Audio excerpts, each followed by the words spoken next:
Hey everyone, welcome to FanFic Canon. Thanks for hitting play. I'm thrilled to bring this fan-made story to life for you. If you enjoy the ride and want more narrated fanfics, smash, subscribe, and tap the bell so you never miss an episode. And if you want audiobook of a novel of your choice, join my Patreon. Request any title that's freely available online, and I'll produce a full narration just for you. Now, let's dive into today's adventure. All right, fine. I'll prove it, Percy said, spinning on his heel to face Mark. You, Mark, you've got to be related to a child of the sea. He unsheathed Riptide and handed it hilt first to Mark. How's it feel? Mark tested the sword with a quick twirl. Balanced, I guess. Exactly. Riptide is incredibly balanced. But to unlock its true potential, you need to be a child of the sea, Percy said, matter-of-factly. Luke raised an eyebrow. You sure you're not the son of Athena? The campers around them chuckled. Yeah. Laugh it up, Percy muttered, waving them off. Mark handed the sword back. That's neat, Percy, but do you have any real proof? I've never controlled water or anything. This morning felt like a fluke. Percy scratched the back of his head. Maybe your parents a minor sea deity. That might explain the limited control. If only there were some kind of test. Oh, he darted over to an Apollo camper and snatched a water bottle. Hey, I'll give it back, I promise. Percy said, already pulling Riptide again. Before Mark could react, he made a small slice across Mark's palm. Ow, dude, what the hell?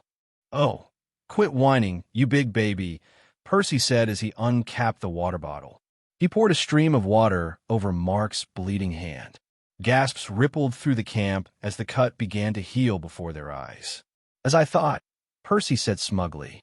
You might not control water, but it empowers you. That's the sign of a child of the sea. Doesn't matter which god, it's in your blood.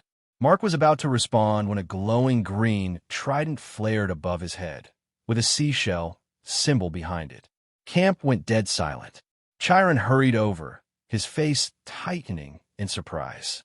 That's the mark of Triton, Poseidon's son. Mark and Percy locked eyes. Then Mark blinked and said, Wait, does that make you my uncle? The camp exploded with laughter. Percy chuckled along, brushing it off. Once the noise died down, Chiron asked, Can someone explain what exactly just happened? Luke stepped forward. Percy might be something of a sensor. He says he can sense a demigod's divine parent by feeling them out. Chiron turned to Percy, clearly intrigued. Is that true? I guess. Percy shrugged.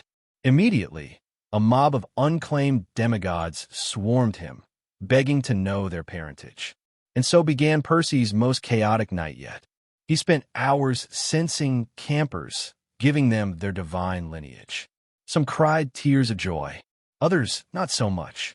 And all the while Percy had to keep up the charade of feeling their divine essence. Like, how the hell was he supposed to look at Ethan Nakamura and say, I sense balance and vengeance? What did that even mean? Still, new skill gained. Lying LV, 10%. Your ability to deceive has improved. Better lies, less chance of being caught. 35% success rate. Influenced by how outrageous the lie is. New skill gained. Bullshitting LV4. A fusion of truth and fiction delivered with confidence. Dangerously persuasive. Regardless, it was a night no one would forget. The camp was transformed. For the first time, the unclaimed knew who they were. Most didn't get a glowing symbol over their head, but that didn't matter. They finally belonged. Quest completed. Reveal the divine lineage of the unclaimed campers. Rewards. Loyalty of the campers. Curiosity of the gods. Later that night, long after curfew, Percy slipped out of his cabin. Ping. Sneaking LV 5%. Allows you to sneak up on someone. 35% chance of not getting caught. 35% chance of critical strike. Ugh, these constant pings are getting annoying, Percy muttered. He made his way through the dark toward the forest, stopping by the stream. Lifting a hand, he called out, ID create. Zombies! The sky turned an eerie crimson. Ominous, but Percy ignored it. He pulled up his status and equipped the zombie killer title. Zombie killer. Plus 30% attack / defense versus undead. +5 to all stats when fighting the undead. He summoned Riptide and strapped on his plate armor and shield. Out came the sword of Kefka, still nicked from the Minotaur's theft. Nearby, a Greek zombie lumbered near the forge. Grinning, Percy lunged. Critical strike. Attack, 325 times 3.0 is equal to 975 damage. Ping, critical strike LV, 40%. A well-placed blow that deals 350% damage. Success rate based on LUC plus DEX. He moved on quickly, soon facing a horde of undead near the center of camp. Percy summoned his allies with a flash of his gauntlet. Zed and Alecto emerged from the shadows. Camp Half-Blood. Alecto mused. Ah, the memories. I killed a demigod over that hill once. Good times. Master, why is the sky red? Zed asked. New ability. Percy replied, unsheathing the battered sword of Kefka. He tossed it to Zed. Alecto, go airborne. Take out the back line. Zed, smash the front. Yes, master, they echoed. As Alecto soared into the sky and Zed charged forward, Percy dove into the fray, smiling like a lunatic with his undead-slaying squad at his back. Tonight wasn't just about discovering identities. It was about claiming power. And Percy Jackson was just getting started. Percy grinned and sprinted after Zed, who was already carving through the ranks of Greek zombies like a scythe through wheat. Together, they made quick work of the Horde, until nothing but torn limbs and scattered loot remained. Percy swept through the spoils, collecting coins, potions, and scraps of gear. Then came a deep, guttural roar that echoed through the night. A legion zombie had spawned, twice the size, triple the malice, and 100 times more trouble than the usual fodder. Percy didn't hesitate. Alecto, aim for the eyes. Zed, go for the knees. Drive it toward the stream that cuts the camp in half. The two loyal spirits nodded and launched into action. Percy bolted in the other direction, diving into the stream. The cool water surged around him, instantly refreshing. Plus 1,000 HP/MP restored. He barely registered the notification. His eyes were locked on the Legion zombie being herded his way. At least, that was the plan. With one mighty swing of the sword of Kefka, Zed obliterated the Legion's knees. The undead giant collapsed, dragging itself forward with its arms in a panicked crawl. You absolute brute, Alecto shouted. We were supposed to lead it, not cripple it. Percy sighed and stared at the zombie, now 100 meters away, flailing and groaning. He had hoped for a more dramatic execution, but this would do. He extended his hand.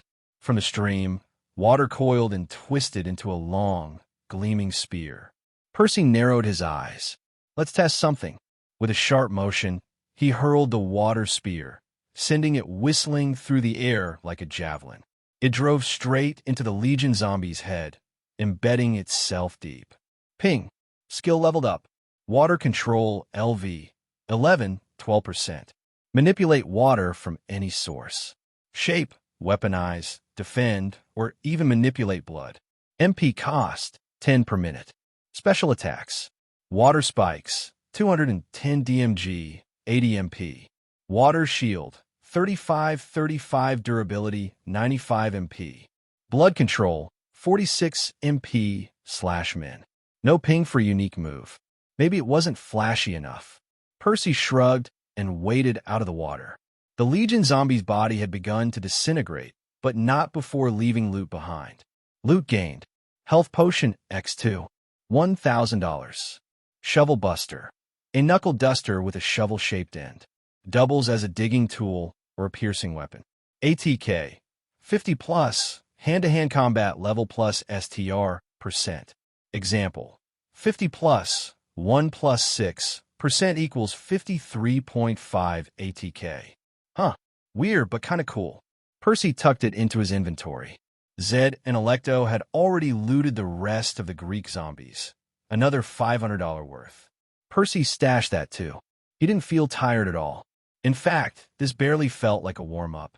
So he kept moving. The camp, in this alternate dimension, was eerily quiet. Peaceful even. When he reached the mess hall, however, that peace shattered. Another horde of Greek zombies stumbled into view. Percy licked his lips. He drew Riptide. Zed and Alecto flanked him. They charged. 20 minutes later, Percy stood before another Legion zombie, breathing steady and blood-soaked. "No help this time," he said, glancing over his shoulder. "Only interfere if I'm actually dying." "That's because someone disobeyed last time." Alecto screeched and smacked Zed upside the head. Percy ignored them and walked forward with just Riptide and his shield. Was this reckless? Maybe. Did he care? Absolutely not. The Legion zombie noticed him and tried upon him like a soccer ball. But Percy dodged, sidestepping in a flash and slashing at the passing foot. Riptide cut deep across the ankle. The zombie bellowed in pain, and Percy saw an opening. Inspired by his recent climbing wall sessions, he sprinted forward, stabbed Riptide into the monster's knee, and vaulted upward. Drawing another Imperial gold blade from his inventory, he began climbing, plunging the blades into the zombie's thigh and hauling himself higher. Legion zombie HP 13,900/15,200. The beast howled and tried to swat him away. Percy leapt sideways, spinning through the air, and drove Riptide down its abdomen, creating a long, ugly gash. Legion zombie HP 11,950/15,200. Now on its back, Percy climbed again, pushing higher. He reached the shoulder and narrowed his eyes. Time for the finisher. He whispered, "Stardust wave." The air shimmered around him as he delivered a flurry of sword strikes to the zombie's neck. Furious, relentless, precise. The creature flailed in agony. Its hand came close, but Percy sliced off its fingers mid-swing. Blood sprayed like crimson glitter onto the red sky. Finally, he reached the spine and jammed Riptide into the nerves. Stardust wave equals 36 strikes times 18 VIT, plus 15 DX equals 663% DMG. Base attack, 325. 663% of 325 is equal to 2,154.75. Sword Mastery bonus, 50%, equals 3,236.6. Critical Strike x 350% equals 11,328.1 attack. The Legion zombie trembled. Its HP bar dropped to a sliver. Legion zombie HP 622/15,200. Seriously? Percy muttered. With a growl, he climbed onto the monster's face, grabbed its lips, and pulled himself up, right to the eye socket. He stabbed downward. Critical Strike. 350% of 325 is equal to 1,137.5 attack. The Legion zombie went still. Then it began to crumble like rotting stone. As Percy plummeted toward the ground, something grabbed him by the armpits mid-air.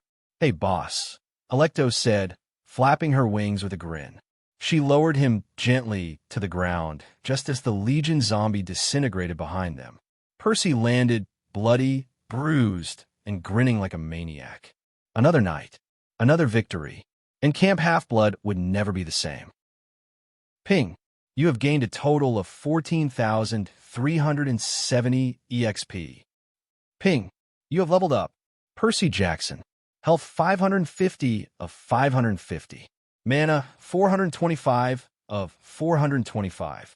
The Gamer. Title Apprentice, Zombie Killer. Plus 5 to all stats when fighting the undead. Level 10 EXP 4571/35000. Race Demigod. STR 7 plus 5 equals 12. Vit 10 plus 4 plus 5 equals 19.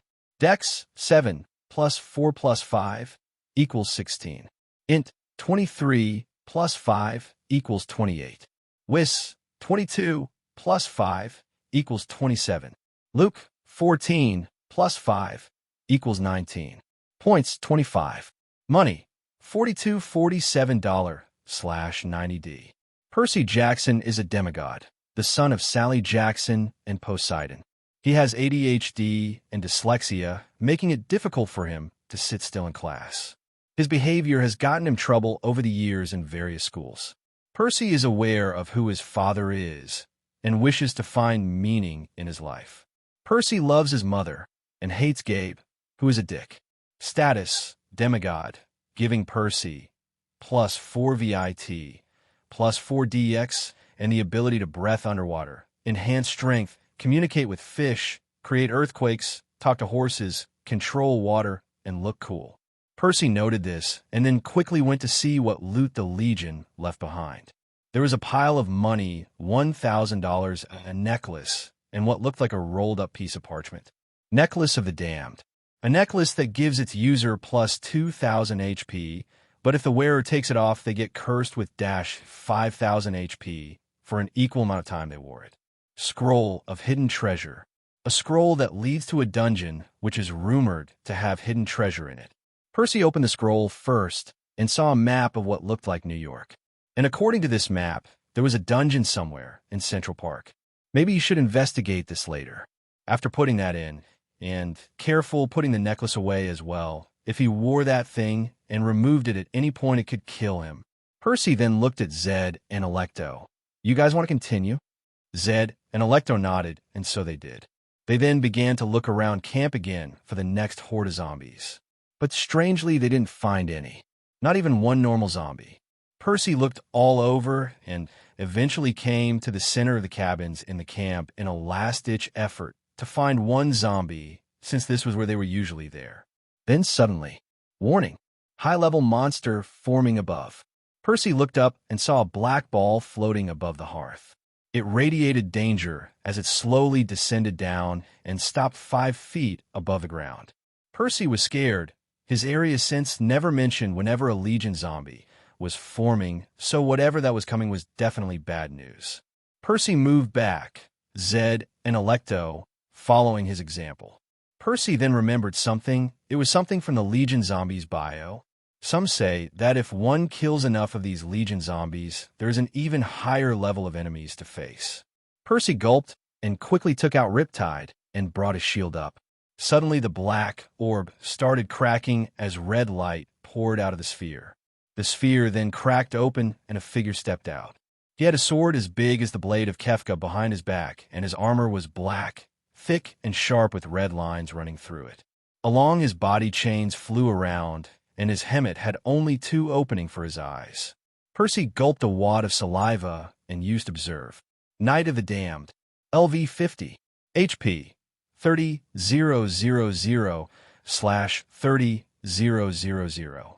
MP 40 of 40. STR 57. Vit 48. Dex 60. Int 18. Wis 18. Luke 2. A knight that protects his people. And in this case, his people are the undead. His skills with a blade are unmatched, and he is able to summon the spirits of the dead. He has honor and is prideful about his sword skills. Kill to get 20,000 EXP. Percy looked at the monster and its stats and started to sweat. He was so fucked.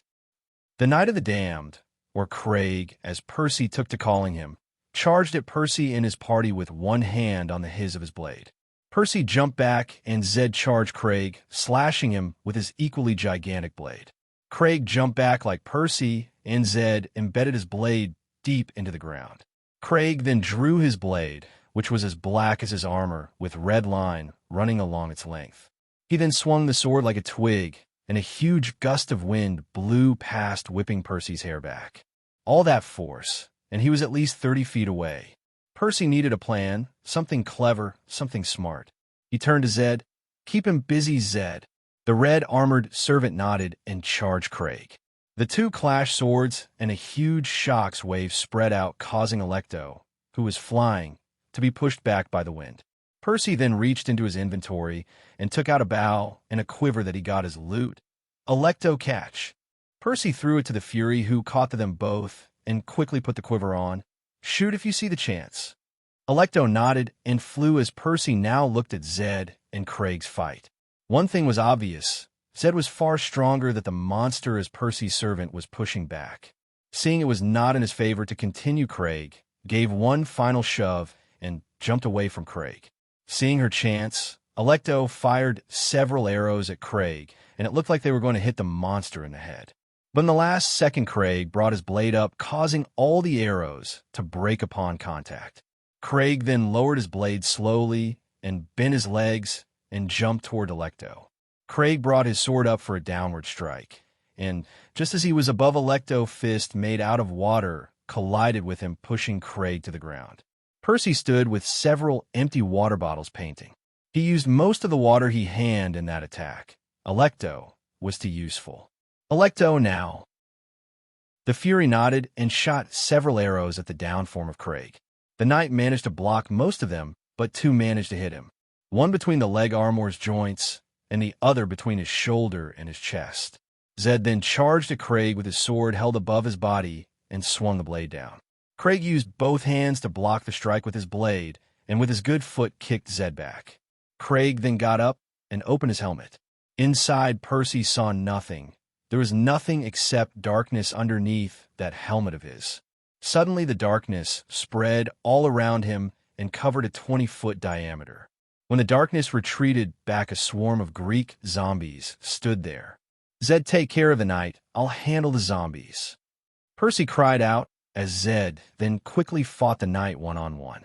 The Greek zombies tried to attack Zed, but Percy was faster. He put his shield inside his inventory and pulled out a second blade, and then charged the Horde. Each swing of his blades killed a zombie. Each strike ripped the zombies to shreds. The 30% more attack the Apprentice Zombie Killer title gave him was very useful in that regard. Percy quickly got rid of them all and watched Zed fight Craig. The battle was getting faster and faster as Craig pushed Zed to his limits. On sword was strong. True, but Craig was skilled. Zed then pushed the knight away, causing him to land on his bad foot. Craig then fell down, and Zed swung down with all his strength. Craig's HP took a huge hit as the weight of the sword of Kefka came down on him along with Zed's added strength. Percy quickly observed Craig's life bar. HP 27, 345/30, 000. Percy looked at that, and then at Zed, who lifted the blade up and smashed it down again. HP 24, 690/30, 000. Zed then lifted his sword up again and then swung down, but this time a blast of shadows blew Zed back. As Zed landed a few feet away, Percy quickly ran up to his servant and observed Zed's HP. HP 500 of 1,650. In one attack, that monster managed to reduce Zed's life by more than half. Percy then turned to the Knight of the Damned and saw that it had removed its helmet now. Percy needed to retreat right away. He thought, ID escape. Suddenly a box appeared. You cannot escape this area until you have defeated the boss. Percy cursed and looked at the knight. Damn you, Craig. Percy knew his best bet right now was keeping Zed alive long enough to kick Craig's ass. Alecto, keep him busy. Percy roared out, tossing aside Riptide, knowing full well it will return back to him in pen form, and took out his Staff of Healing. Staff of Healing, high level. Restore subject health by a rate of 10% a minute. Cost 50 mana to use.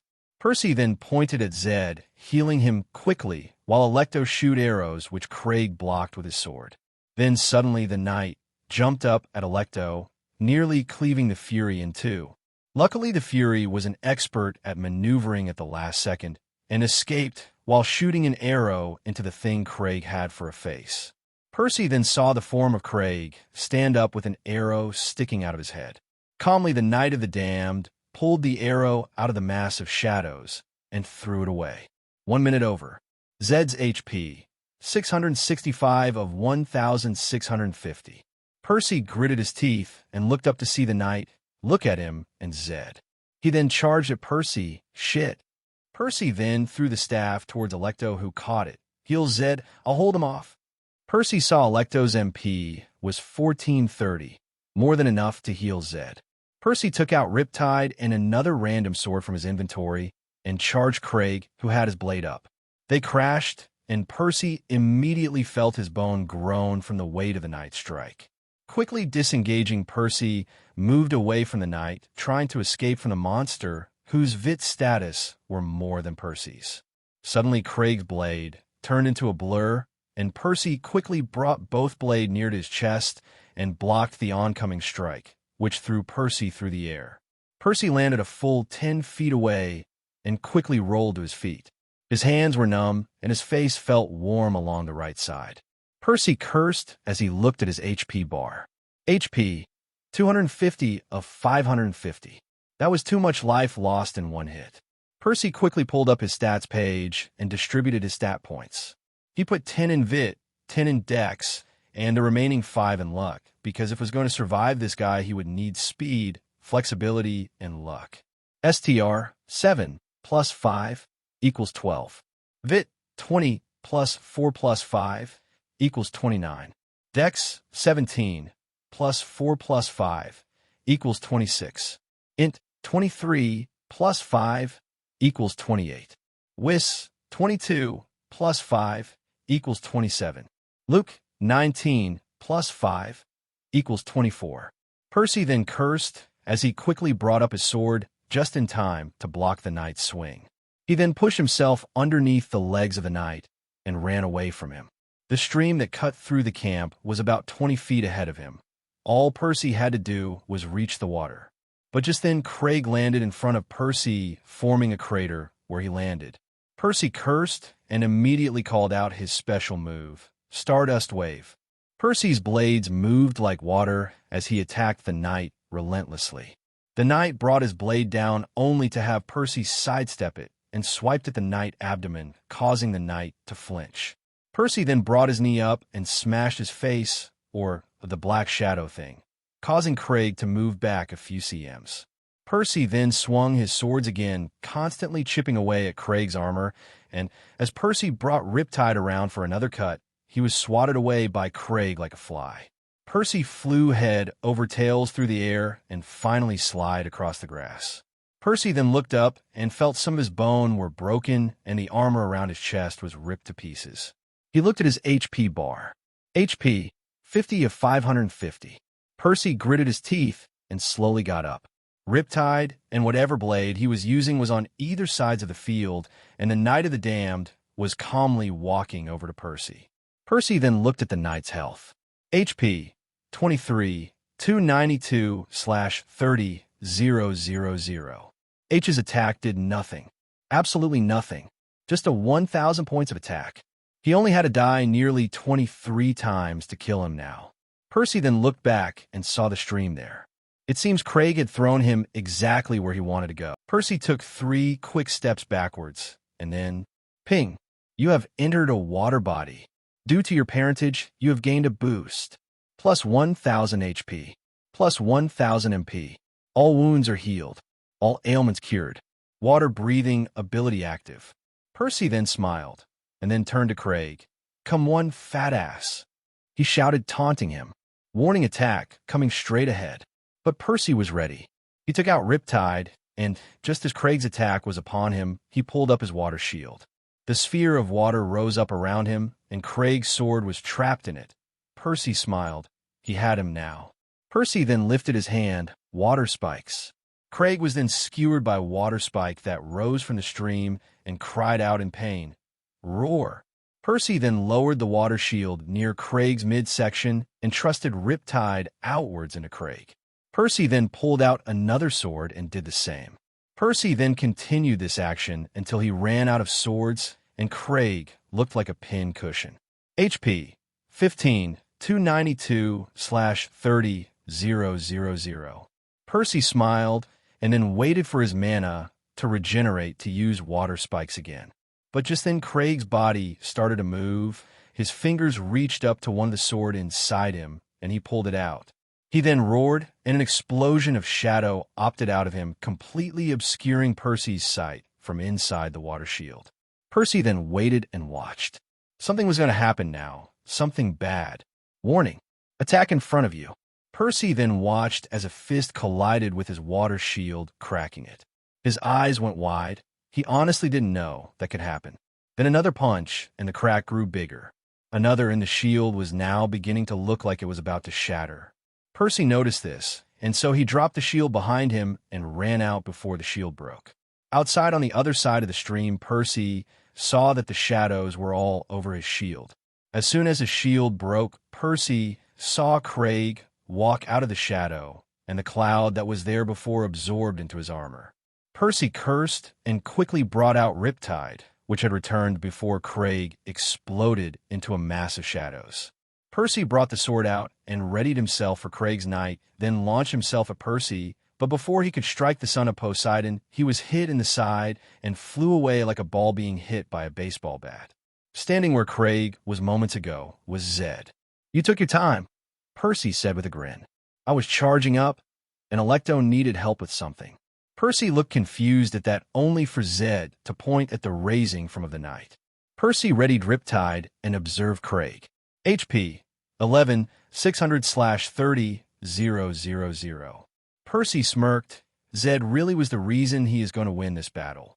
The knight then got up and charged at Percy and Zed, but then suddenly a large spear landed in front of Craig, which the knight dogged in the last moment.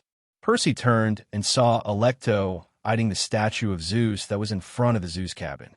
Percy watched wide-eyed as Alecto smiled at him. "The same magic I used on the statue back at the museum." Percy nodded and then readied his blade. He pointed it forward. "Charge!" Zed and Percy engaged the knight on one-on-one combat. If nothing else, the knight was an expert swordsman as he blocked Percy's every strike while carefully avoiding Zed's wide swingings. Percy then saw Alecto's statue of Zeus grab its marble spear and attack Zed by leveling the tip of the spear on him. The knight cut the tip of the spear with his blade and saved himself from implement. Seeing his chance, Percy stepped into the knight's defenses and cut the monster's spine with Riptide. Critical hit. 300% time more attack equals 975 attack. The knight roared in pain and jumped back. He looked at Percy and raised his sword, but then Zed came in and punched Craig right in the chest, shoving the knight away. Knight's HP 9 234/30 000. The statue of Zeus then started to pummel Craig before he could get up over and over again. Soon a big cloud of smoke began to form over the body of the knight as the statue kept it on. Knight's HP 8 534/30 000. Knight's HP 7 834/30 000. Knight's HP 7 134/30 000. Zed then jumped into the cloud and began his attack as well. Knight's HP 6 233/30 000. But just then everything went silent as a blur of shadow moved around the statue. Wherever it moved, a piece of the statue was cut off. First its arms were gone, then its legs, then its body, and finally its head. Alecto screeched and flew up, but just then the shadow flew over her, and suddenly Alecto was split in two along the waist. Percy watched in horror as Alecto transformed into smoke and flowed back into his gauntlet. He then turned to Zed and watched the shadow land in front of the servant. The shadows cleared away, showing Craig. The knight then drew his sword up and gave a wide swing, warning a wave of deadly energy approaching. "Zed, get down!" Percy cried out, but before Zed could move, a wave of darkness cut him in half, turning him back into smoke. Percy ducked under the wave of energy, and when he got back up, he saw the Knight of the Damned walking towards him slowly. They were gone. Zed had been cut down, Alecto had been destroyed, and now death was coming for Percy. Percy watched as the knight now stood over him. Feeling the will to live flow out of him, Percy got down to his knees and lowered his head. He felt shame. He didn't save his mother yet. He let her down. He felt regret. He never accomplished anything in his life so far. He felt sorrow. He never lived. Percy then looked up and saw the knight lift his blade up high up. He saw the moon behind the knight shine brightly over the red sky. Time then seemed to slow down as Percy began to think. The moon was always such a beautiful thing. Percy loved it. Must be something to do with the moon affecting the ocean. Percy felt sad. He wouldn't see the moon again ever. Percy then closed his eyes and darkness took him. Am I really going to give up? Percy asked himself. Just let him kill me? Just like that? Do I want to die? No. I know I want to live. I want to live so that I can see the moon again one last time. Just one last time. Percy then opened his eyes and saw the knight's blade come down slowly. Percy moved, pushing himself upwards closer to the blade. I want to live. He then drew back his right hand and lifted his left. I want to see the moon one more time. His gauntlet hit the knight's blade, and sparks flew as Percy held it up. And I want to save my mom. Percy felt something in himself stir as energy flew into him from the very earth itself. And I will stop at nothing to do so. Percy then gathered all the energy he felt into his right fist and launched it into the knight's stomach. And you won't stop me. The second the fist collided with knight's armor, a sound broke out, crack. It was the sound of Percy's bone breaking mixed with the sound of knight's armor breaking. Suddenly, the monster was thrown backwards and flew across the field into Ares' cabin. He flew through the walls of Ares' cabin and into a tree. Percy stood panting as his right arm went limp and fell to his side. Percy looked at his fist. Where did that come from? Ping. Due to extreme willpower, you have unlocked a new demigod skill.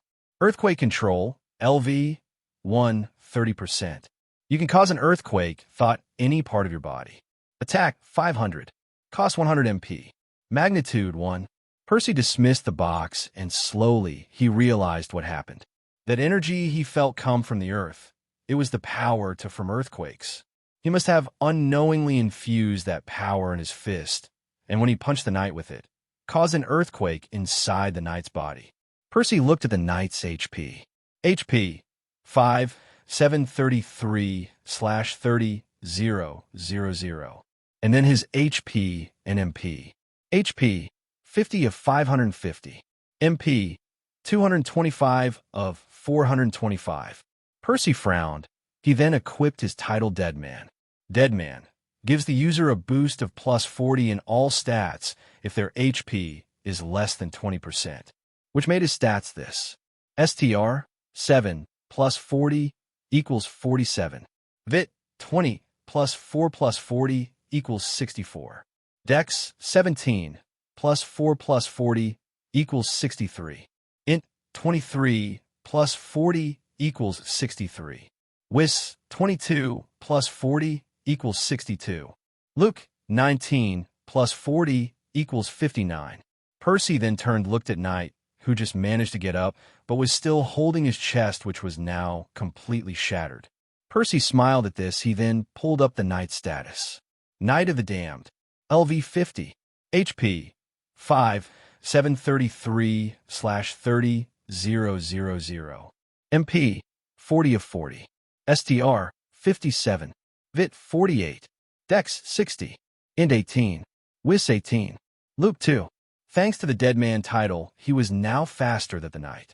Percy pulled out Riptide and charged the monster. The pain slowly started to fade to the back of his mind, as the only thing right now that mattered was the battle. He struck the Knight on his collarbone, first before the Knight could even move to block him. This boost of speed was incredible. Percy promised himself that one day he would obtain this level of speed on his own. The two then began their battle once again, this time on equal footing. Percy swung at the monster's side, but was blocked at the last second. He then jumped over the Knight and back-kicked the monster onto the ground. Percy then pulled out Necklace of the Damned out of his inventory. Necklace of the Damned. A necklace that gives its user plus 2,000 HP, but if the wearer takes it off, they get cursed with dash 5,000 HP for an equal amount of time they wore it. Just as the Knight was getting up again, Percy used his back as a ramp and climbed up and dropped the necklace around the thing's neck. But since it didn't have an actual head, the necklace fell in, and Percy heard it ring as it hit the Knight's stomach. Percy looked at the Knight's HP. HP, 7, 733/30,000. Now I know what you're wondering, why did you give him something that would increase his HP, Percy? As the smart ones among you would have probably guessed by now why I did it. The Knight reached into himself and tried to pull the necklace out, fearing it was a bomb or something. Seeing his chance, Percy moved. He saw one of his swords, from when he skewered Knight with before, lying in front of him. He grabbed it and shouted, "Starburst wave." The blades moved like water through a stream. Percy struck the Knight's back with multiple quick and deadly strikes. Eventually, the knight managed to turn around and block one of Percy's strikes, only for Percy to immediately spin around his defense and use both swords to cut one of the knight's arms off. Percy then pushed himself forward as he brought Riptide up for one last strike. Percy then dashed forward and tore through the knight's already damaged chest piece. Percy then turned around as his mind calculated all the damage he did. Starburst Wave. 12 strikes x 64 vit equals 768 plus 63 dex equals 831. 831% of 325 is equal to 2,700 attack. Including the 50% bonus from Sword Mastery equals 2,700 plus 1,350 is equal to 4,050 attack. Knight's HP 3683/30,000. Ping. Skill leveled up. Sword Mastery LV 11 4%. Allows user to freely handle swords. 55% more damage when using swords. Sword Combo, Stardust Wave. An attack, which is a combo move which can be used by one or two swords. The number of strike is only limited by the amount of times you attack your enemy. Attack, number of strikes x vit. More damage plus dex %. Cost, cooldown period, plus 4 seconds for every strike. That was everything Percy had left. His limbs were so tired Riptide fell out his grip. He held his hands as the pain came back in full force. Percy then hobbled over to the form of the knight that was now on his knees. Its back was torn open by Percy, and its front was shattered. And on its side was a gash caused by Percy's last attack. Percy used his left hand to support himself and reached into the hollow insides of the knight. The shadows felt cool as Percy's hand traveled through its body. He felt his fingers tighten around the necklace of the damned and pulled it out. Ping. The curse of a necklace has activated. The knight loses 5,000 HP. Percy watched the knight's health bar as it slowly fell all the way down to 0. Knight's HP 0/30,000. The knight looked at Percy, or at least the shadows did, and it looked like it nodded as its body slowly started to disappear. The knight dropped 5 items, but Percy was too tired to find out what they were. He threw them into his inventory and then moved around the battlefield. Percy grabbed each and every sword he used, which was now littered all over the place. He then walked over to the Poseidon camp, and once he was there called out, ID escape.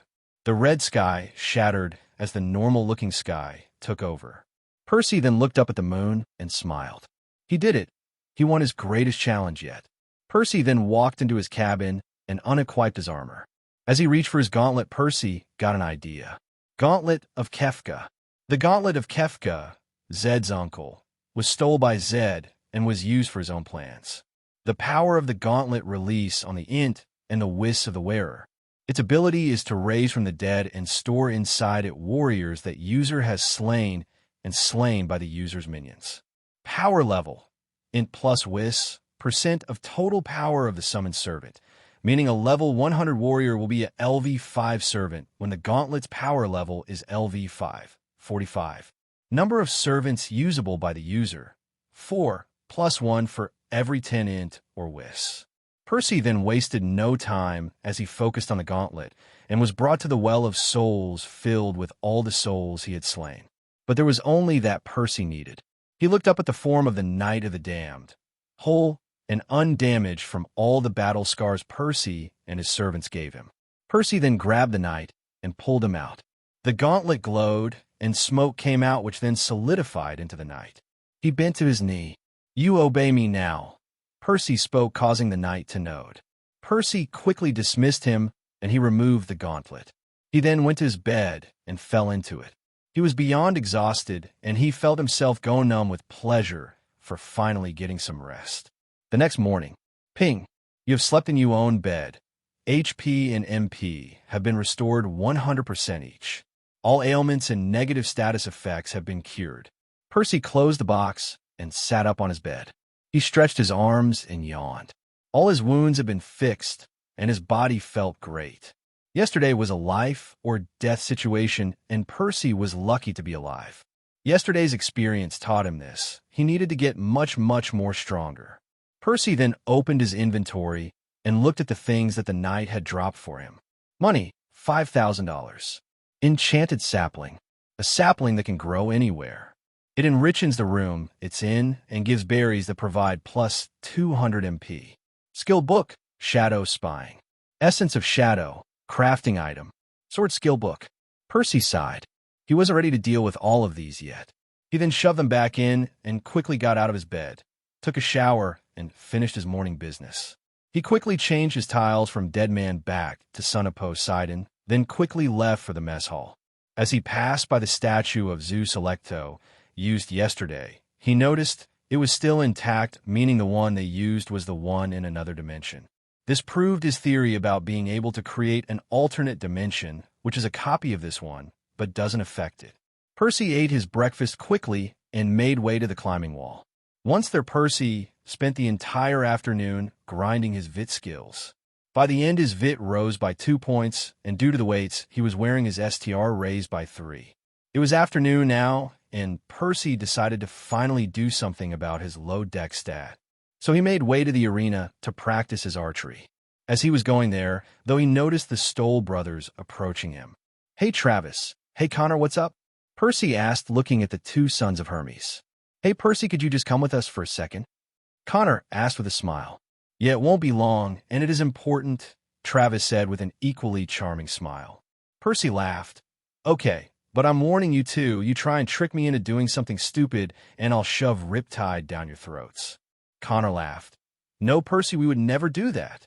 "Yeah, man, you are the son of Poseidon. We would never risk the wrath of your dad," Travis said with a grin. All right, what do you two want?" Percy asked with smiled as the two lead him near the forest. As they approached it, Percy spoke up again. "I just want to remind you, I am armed and dangerous." The two brothers laughed, and 2-3 quickly walked into the forest and to a clearing. After making sure the coast was clear, Connor and Travis turned to Percy. Connor looked serious and then spoke. "What we are about to tell you is a Hermes cabin secret, okay?" Percy nodded at Connor's serious tone. "As you know, we demigods have issues when it comes to technology. Yeah, every time we use the net, we send out a monster signal," Travis said as his brother nodded his head sadly. "All that porn out there, and we can't see it." Percy's eyes widened. "Wait, are you serious?" "No net. At all. But I never had problems using it before." Travis and Connor shrugged. "Well, you didn't really know you were a demigod before, did you? You realizing what you are activated your scent to the monsters. So now if you try and use the net, yeah, you're basically inviting all the monsters to come at you. Same thing with phones." Travis then spoke up, "Which is why we made an alternate net, just for the divines." "Wait, what?" Percy asked in shock. "Yep, it's called Hnet," Connor said. "Our dad made it, him being the god of communication and all. He couldn't stand us not having any form of communication with the outside world, so he made it for us." "Wow," Percy said with a stunned look. "So how do you access it?"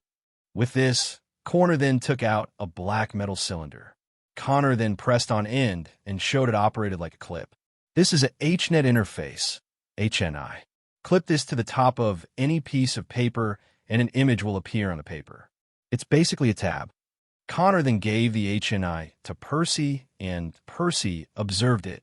HNI, a device used by the children of Hermes and few other campers. It allows access to the Hnet, which will give you access to the world without worry of monsters finding out. Also was basically what Connor said it was. Percy then looked up. "Thank you guys for this. But why? Why give this to me?" Travis spoke up. "Well, you see, Percy, you helped out all the unclaimed yesterday. You gave them hope.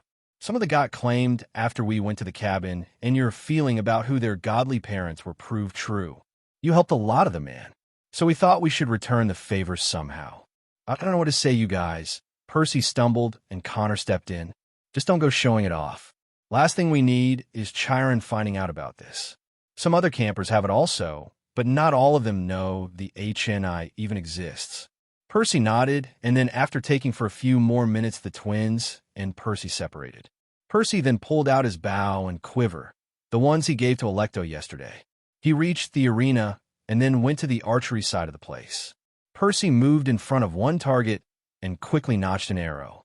He took aim and fired an arrow. The arrow flew through the air and hit the target on the other side of the arena.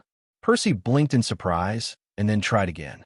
This time the arrow hit the bullseye of the target next to his. Percy blinked at this again. What the actual fuck? I didn't think it was possible to be that bad at archery, called out a voice. Percy turned to see a boy with brown eyes and black hair approach him. He had a quiver at his back and a bow at his side. Who are you? Percy asked. My name is Michael, and my gold parent is Apollo, Michael said with a smile as bright as the sun. But then again, considering who his dad is, that's no surprise. Percy Jackson, Percy said, stretching a hand out. Michael shook his hand and laughed. Of course you are. Everyone knows who you are. Only son of Poseidon and the hero of the unclaimed. Percy chuckled nervously. They don't actually call me that, do they? Michael smiled back. They do actually. Anyway, come out here for some archery practice. Yeah, but as you can see, I kind of will suck, Percy said as he motioned to his bow. Haha, underestimate of a year man. I have seen 6-year-olds shoot better than you. Did those 6-year-olds have a sword hidden in their pockets, just waiting to be used on anyone that made fun of them? Point taken. Michael then took out an arrow and notched it. He got in a position and held it there. Copy me. Percy did, and then stood there as Michael then began to check Percy's stance. Wrong. Arms to wide. Legs to close, and you're holding the arrow the wrong way. Percy blushed and began correcting his moment. He got ready. He aimed and released the arrow. The arrow sailed through the air and by some miracle managed to hit the right target, though only in the extreme corner. Well, at least it isn't a target, Michael said with a sigh. Ping. Due to archery practice, a new skill has been created. Archery, LV, 2%. You can shoot an arrow. It may or may not hit its target. Accuracy, 1%. What? Percy read and reread the skill box. Why was his accuracy level so bloody low? He then clicked his accuracy and a window popped up. Accuracy. How accurate you are, duh. Due to you being a son of Poseidon, you are cursed by Apollo. Percy looked at this and his eyes widened. Hey, Michael, has your dad ever cursed the children of Poseidon? Michael looked confused. Huh? Well, not that I can think of. The only story I have of Apollo and a son of Poseidon is the one about Orion and Artemis. Orion? I have heard about the constellation and all that, but was he really the son of Poseidon? Michael nodded. Yup.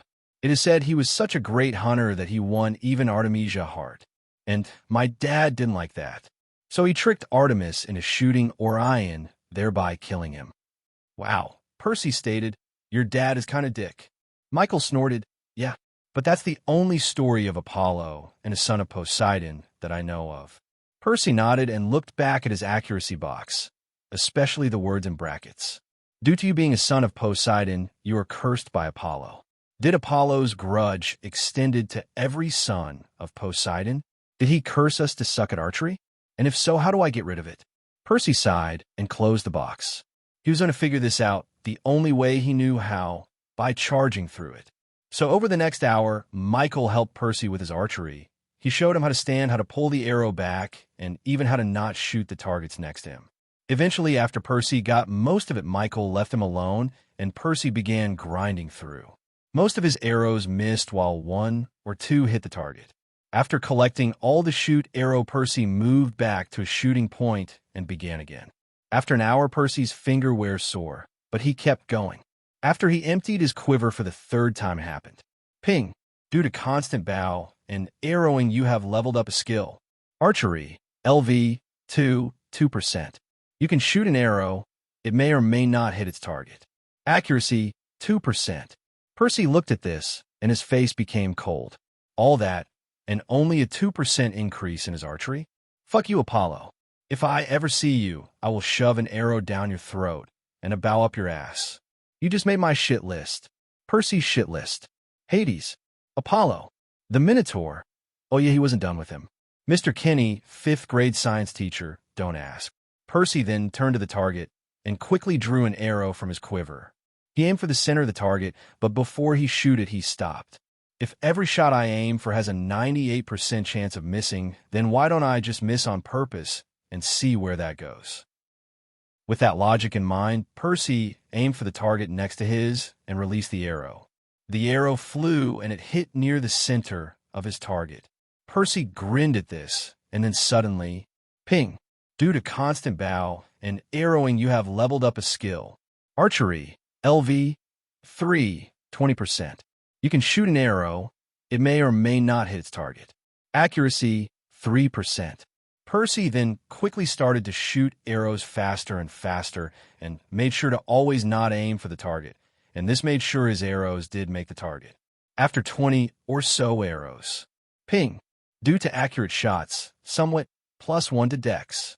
Percy smiled and closed the box. This was what he needed right now. Percy then looked at his weighted wristbands and decided to increase their weight to 30 pounds. It was uncomfortable at first, and his aim went to shit, but Percy managed to get used to the weight quickly and began firing again. His archery leveled up again and again, but Percy ignored them all and focused only on the task in front of him. It quickly became nighttime, and Percy now stood with bloody fingers and an empty quiver. Half the arrows were on the ground while a third were on the target. But Percy were not looking at them. He didn't look at his failure. He was focusing on one single arrow that pierced the bullseye. Fuck yes. Percy cried out as he jumped in joy. Ping! Due to an accurate shot, you have gained +2 dex. Ping! Due to use of weights, your STR has risen by +2. Ping! Due to constant bow and arrowing, you have leveled up a skill. Archery, LV, 10, 40%. You can shoot an arrow. It may or may not hit its target. Accuracy, 10%. Percy smiled at this and closed the box. He then quickly gathered all his arrows and ran to the mess hall, where dinner was almost over. Percy then went back to his cabin as he was excited to try out the HNI. Percy took out a sheet of paper he found around the cabin and clipped the HNI on top of the paper. The cylinder then started to blink as the sound of a computer booting up could be heard coming from inside it. Percy put the paper on the desk and waited for the HNI to turn on. Then the paper went black, and then a home screen came on. It looked like the home screen of any tab or phone with the time in one corner right next to date. There were 4 apps on the screen. One said search, no points to guess what that did. The other said online market. The third said iris messaging. Oh, you could do that in this? And the last said map. Percy clicked map, and it basically gave a Google Maps version of the world. Except in this, it showed demigods reading as yellow and monsters as red. Obviously, there weren't any monsters on the map of Camp Half-Blood. There are plenty around big cities. Percy then closed that and opened online market, which opened up to a website, which basically was Amazon or eBay. Percy saw several items for sale: weapons, armor, shields, books, and even enchanted items. Percy then realized what this was, a place where he'd dump all the times he didn't need. Percy then searched around and found the sell option. He then pulled out Fangs and Claws of Fury. The Fangs and Claws of Fury and very sought after in various circles. If you know where to search for it, you might be able to get a good prize for them. Value 200D. Percy then pressed sell and described what he wished to sell. Immediately a screen came up. Willing to buy for 200D. Yes/no. Percy pressed yes and another screen came up. Please place items on the screen and a portal will be open to take them away. Percy did so, and suddenly a bright light surrounded the paper, and the fangs and claws disappeared, and in their place was a bag filled with drachma. Percy put the coins in his inventory and found it was 200D exactly. Percy smiled and then looked through his inventory. He also had 8 ancient Greek pots in his inventory. After selling them, he got 16D. He then closed the HNI and put it away. He opened up the loot he got from Killing Night. Money, $5,000. Enchanted sapling. A sapling that can grow anywhere. It enriches the room it's in and gives berries that provide plus 200 MP. Skill book, Shadow Spying. Essence of Shadow, crafting item. Sword skill book. The money, he obviously put it in his inventory. He then took a closer look at the sapling. It had white leaves and looked like it was already blooming bright red flowers. Percy took the sapling and put it near the windowsill so that it got plenty of sunlight in the morning. He then picked up the Essence of Shadow. Essences of Shadow, crafting item. used to craft object to embed the object with the nature of darkness itself. Percy shrugged and put it away for later. He didn't really need it. Maybe he would sell it later. Then came the sword skill book. Last time he read one of these, it gave him his best move. He expects no less this time. Ping. You have obtained the sword skill book. Do you wish to learn? Yes/no. Percy pressed yes, and ping. Skill leveled up.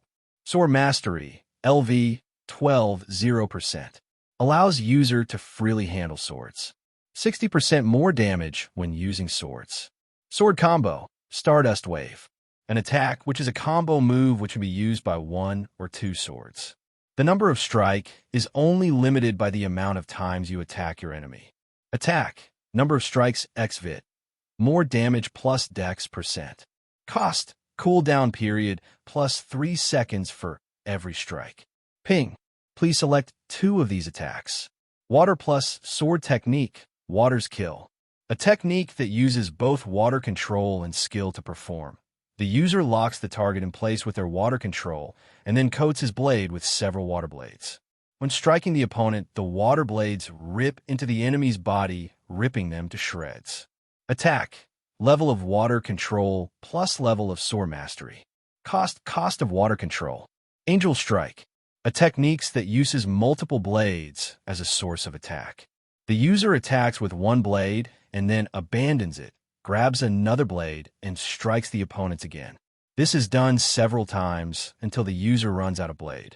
Attack xvit xdex % for each strike. Heavenly Ice Dragon, a technique used to manage a large group of enemies. The user coats their blade with water and attacks. There are 2 major attacks.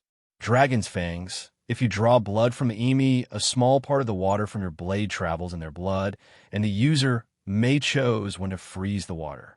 Dragon's Wings. A wide wave of ice sent out of the blade. This can be used to take out a large group of people easily. Cost 120 MP per use of all the water coated on the blade. Need Ice Control. Heaven's Rain. A technique that causes it to rain no matter the weather. The user can then control the rain that follows and use the droplets as water swords. Cost 200 MP. Percy read through all the techniques carefully. It seems this time he got to choose 2 techniques. He couldn't use Heavenly Ice Dragon since he didn't have ice control. Sure, he could try and make it up, but he really didn't want the technique right now. Maybe he would try and learn how to ice control later, but for now pass. Heaven's Rain is definitely in, weather controlling powers. Hell's to yeah. So all that's left was Angel's Strike and Water's Kill. So after careful thought and deliberation, Percy decided to pick Water's Kill. Why? Because it sounded cooler to say that Angel's Strike. Come one, the monsters would laugh at him. Percy picked the 2 techniques. Ping, are you sure you want? Water plus sword technique, Water's Kill. A technique that uses both water control and skill to perform. The user locks the target in place with their water control and then coats his blade with several water blades. When striking the opponent, the water blades rip into the enemy's body, ripping them to shreds. Attack, level of water control plus level of sword mastery. Cost of water control. Heaven's Rain, a technique that causes it to rain no matter the weather. The user can then control the rain that follows and use the droplets as water swords. Cost 200 MP. Yes/no.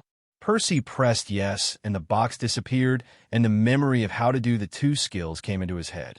Percy then waited for a moment, let the information digest, and then turned to the next thing. Ping, you have obtained skill book, Shadow Spying. Do you wish to learn? Yes/no. Percy pressed yes, and the book bursted into dust, and the information went into his head. Shadow Spying, LV, 0%. You can send your mana to infected another person's shadow. For a certain time, you will be able to hear whatever the person say and hears. Mana, 10 MP every minute it is in use. Limit 12 hours. Percy liked this skill. It would be the perfect for spying on people. Percy then closed the screen, looked around. It was getting late. He should probably go to bed. But there was something bugging him. It was Apollo's stupid curse. The god cursed Percy for just being born, and frankly it pissed Percy off. So while he can't kick Apollo's ass right now, he could do the next best thing, showing him that even though he cursed me, I can still be good at archery. So with a grin, Percy grabbed his bow and quiver and opened an empty ID so that he wouldn't have to sneak around. He walked across the now empty camp and came to the arena. He walked up to the targets and readied himself. The ID he created would make sure he was alone and could concentrate. No noise to distract him, just him and his training. Percy drew up the first arrow, notched it, and then let it go. As the sun came up over the red sky, light found its way over the arena, revealing Percy shooting his last arrow at the target. His fingers were bloody. They were cut for drawing back the bowstring one too many times. On the target were several arrows, all on the target, and only a few on the ground. Percy had spent the entire night here practicing archery. He didn't stop to rest. His gamer's body made sure of that. His mind was clear thanks to his gamer's mind. Only now did Percy begin to appreciate his gifts. He didn't need to sleep anymore. He only needed to do it if he was injured. He didn't eat also if his HP was high.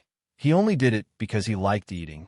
Truly, gamer's mind and body were a very useful skill to have, the results of which floated before Percy in a blue box. Archery, LV, 30%. You can shoot an arrow, it just might hit its target. Accuracy, 40%. Percy had done it. He had done all this in one night. Just imagine what he could do in a week and then 2 weeks. Percy had also raised his dex by 8, and his street increased by 12, causing Percy to raise his weights to 50 pounds each. Percy looked up. The sun's up already? Seeing this as his cue to leave, Percy gathered all his arrows and went back to the Poseidon cabin.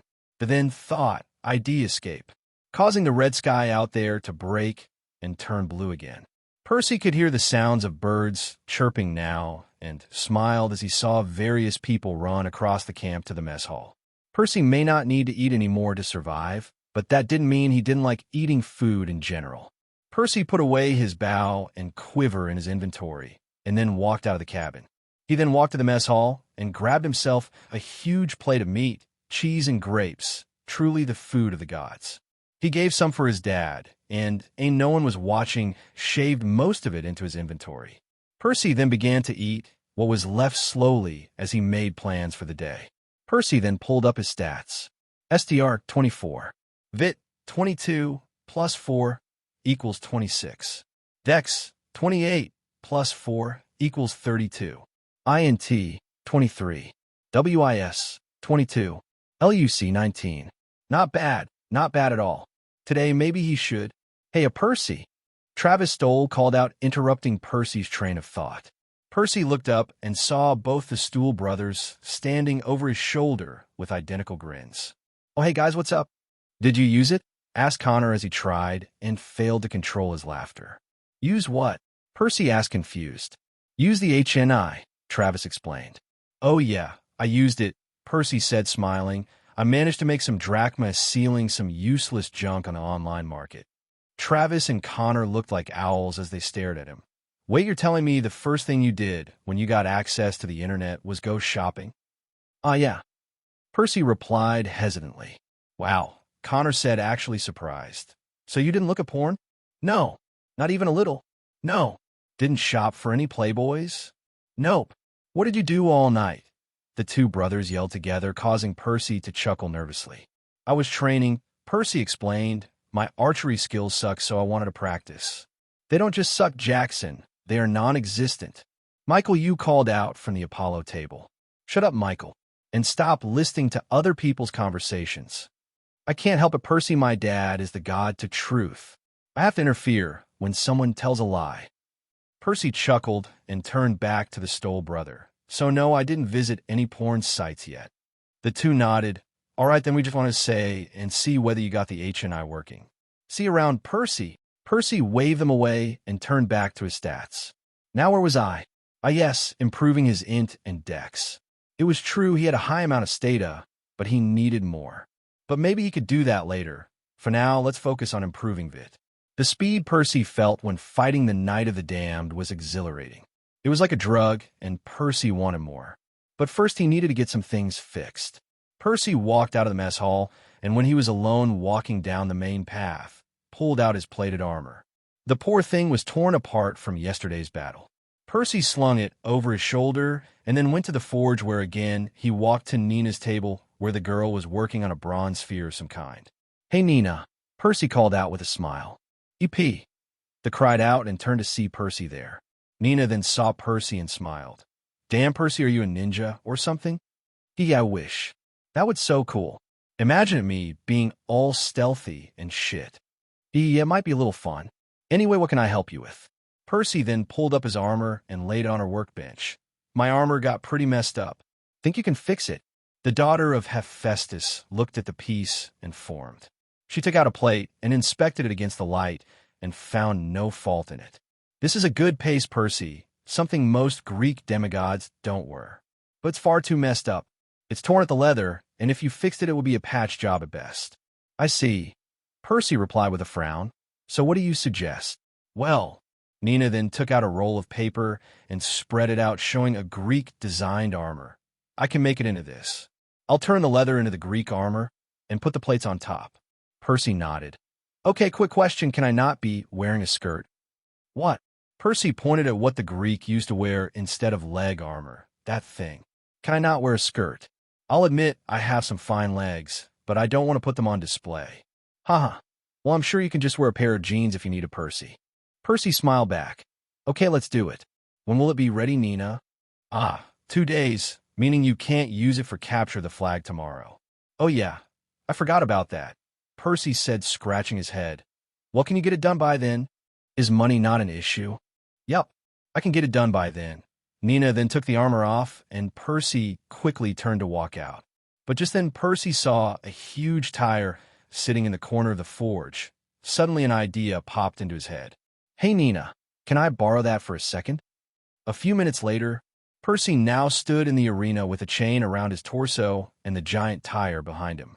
Percy quickly performed a few stretches and got ready for the run. He then moved forward. Each step was like pushing up against a mountain as Percy slowly dragged the tire across the track. The first few steps seemed easy. The next few seemed challenging, but after that it became hell. Percy's shins burned, but the son of Poseidon didn't stop.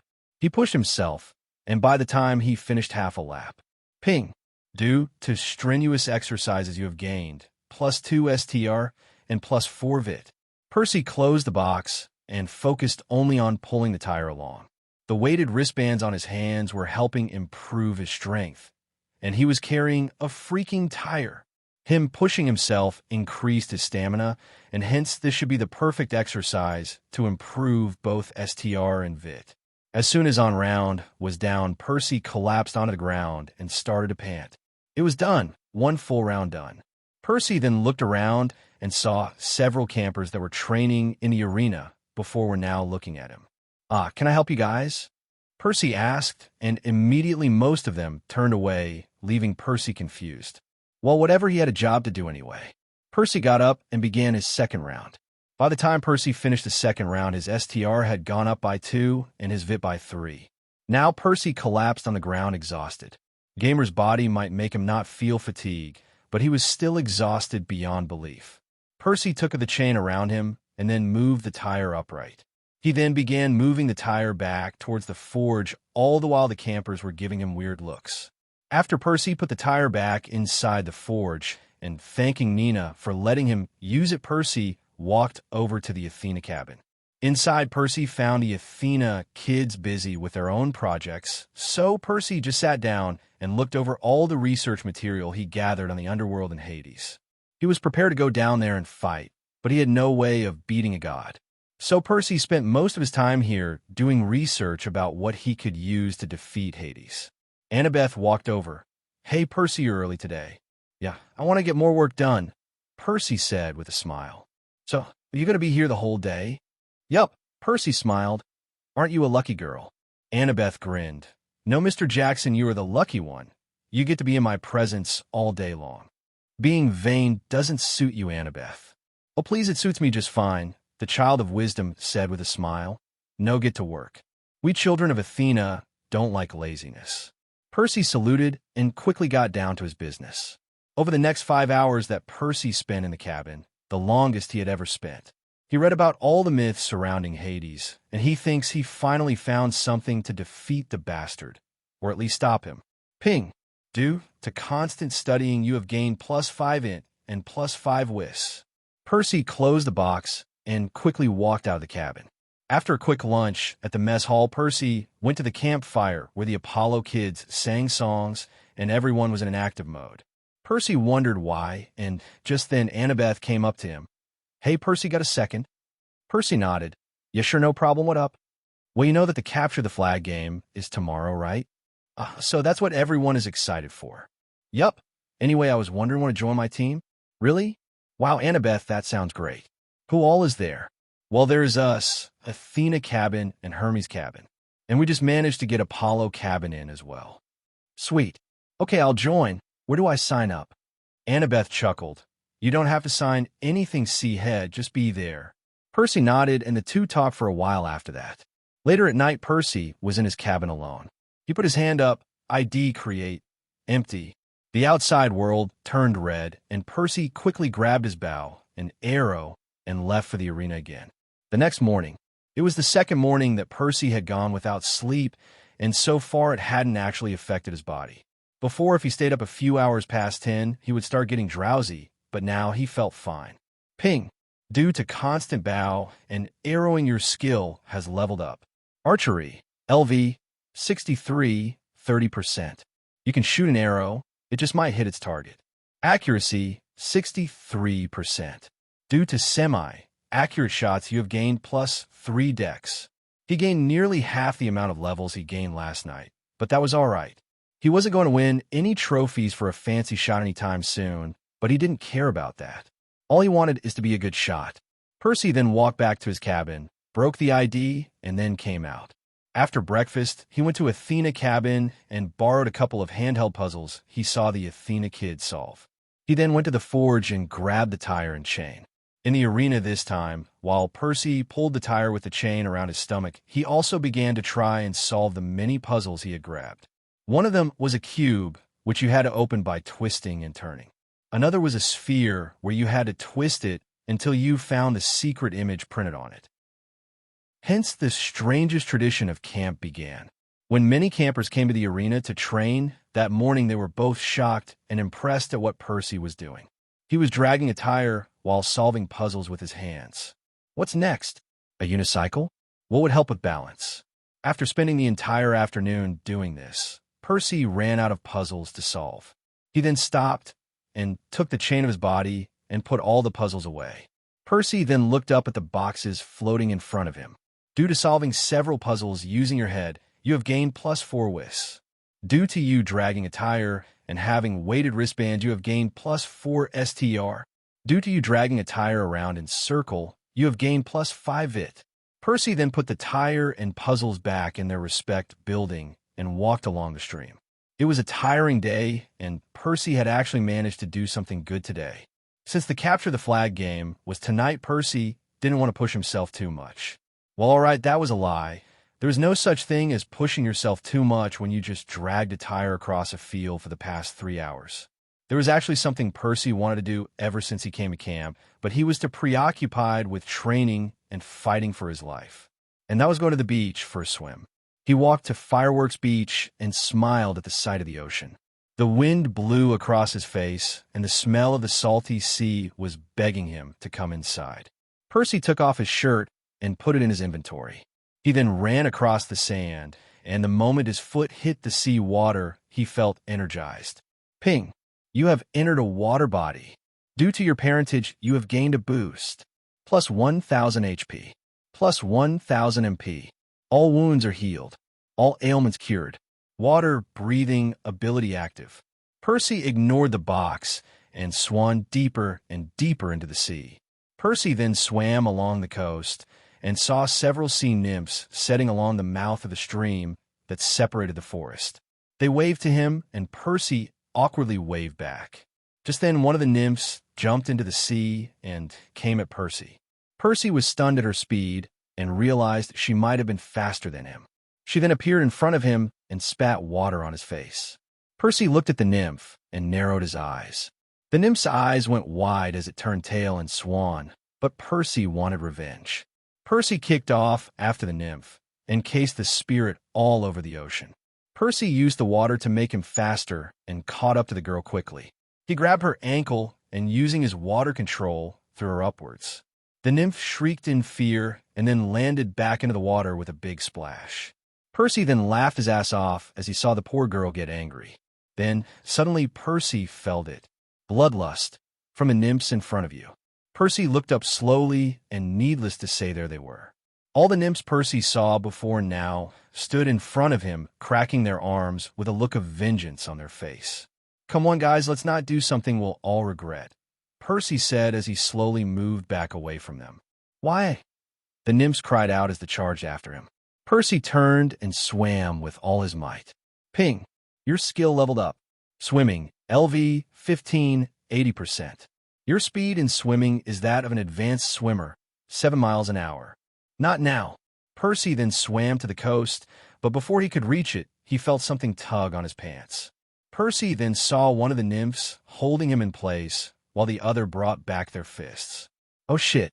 A few minutes later, Percy found himself on the sands of the beach with bruises all over his body. Let me tell you one thing. Never piss off a nymph or her friends. Those things were twice as dangerous as human women when pissed off, but they were twice as beautiful too, so it kind of added up. Percy then put on his shirt and walked back to camp. After dinner at the mess hall, Percy quickly went to the shed, where he got an extra set of Greek armor, the ones with the funny skirt. He put on his helmet of Troy and readied his shield. He then went to the area outside the forest where most of the camp was now gathered. He quickly spotted Annabeth and Luke and walked over to them. "Hey guys." "Hey tire pusher," Luke said with a grin. "Really? That's the best you guys could up with?" Percy asked. "I prefer the hero of the unclaimed." "Gave yourself that, did you?" Annabeth asked with a smile. "Nope, Michael did." "Michael, you of the Apollo cabin?" Luke asked, and Percy nodded. "Well then, hero of the unclaimed, glad you can make it." "Yeah, we were just about to begin," Annabeth said, turning to Dionysus, who was standing before all of the members of camp. Percy listened half-heartedly as the Olympian went on and on about the rule, which were basically the streak was the separation point between both sides of the forest. The entire forest was open game and no maiming or killing. Percy nodded absent-mindedly to whatever the god was saying as he thought to himself, "Is this guy really a god? Like an Olympian god? He doesn't really do much, does he?" After that, Percy went along with Annabeth and Luke as they took their team, blue team, deep into the forest. They then came across a big stone formation that Percy remembered seeing when he was in the ID, Zombie World. "This is Zeus's fist, Percy," Luke said, pointing to the rock pile. "This is where we're making camp." A few sons of Hermes then climbed onto the rocks and put the flag on top. "Why do they call it Zeus's fist?" "Well, from one angle, it looks like a fist," Annabeth explained. "Well, from where I'm standing, it looks like a pile of rocks." "Yeah, I know. Greek people are weird. Just accept it and move along. Only way to be sane," Annabeth said, and they both turned to Luke, who was addressing the entire team. "All right, the Athena cabin and I have made a battle strategy. Archers get on the trees along the coast. If I know Clarice, and I do, she will send a lot of people through the beach where they can get more space to move. We want them inside the forest, so push them there. Once they're there, Hermes cabin members will take care of them. Children of Athena, we need traps all over the place. Protect the base, and make sure to give hell to the one who managed to cross the stream." Percy then raised his hand. "What do I do?" "Ah." Luke then scratched his head. "What are you good at other than sword fighting?" "I'm good at sneaking around," Percy said with a shrug. "Really? Yeah. That's how I found out about the Greek world. Spied on Grover when he was making kissy faces with Juniper over an iris message. Not the best way to tell a kid he is a demigod, but meh." The team laughed, Luke especially. "All right, Percy, go nuts. I think you can take care of yourself. Any idea where they might keep their flag?" "There's a tree clearing over on the other side. It should be there somewhere. Knowing Clarice, though, she probably has a lot of people guarding it, so be careful." "Wait, you don't think Percy can actually pull this off, do you?" Annabeth asked, worried. "He barely had a week's training." "Relax, wise girl. Have some faith in me," Percy said with a grin. "I promise I don't suck that much." Annabeth sighed, but before she could respond, they all heard a couch below, signaling the beginning of the battle. "All right, everyone move out." Luke cried as he charged ahead with the rest of Hermes' cabin. Percy readied Riptide and ran into the forest. As soon as he was out of sight, Percy pulled up and empty ID create, empty. The sky went red and the noise of footsteps went away. Percy then ran across the empty forest and quickly crossed the stream. He then reached the other side of the forest, crossing the stream without a look. Eventually, after a few minutes of searching, Percy came upon a large clearing where, if he was in charge, he would put the flag and people to guard it. Percy then thought out, ID escape. The red sky cracked, and all the noise of the normal world filled the night. There was the sound of swords crashing all over, and Percy saw 5 children of Ares guarding the flag. The 5 campers still hadn't noticed him, so Percy went into the shadows of the trees and hid there. This is going to be easy.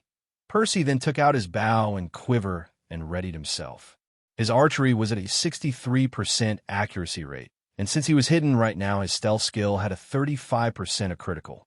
Percy took out a blunt arrow and aimed it at one of the children. He pulled back the arrow and then released. The arrow flew and hit one of them on the knee. The camper went down, and soon the rest of them moved to him to see what was wrong. During that time of distraction, Percy, another arrow through the left biceps of another Ares kid, causing him to fall down in pain.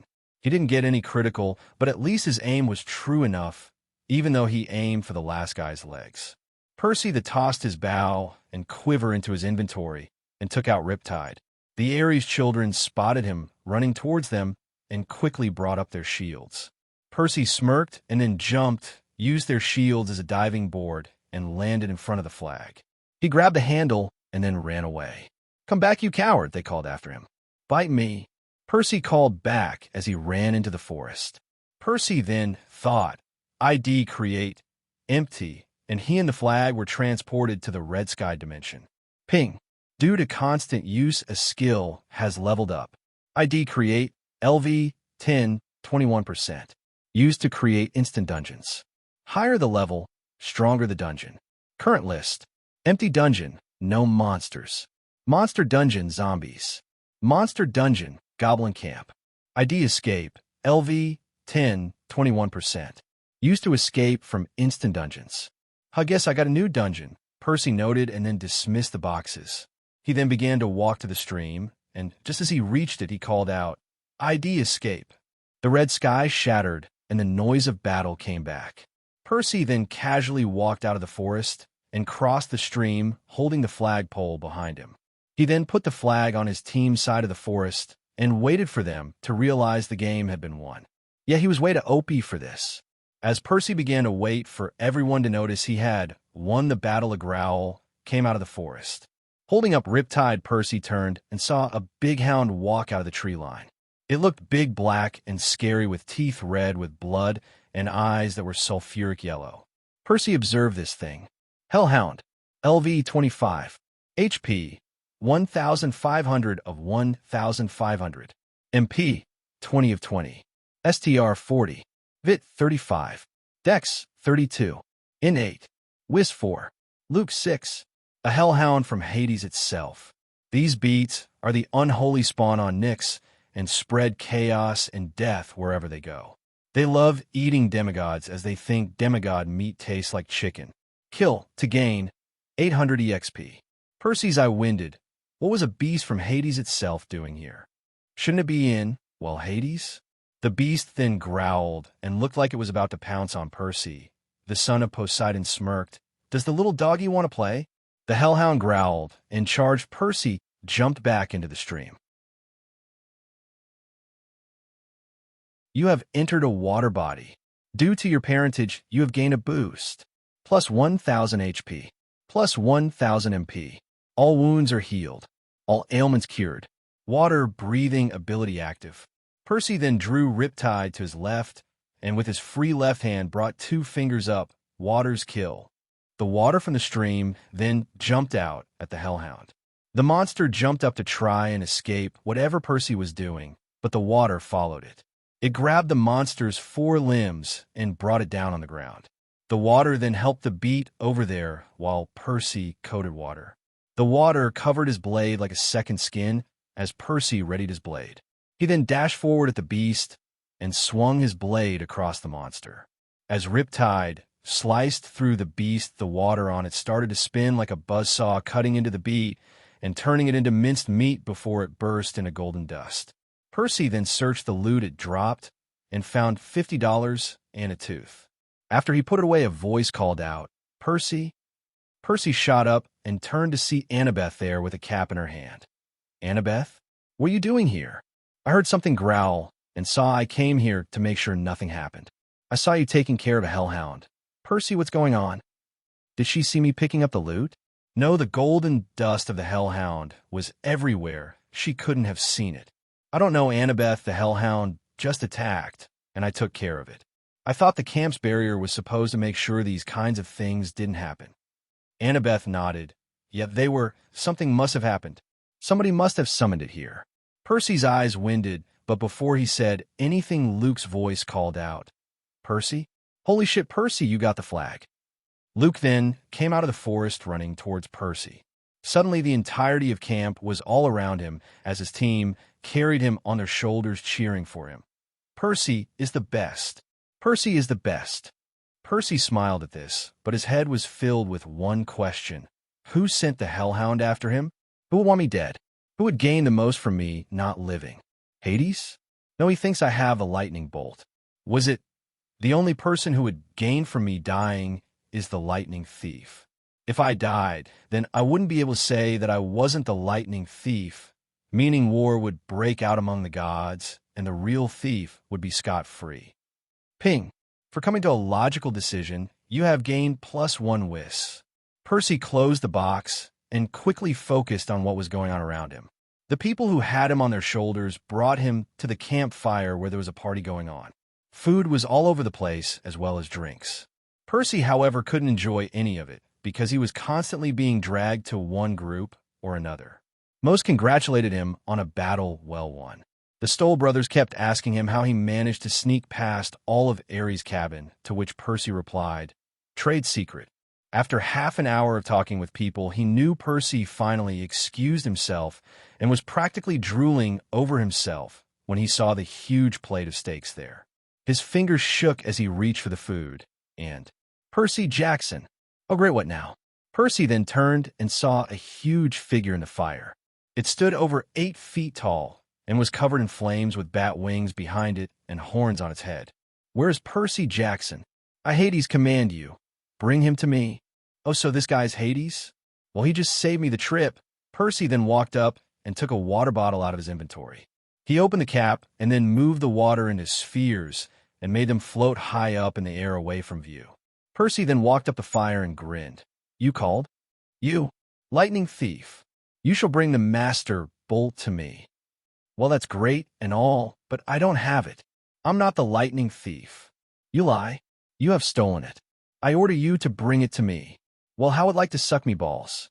The campers then all went white and looked slack-jawed at what Percy said.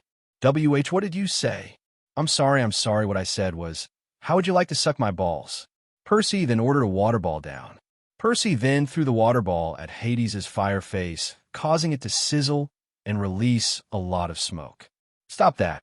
"No," Percy replied, and then threw more and more water balls at Hades' face. "Enough," Hades screamed. "If you ever want to see your mother again, you will come to Hades with the bolt, or I will kill her." Percy narrowed his eyes. He was hoping he had more time to get more training in, but Hades was forcing his hand. Percy then commanded all the water and the drinks gathered at the campfire into the air and sent them all at Hades. "Never threaten my mother." "Wait, WH-. Hades was then drenched and the fire was put out. Percy huffed at the ashes and quickly turned away. "Chiron, I'm going now," Percy called out to the half-man, half-horse creature. "Understood, Percy," Chiron said, walking alongside Percy. "Come with me. You need a prophecy from the oracle first before you leave." Percy nodded as Chiron led him to the big house. Inside, Chiron told him to go to the attic and will find her there. He also told Percy to be ready to see something startling. Percy then opened the attic door and walked up to the room. It filled with several things like paintings, shields, weapons, and is that the Ark of the Covenant? Either way, the room was filled with dust. but there in the shadows of the attic was a figure whose face was hidden. Hello, Oracle Lady," Percy asked as he approached the woman. As Percy came closer, he realized that the thing he was talking to was a mummified body with brown hair and was dressed up as a hippie from the 60s. Suddenly, the mummy moved, and its eyes glowed green. A green smoke came out of its mouth, and a chilling voice spoke. "I am the Spirit of Delphi, speaker of the prophecies of Phoebus Apollo, slayer of the mighty Python. Approach, seek her, and ask." Percy gulped and walked forward. What is my quest?" "You shall go west and face the god who has turned. You shall find what was stole and see it safely returned. You shall be betrayed by one who calleth you friend, and you shall fail to save what matters most in the end." The green mist then moved back into the mummified body, and all life went out of its eyes as it once again transformed into a corpse. "Wait, what?" Percy cried out. "Who is it that will betray me?" Percy then started at the oracle. Observe. The Oracle of Delphi. The spirit of the oracle lives in this mummified body. Cursed by Hades after the death of his lover and the attempted murder of his 2 children by Zeus, the spirit of the oracle has been unable to move on due to this curse. The only way to break this curse is to fulfill the great prophecy, thereby releasing Hades' children. Great, just great. More of Hades' bullshit. Just what Percy needed right now. Percy sighed and quickly exited the attic and met with Chiron on the ground floor. The centaur stood in the porch of the big house with arms crossed and a frown on his face. "Why the long face, Chiron?" Percy asked. "Percy? Oh, nothing. I'm just worried. Annabeth informed of a Hellhound attack on you during capture of the flag. Why didn't you tell me, Percy?" "Well, was kind of busy with all the people who want to talk to me and then getting threatened by the king of the underworld and all. I think someone must have summoned it inside camp." Chiron nodded. "Yes, that seems very likely. If I was to guess, I would say the lightning thief did it." "Why are you so sure?" "If I died, then my protest would die as well. The gods would be left thinking I was the one who stole the bolt, and with that being said, they would start their war. It just seems logical." Chiron nodded. "Yes, it does. Do tell me, what did the oracle tell you?" Percy repeated the prophecy, and Chiron looked disturbed at this. "All right, Percy, it is decided. Your quest will be this. Go to the west. If what the oracles say is true, and it always is, you will find the bolt along the way. You need to reach the underworld and come back here by the 21st. Where is the entrance to the underworld?" Chiron grumbled. "Hollywood." "I'm not really all that surprised." "All right then, see you later, Chiron." "Wait, Percy, you need to pick 2 others to join you on your quest." "Do I have to?" "Yes, you do," Chiron said with a stern look. "You need someone out there to look out for you, Percy." "Okay. Is Grover better now?" "Yes, he has been spending his time with Juniper lately, but if you ask, I'm sure he will say yes." "All right, Grover and Luke." "Luke." Percy nodded. "Yeah. He's a good sword fighter and a great leader. He is also old enough to know anything we would need to do. Also, we are going to the underworld. Will be handy to have Thief with us, just in case." Chiron nodded at Percy's reasoning. A well-thought-out reason, Percy. "Very well, I will inform the 2 now. You on the other take this time to get ready for the quest." Percy nodded, and soon student and teacher split up. Percy quickly walked to Athena cabin, where inside was just as busy as always. Percy walked in and nodded to a few of them and went to his desk. He then picked up all the notes he had made about Hades and how to trap a god and began to leave before Annabeth came in his way. "Percy, where are you going?" Annabeth asked with concern. "I have a quest, Annabeth. I'm going west to Hades to save my mom." "So that's why," Annabeth said, pointing to the notes in his hands. "Yeah, the more I know about Hades, the easier I can beat him." Annabeth nodded. "Smart move, Percy. Quick question, who's coming with you?" "Grover and Luke. I need Grover's help in case we run into an animal or something, and Luke's help in case we get stuck in a prison in Hades." Annabeth nodded. "I see. You gonna pack your stuff now?" "Yeah, Annabeth. I'll you later. We all are leaving early tomorrow." Percy, and after a quick chat with Malcolm and the other campers, Percy left the cabin and walked to his own. The entire night, Percy spent checking and rechecking everything he had. He needed to make sure everything was perfect. He got loads of food from the many days he had been sneaking it into his inventory. His weapons were all sharp and ready. His armor would be ready only later, so Percy will have to make do without it. After it was all finally done, Percy sighed and went to bed. The moment he closed his eyes, he fell asleep. Ping. You have slept and you own bed. HP and MP have been restored 100% each. All ailments and negative status effects have been cured. Percy woke up and saw it was a little past 6. He quickly showed a few things like clothes and his shield into a bag he got from the camp. After all, if he didn't have a bag and kept pulling things out of the air, things would start to look a little suspicious. Percy then made sure Riptide was in his pocket. It was. And then he went to the entrance of the camp and walked past it towards Talia's tree. There waiting on him was Luke and Chiron, with the former having a bag slung over his back similar to Percy's. "Hey, Percy," Luke called out. "Hey, Luke, were you waiting too long?" "No, just got here," Luke said, and just then they saw Grover come out of the camp as well, while running more like it, and then reach Percy and stop panting all the while. "Out of shape, G-Man." Shut up, P. Percy. "Unlike you demigods, we satyrs don't have enhanced stamina," Grover said with a grin. "Well, now that you're all here, we can begin dash." "Wait," a voice cut in. The group turned, and once again someone from camp was running towards them. This time it was Annabeth, and she had a package in her hand. She reached them and smiled. "Good you guys haven't left yet." "Why are you here, Annabeth?" "To give you this, of course," Annabeth replied, and gave Percy a book with papers sticking out in various places, and even a few bookmarks here and there. "It's a book about the entire of US, where you should go and what you should avoid, Demigod Edition. Athena Cabin has been making it for some time, and we thought the best test run for you would be this." Percy then observed it. Book of US. A book which contained vital information about the US and all the important areas in it for demigods. Listen to this book and treat it like the Bible. Percy smiled and put the book inside his bag. "Thanks, Annabeth. I'm sure we will be able to put this book to good use." Annabeth smiled, and Luke then spoke up. "All right, guys, we need to move. If we get to New Jersey before noon, we can catch the train to LA from there. If all goes well. But it won't, so let's see." Percy grinned. "You are such a pessimist, Luke. Whatever see ahead. Let's just get going."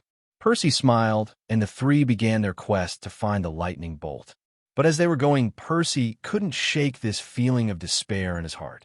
It was like something was about to happen, and he and his friends would be in the middle of it. From camp, Percy and his teammates got into the camp van, which kind of looked like the kind you kidnap children in. Their driver was named Argus, a being made by Hera as a security guard for the camp. He was covered in eyes and didn't really speak. He was the first step for every camper's quest. Soon they came to the bus terminal in the outskirts of Manhattan, and they waved goodbye to Argus, who smiled. Percy then went to the bus terminal and got 3 tickets to a trip straight to LA. Soon the three were waiting for their bus as a quiet atmosphere settled between them. Percy spoke up, breaking the silence. "So, the nymphs at camp are kind of cute, huh?" Luke chuckled. "Hell of an icebreaker, Percy." Grover laughed. "Yeah. When we ever have an awkward situation we want to get out of, we'll call you." Percy shrugged. "Well, at least I'm trying something." "Well, you're not wrong," Luke said with a grin. "They're pretty hot." "Yup," Grover nodded his head. "The perfect creature of nature. They are smart, beautiful, and very healthy." "Don't you have a girlfriend?" Percy asked with a knowing smile. "Well, yeah, I do, but please don't tell her I said that. She will kill me, very, very slowly," Grover said with a pleading look. "I don't know. It did seem like you love the nymphs a whole lot. Especially their healthy bodies. What do you think, Percy? Should we tell Juniper?" Luke asked, turning to Percy, who was looking a little confused.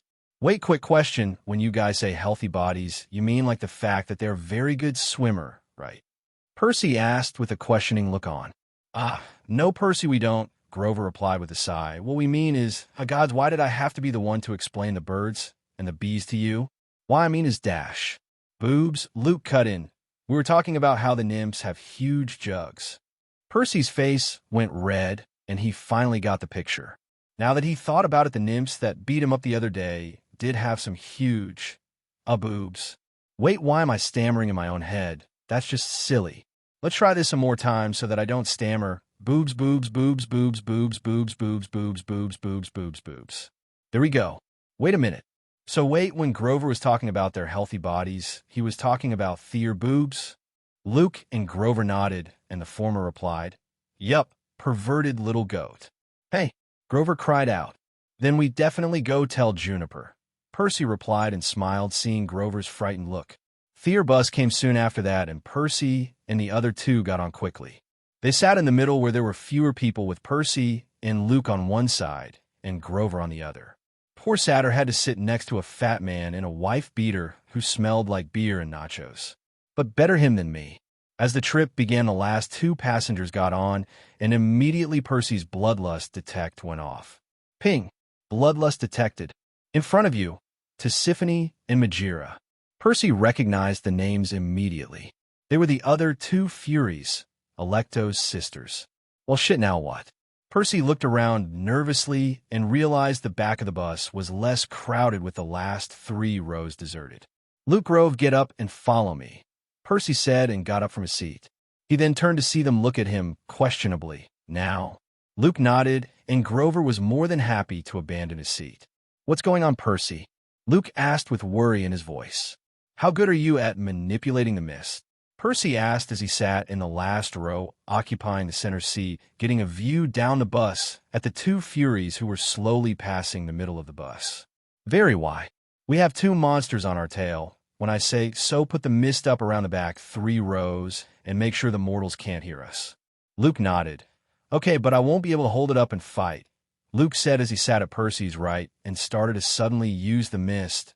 The Furies were now 5 rows away. Grover, when I say so, grab the one on my left. Got it? All right, Percy, Grover said, stammering, and took his seat to Percy's left.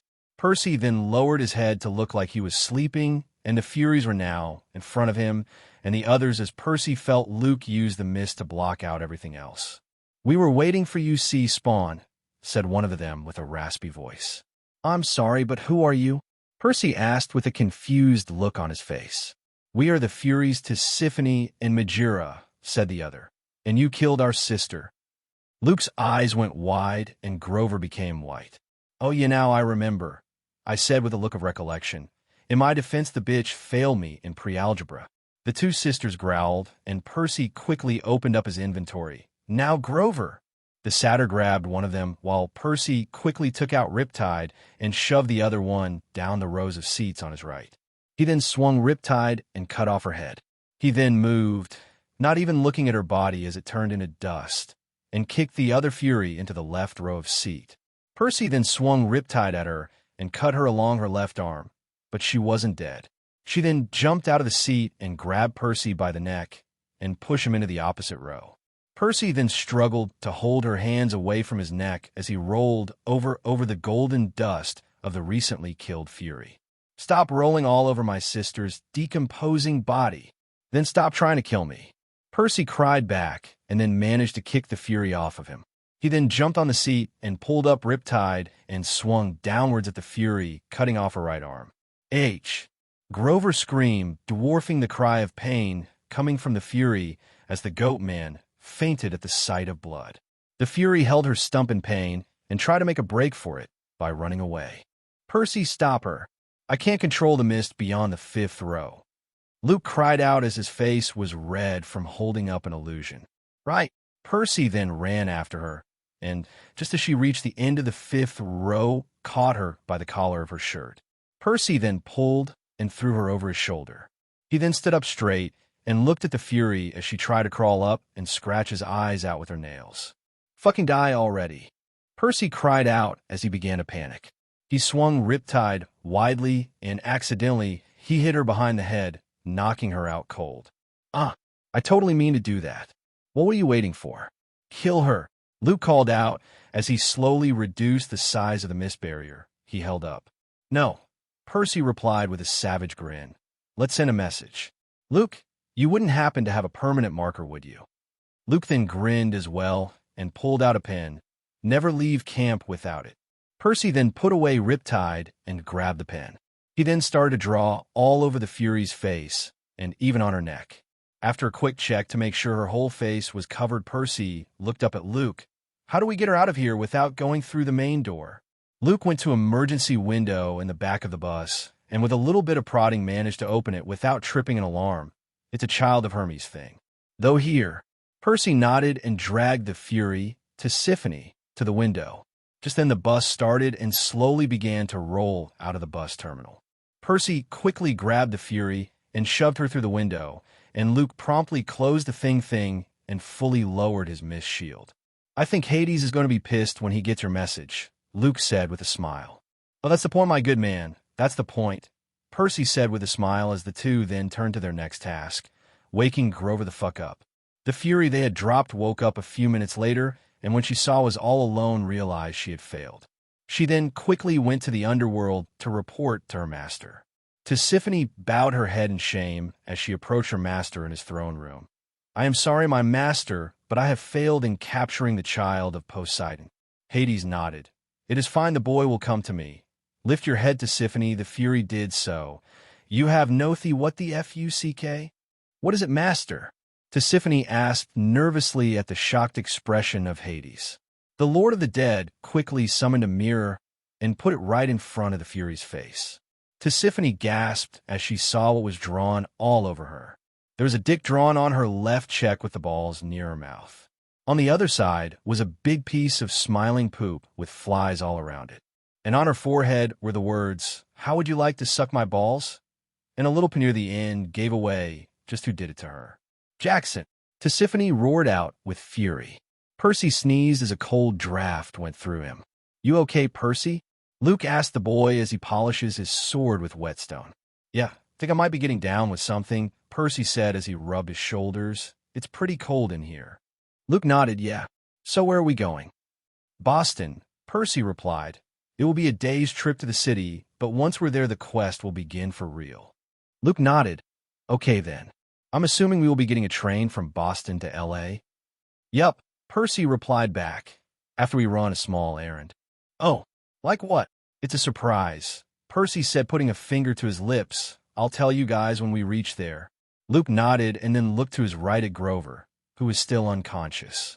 After a moment of silence, Percy spoke up. "Hey, Luke, I was wondering—" "Oh, what?" Luke asked, blinking. "What do you need, Percy?" "Would you like teach me how to control the mist?" "It would really help me out," Percy said as he looked to the ground in embarrassment. "You don't have to if you don't want to. It's just I thought since we aren't doing anything right now. If I do teach you, are you going to use it to trick mortal women by making them think you are handsome?" "No. Why would I need to do that? I'm already handsome," Percy said as he swept his finger through his hair, striking a pose. "Huh, good answer," Luke said with a thumbs up. "All right then, I'll teach you." Percy smiled and then listened as Luke began his speech. "So it's like this. Imagine the world as two parts, the divine and the mundane. Annabeth's words, not mine. Anyway, the divine and the mundane always crash into each other. They're like two pieces of metal, and when they crash, they form sparks. The mist is that spark. When a mist is created, it affects only the mundane and not used mostly, because we are half God and all that. So wait, the mist hide things from the mortals without them even realizing it." "Yup. So what if something was using it to manipulate us? Like what if there's a third entity that could use the mist to control our world like we can do to the mortals?" Luke looked at Percy and blinked. "Yeah, that's a little scary for me. Do me a favor and don't try and scare me half to death, Percy." Percy chuckled. Sorry. Just thinking out loud." Luke sighed and began. "Anyway, the mist can be controlled by us because of our divine side. Not even clear-sighted mortals dash. Like my mom, right? Like your mom can do that with the mist. So basically, if you want to use the mist, you have to first imagine the mist itself. You must first focus on the thing you want the person to see, not the person. So first clear your mind, then imagine what you want to be seen, and then will the mist to happen. But it isn't that easy. First, you need to see the mist itself. And how do I do that?" Percy asked as he looked around the bus. "Isn't supposed to be invisible to us?" Not really. Think of it like this. It is something we have been seeing all our lives, but have learned to ignore, like the sound of our own heart. So what you have to do is first look at the world and focus. Connect with the world around you and feel yourself be pulled into your godly half. Then allow your eyes to see what it has learnt to ignore. Percy nodded and then looked focused on the interior of the bus as his breathing slowed down. He looked and looked And just as he thought he saw something in the corner of his eyes, it turned out to be just a passenger's stretching his arms. Percy closed his eyes and shook his head. I can't do it, Luke. Are you sure there is something supposed to there? Like you're not high, or something, are you? Luke chuckled. Not right now, Percy. Relax, Percy, it's okay. Not many can do it on their first try. It's perfectly natural. But I mean, come on, I did everything right. I clear my mind, I focus on the world, and try to see something I'm missing, but nothing, not a blank. Luke smiled. Why don't you think of it like this? It is between the cracks in the walls and inside the body of every person. It is the thing that we see in the corner of our eye, but ignore. It is the thing that we block, so don't try to calm yourself to the point of being brain dead. Search for it. Don't expect it to come to you. Percy nodded and then turned to the bus again. He looked at the people of the bus as Gamer's mind kicked in making Percy's brain into a cold calculating machine. But this time Percy didn't wait for the mist to show up. He looked for it. His eyes roamed all over the bus, and his mind whirled as it tried to figure out what it was looking for. The chairs were chairs, the roof was the roof, the light was murky. Percy then looked up at the lights in the bus and focused on it as slowly his eyes began to adjust, and something just clicked. Percy then saw as the world around him became covered by a white, creamy substance. No, not that you pervert, like a smoke that was almost physical. Percy moved his hand, and he saw the smoke move away from his body, almost like it was repelled away from him. This is amazing, Percy said in a voice that was less than a whisper. You see it? Luke asked him. Percy nodded, and then looked at Luke, who was also repelling the mist away from him. Good. Now try and make an illusion out of the mist, Luke said as he then pointed at a lone passenger sitting near the back, and make that man see it. Percy nodded and then readied himself. He gathered the mist around as he focused his will over the mystical substance. He then imagined a giant chocolate cake and moved the image right in front of the passenger in front. The man looked at the cake, he then reached for it, but at that moment Percy dropped the illusion and grinned. The cake is a lie. Ping. Through a special action, you have made a new skill. Miscontrol, LV 1, 23%. The user can control the mist to create higher the level, the more powerful the illusions. Can be used on mortals. Range 20 meters. Percy looked at his new skill and quickly waved it away. Luke smiled. Nice. Not bad for your first try, Percy. Thanks, Percy said with a smile. By the way, does the most work on divines? Like immortals, monster, things like that? Well, maybe. It would depend on the user. I would probably not be able to do that, but someone like Chiron is pretty good at using the mist. Wait, when Electo attacked me, and I killed her, Chiron didn't make an illusion. He made the students forget she even existed. How is that done? Well, it's the illusion of the mind. Think of it like, do you know the Jedi mind trick from Star Wars? Yeah, it's basically the Jedi mind trick from Star Wars. Cool. Percy said, that means when I get stronger, I will actually be able to control mortals to some extent. This is so cool. Goodbye, homework. But just then a thought came into Percy's head. Wait, Luke, what if someone used the mist and harmed humans with it? Luke's smile faded and he frowned. Yeah, I know what you mean. Many of us don't realize the power the mist has. Usually the one who can control the mist are mature enough to not do that. But that being said, there are some who would abuse this power. Usually the gods would make sure that wouldn't happen, but, well, as you can see, they don't really care anymore. Percy nodded, and the two fell into an uncomfortable silence. Percy's head was filled with thought of worry for the mortal, while Luke was remembering his past and how his mom used sound before she went crazy. The next day, the three woke up just as the bus reached the outskirts of Boston. Percy's and Luke's backs were paining, while Grover was fresh as a daisy since his body was far better at roughing it than the demigods. They three got off at their stop, which was at the very edge of the city, and Percy quickly pulled up a map and led the group away from the city. Percy, I think you might be going the wrong way, Luke said, pointing back at city. The train station is that way. Remember the errand we need to do? Luke nodded while Grover looked confused. Well, it's near here, and after that only are we going to the underworld. I'm all for taking our time to reach the underworld, Percy, Grover said, but what exactly are we doing? Have you ever heard of the chains of Hephaestus? Percy called as he took a left that led to a road leading into the woods and further away from civilization. Ah, they were chain made by Hephaestus? Luke guessed. Right. Anyway, when Hephaestus stuck his mom, Hera, on her throne for hundreds of years to get back at her for kicking him off Olympus, he used these chains. Wait, I thought it was the throne that fixed her to the spot and took her powers, Grover said as the group walked further into the woods and quickly came to a stream. They then began walking upstream. You're half right. The chair did hold her in place for all that time, but the chains were the ones that stopped her from using her powers. Basically, they were the cuffs while the chair was the jail. So we are out here. Luke then swatted a fly. To try and find these chains? Yup. Percy, that was thousands of years ago.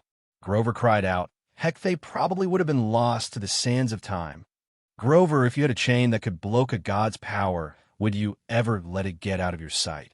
Grover looked surprised and then began to think while Luke caught on. So you think Hephaestus still has it?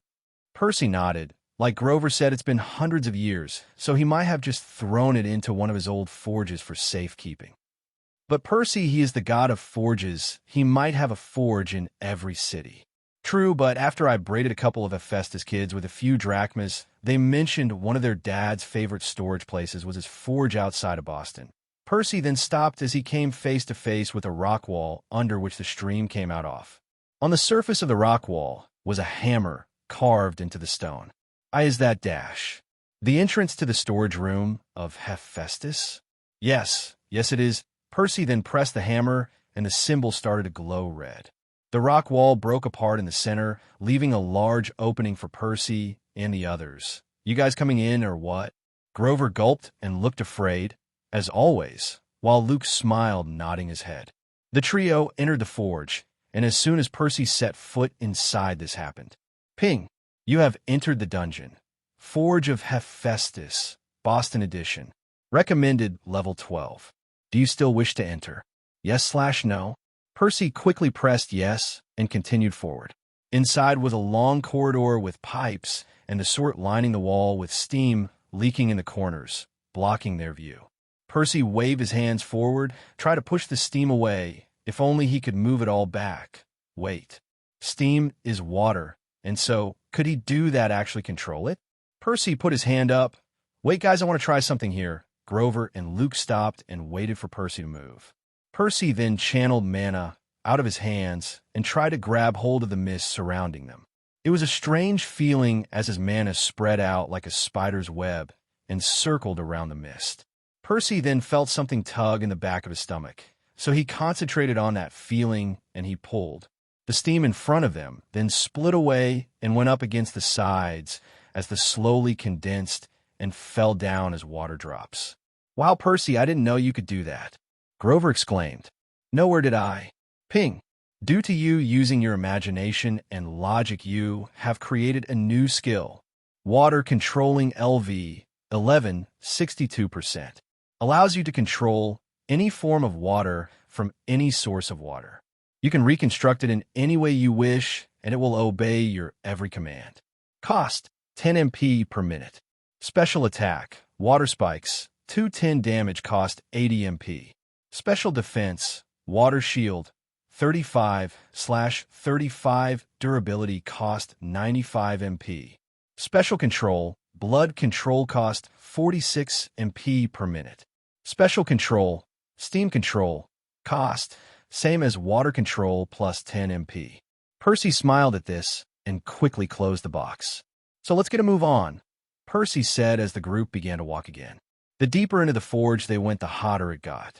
Soon it was so hot that Percy started to sweat enough to fill buckets. But hey, at least if a monster attacks, Percy can use his sweat instead of water to fight them off. Eventually, the tunnel they were going through took a right turn, and as soon as they took that turn, the group was confronted by their first monster. It was a machine, because though we were in a forge of Hephaestus, of course, the monster were all going to be bloody robots. The machine looked human with wheels for legs and golden blades attached to its arms.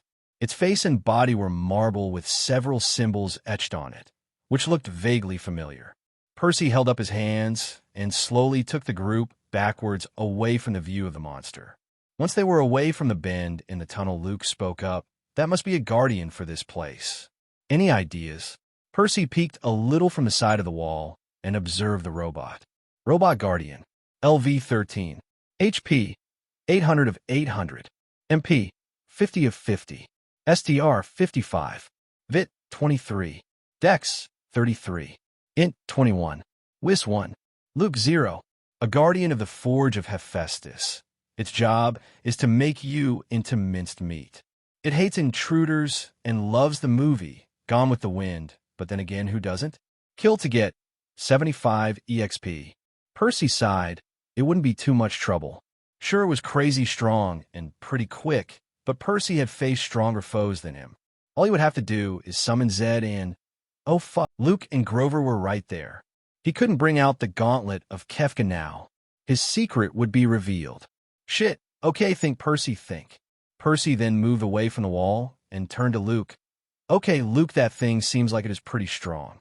And judging by those wheels it has for legs it can move, we need to distract its attention and then we attack it. Grover, the goat man, paled. Can you use magic? Yeah, I can control nature.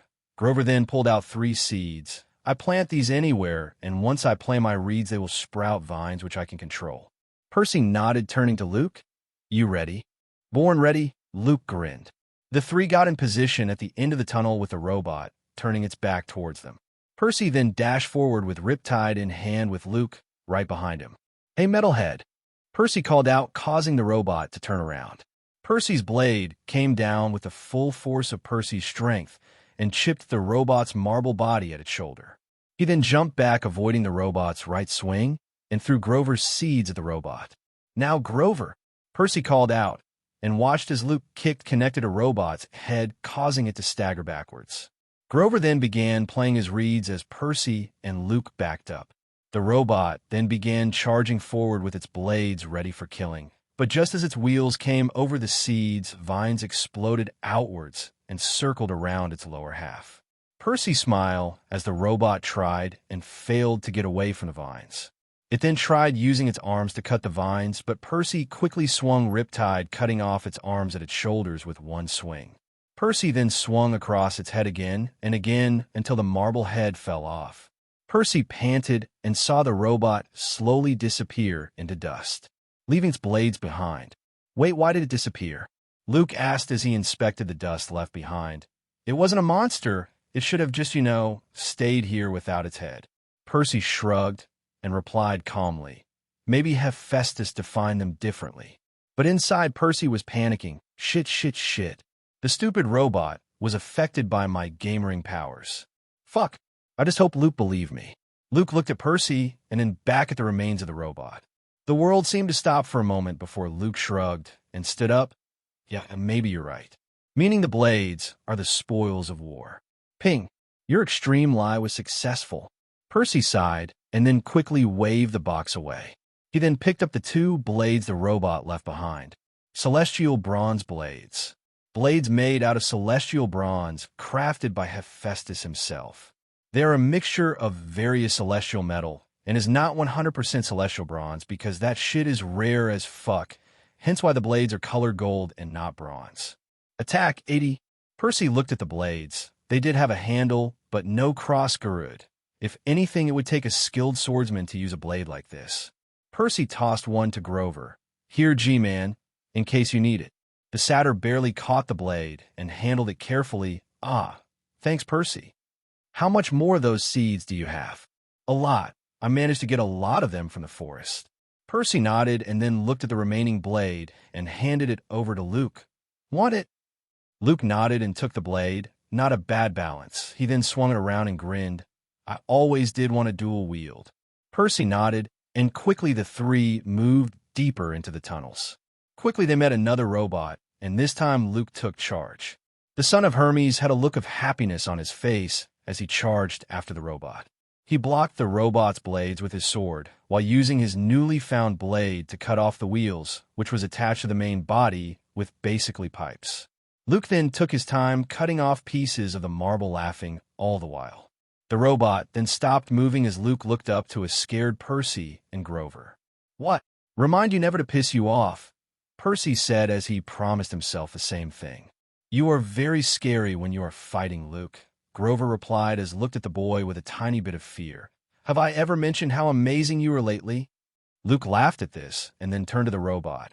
Okay, wait, if Hephaestus programmed these things to fade, why didn't this one?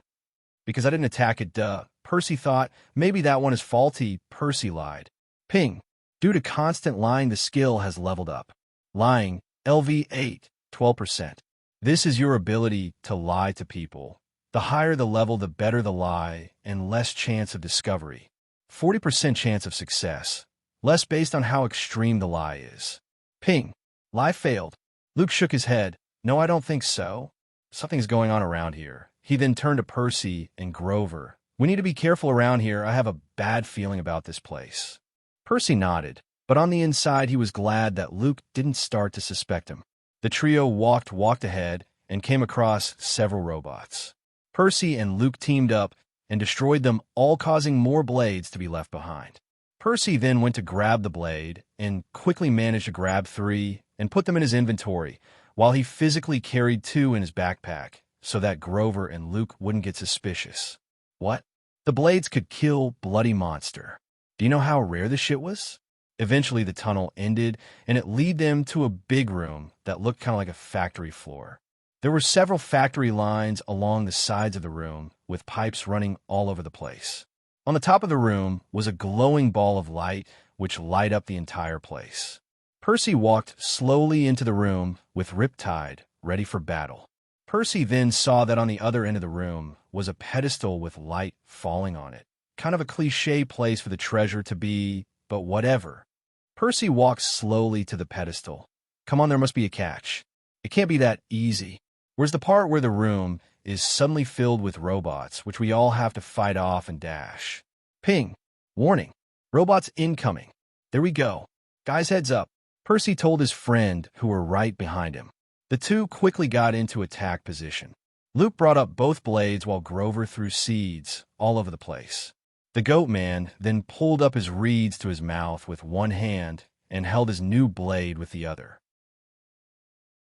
Suddenly, the pipes in the walls started to open up, revealing robots inside the large pipes. Secret entrances, who knew?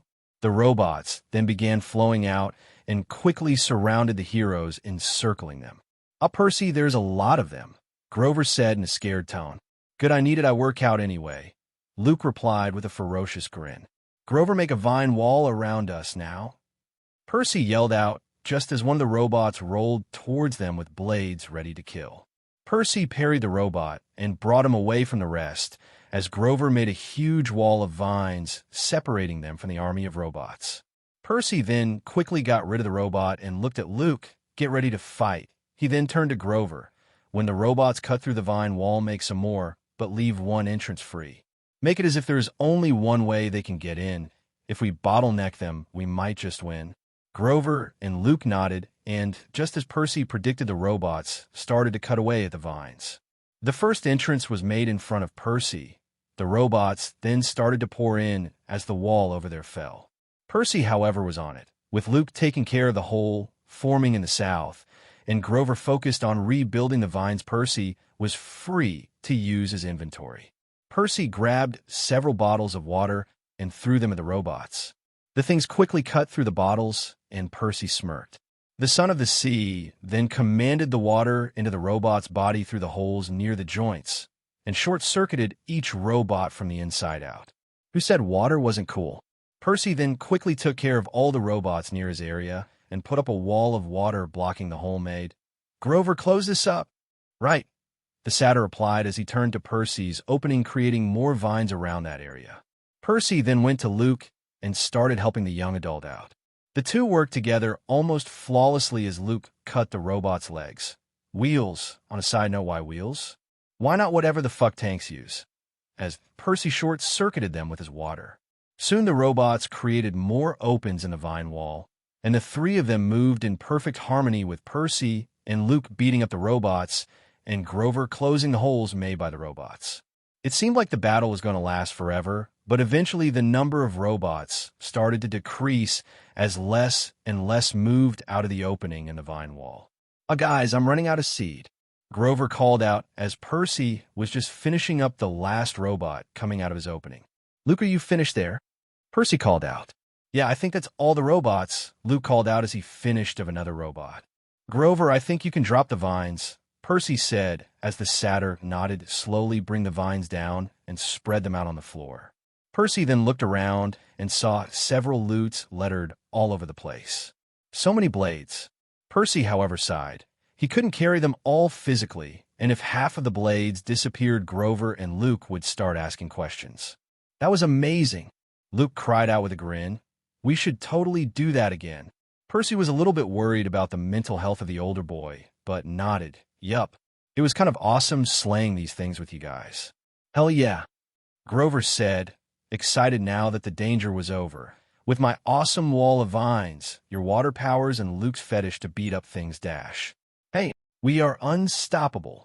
Percy and the others then quickly came down from their victory high and walked over to the podium on the other side of the room. But as Percy began walking toward it, he hears something he really did not want to hear right now. Ping. Warning. Monster robo-snake above you. Percy's eyes widened at this, and he quickly looked up and saw the ceiling break apart right in front of his eyes. The tiles disappear into nothing, giving was to several pipes rolling along the ceiling. Only they weren't pipes, and they were moving. The bright globe that was hanging from the ceiling shattered, and its shards fell all over the room. Percy, what's going on? Grover cried out as he narrowly dodged a shard of the ceiling light. It's a trap, Luke called out as he grabbed Grover and ran towards the tunnel they came from. Come on, Percy. Percy nodded and quickly ran back. He could come for this thing later. Right now, he needed to make sure Luke and Grover were safe. Percy ran, but then turned back to ceiling, and suddenly he saw out of the now dark ceiling red eyes were staring back at him. Percy's felt fear when he looked into those eyes, but quickly blocked the fear from taking over his mind. Run, guys. The three had almost made it, but before they reached the tunnel, something fell from the ceiling, something big. Percy, being closer to the center, was flung into the air due to the aftershock of the impact. He crashed into the wall and fell down like a rag doll. Percy, Luke called out, but then suddenly a giant metal tail slammed into Luke and Grover and threw them into the opposite side of the room. The two hit the wall and immediately fell unconscious. Percy groaned as he rubbed his head. God, who hit me? His head was hurt, but due to Gamer's body, he didn't lose unconsciousness like Grover and Luke. Percy got to his feet and stopped moving once he saw what was looking back at him. Those red eyes belonged to a massive robotic snake. Bronze metal replaced scale, and in between the scales, Percy could see thick wire running along its body. Its head was angular, and its teeth looked sharp, very sharp. It had a crown on its head, which kind of looked like a big trident, and did I mention how sharp its teeth looked? Percy then observed the thing. Robotic Snake Guardian of Hephaestus. LV 42. HP 25000/25000. MP 40 of 40. STR 45. Vis 42. Dex 43. Int 3. Wis 1. Luke 9. This snake is one of the 12 guardians of the 12 forges hidden all over America. This guardian in particular is known for its deadly attack, and have you seen its teeth? It takes its job very seriously, and also is known for crushing its opponents to death before eating it, like a real snake. Kill to gain 15,000 EXP. Percy then dismissed the box and looked for Luke and Grover. He found them against the wall, on the opposite side of the wall, unconscious. Percy sighed in relief and then turned to the snake. Showtime. He smirked and quickly pulled out his gauntlet of Kefka and put it on. You know, you should have left those two conscious. The snake narrowed its red robotic eyes and hissed. Its body coiled around itself to form a shield of sort in case Percy would try and attack it. Yeah, I know what you were thinking. Reduce their numbers and take them out quickly. Flawless logic. Percy then summoned Zed, Alecto, and Craig, Knight of the Damned. Only problem, I couldn't show my real power with them around. But now, Percy then turned to his servant who nodded in waiting. Attack. Alecto took to the air, but found it difficult to move Calso to the enemy in the small room. Percy quickly threw her his bow and quiver, distract him. I don't really think arrows are going to distract that thing. Alecto cried out as she flew away, firing arrows at the robotic snake, who didn't really seem to mind. Zed, I need you to ram that thing, Percy told Zed, who nodded. Percy gave him his blade, and the servant charged that the snake, who finally seemed to notice it was being attacked. The creature coiled back and then lunged forward at Zed, moving in the blink of an eye. Zed held the flat of his blade up and managed to take on the entire force of the snake head-on with his incredible strength alone. The snake then moved back and quickly moved away, and Zed gave chase to the beast. Percy looked at the knight. Can you fight that thing? The knight nodded. Good. Percy then took out Riptide and one of the mini blade he got from the robots before. The two then charged the snake, who was now being attacked by Zed. Percy struck between its scales and tore the wires underneath, but the thing didn't stop moving. The snake instead moved its tail and smacked Electo right in the face and ripped her head off. The Fury turned into smoke, dropping the bow and arrow, and flew into Percy's gauntlet. Percy cursed but continued fighting with the knight and Zed. Zed punched the snake in the mouth, causing the creature to reel back. Did robots even feel pain? Percy saw this chance and jumped along its scales and threw Riptide into one of its eyes, blinding the thing. The snake started to move all over the room as it threw Percy off of it in anger. The knight managed to grab Percy before he hit the ground, and the two moved next to Zed. Got a plan, boss? Percy shook his head. Not really, Zed. That thing is basically a giant snake. The only thing I can think of is to trap it in the tunnels back there. Wait, that just might work. Zed, Craig, follow me. Percy then waved the over, and the three quickly began to run to the tunnel. And sure enough, the snake followed. They ran in, and Percy looked back to see whether the snake was following. And sure enough, it was. Roar! It shouted out, and Percy looked straight and ran faster. Shit, shit, shit. As they came near the entrance of the forge, Percy called out, Break the pipes. Zed looked at Percy. What? Break the bloody pipes, Zed. Zed sighed and immediately started to swing his blade to the side, causing a lot of steam to be released in the path of the snake. Craig followed suit, doing the same. Soon the entrance came upon them, and right then Percy turned and put the hands up, water spikes. The snake moved forward, but before it shut its jaws over Percy's head, something caught onto its sides. The snake looked back, and there coming out of the steam pipes were water spikes coming out of the opening of the pipes. Ping. Critical damage. 300% of the 1050 attack equals 3,675 attack. Percy sighed as his plan had worked. He condensed the steam into water as the moved, and when it was finally ready, he skewered that fucking snake like a kebab. Percy pulled up his mana bar. Percy, MP, 15 of 425. This condensing of the steam was miscontrol, costed 10 MP, and the water spikes costed 400 MP, meaning there should be 5 spikes logged into the snake right now. Percy then pulled up the snake's health. Robotic Snake Guardian of Hephaestus, HP, 20,000/25000. Its lesser health must mean Zed had something to do with that. Percy turned to his servants. You guys ready? Zed held up his blade, and in a feral voice replied, Oh yeah. The knight simply nodded as the three turned to the snake, leaking massive amounts of bloodlust that the snake started to leak a little bit of oil from the back. Zed attacked first as he started to wail on the thing with his blade. Robotic Snake Guardian of Hephaestus, HP, 19, 500/25000. Robotic Snake Guardian of Hephaestus, HP, 19, 000/25000. Then Craig jumps in and started attacking as well. Robotic Snake Guardian of Hephaestus, HP, 18, 000/25000. Robotic Snake Guardian of Hephaestus, HP, 17, 000/25000. Robotic Snake Guardian of Hephaestus, HP, 16, 000/25000. Percy then charged in and began in favorite movie, Stardust Wave. The swords flashed away at the beast's mouth as bronze struck bronze and sparks flew. Percy kept hitting the thing until his second blade snapped, causing Percy to reach into his inventory to get out another blade and continue the combo attack. Finally, with one last strike, Percy ripped out several of the snake's teeth and hit the monster so hard it literally flew back a good 4 feet. The calculations went on in his head. 45 strikes x 38 VIT plus 35% equals 1,745%. 1,745% of 250 attack equals 4,362 attack. Ping. Critical strike.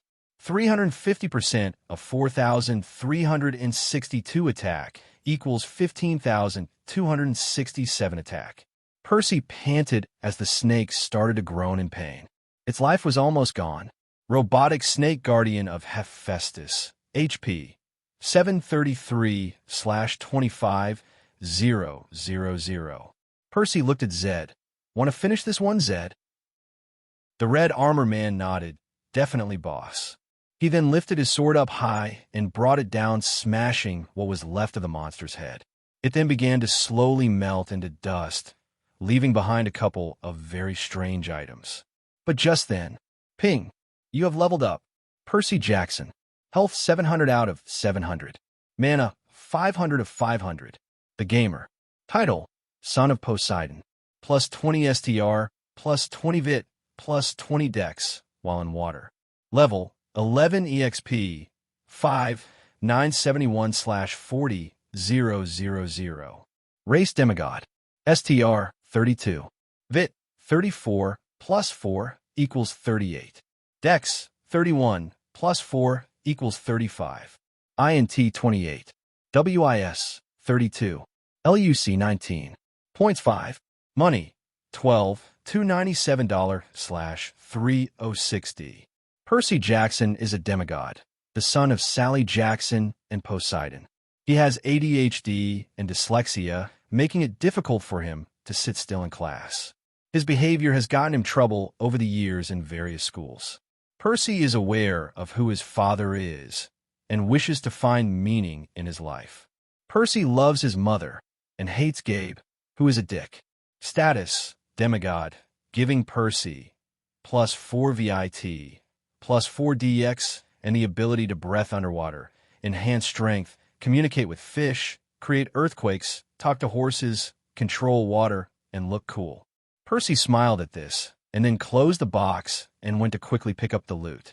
$2,000. Cape of Scales. Skill Book of Strength. Razor Whip. A snake sculpture. Percy picked up the money and put it away for later, and then inspected the book. Ping. You have obtained the Skill Book of Strength. Would you like to learn? Yes/no. Percy pressed yes, and the book disappeared as a nothing box showed up. Ping. You have gained plus 1 STR. Percy smiled and then picked up the cape. The cape had golden scales on the outside with warm leather on the inside. It looked sharp at the ends and very heavy. Cape of Scales. A cape that is very good at defense and offense if you know how to use it. It's light and made out of imperial gold. Hence, while it looks heavy, it really isn't. Percy read this and immediately put the cape on. It was heavy, but considering it was made of metal, it was actually very light. He then tossed the cape into his inventory for later. After all, how the hell would he explain this to Luke and Grover? Percy then picked up the whip next. It was silver with a blue leather holder and blue spikes at the end. Razor Whip. A whip that is extremely sharp when mana is called through it. This whip is extremely dangerous. Do not, I repeat, do not use it for BDSM. Got it. Attack 25. Percy tossed the whip into his inventory. It may not be needed right now, but it would still be cool to learn how to use it later. Heck, if he got a hat as a call archaeologist bag, he could be Indiana Jones. Percy then picked up the last thing that fell from a snake. It was a perfect statue of the snake he just defeated, only it was about 9 inches long and was black all over. Snake sculpture. One of the 12 main sculpture used to unlock the secret vault of Hephaestus. Collect all 12 and gain access to Hephaestus's main armory. Percy quickly understood what this thing was. It was like a collectible in a game that unlocked extra content. Only this time it unlocked the freaking secret vault of the Forge God. After Percy put that away, he dismissed Zed and Craig. He then walked back to the main room to see Grover and Luke still unconscious, but safe. Percy then walked towards the podium and smiled. This was it. This was the thing that will help him get his mom back. But as he walked to the podium, he realized something. Where the hell was the giant chain? There was nothing there on the podium. He couldn't see it before due to the army of robots and the giant snake. Wow, that sentence sounded weird. But either way, he couldn't see it before. But now he could, and there was nothing here. Nothing except a note. The paper was white, and the ink was black, and written on it was, "To whomever finds this note. Physics. You are shit out of luck, sucker." Well, yeah, sure, I know what you were thinking. Hey, let's go steal Hephaestus's forge. He never checks it anyway. I thought the same thing. Only difference is I thought of it too, and I got here first. So tough nuts, bitch. Edward Neek, son of Hermes. Percy looked up and sighed. It seemed somebody was going to die. Edward Neek, you just made my shit list. Percy then picked up all the loot the robots from before left behind. The metal was good, and having like 50 or so weapons that could kill monster would be a major plus point. Percy also took several shards of the light that shattered in the beginning of the battle. It could be made into a lamp or something in the future. Percy then tried to absorb the soul of the gigantic robotic snake. It would be so cool if he could do that. Just imagine him riding into battle on that thing. But alas, there was a little problem. The thing didn't have a fucking soul. Sure, okay, yeah, he knew it didn't have a soul, it being a robot and all. But come on, he kicked its bronze ass fair and square. Percy ranted about this for a few moments before he dragged Luke and Grover outside. They were still out of it, and Percy didn't want to wake them up, plus great strength training. Eventually, all three were out of the forge of Hephaestus, and Percy quickly washed his face with water from the stream and waited for the two to wake up. But as Percy waited, he began to think to himself, who the hell is Edward Neek? The name sounds familiar, but Percy didn't know why. He said he was the son of Hermes. Maybe Luke would know. Percy then pulled up his status. Status: Percy Jackson. Health 700 out of 700. Mana 500 of 500. The Gamer. Title: Son of Poseidon. Plus 20 STR, plus 20 Vit, plus 20 Dex while in water. Level 11 EXP 5 971/40,000. Race demigod. STR 32. Vit 34 plus 4 equals 38. Dex 31 plus 4 equals 35. INT 28. WIS 32. LUC 19. Points 5. Money 12 $297/3060. Percy Jackson is a demigod, the son of Sally Jackson and Poseidon. He has ADHD and dyslexia, making it difficult for him to sit still in class. His behavior has gotten him trouble over the years in various schools. Percy is aware of who his father is and wishes to find meaning in his life. Percy loves his mother and hates Gabe, who is a dick. Status: demigod, giving Percy plus 4 VIT, plus 4 DX, and the ability to breath underwater, enhance strength, communicate with fish, create earthquakes, talk to horses, control water, and look cool. Increase of plus 1 to VIT and DX every 5 levels. Perks: Anger of Electo.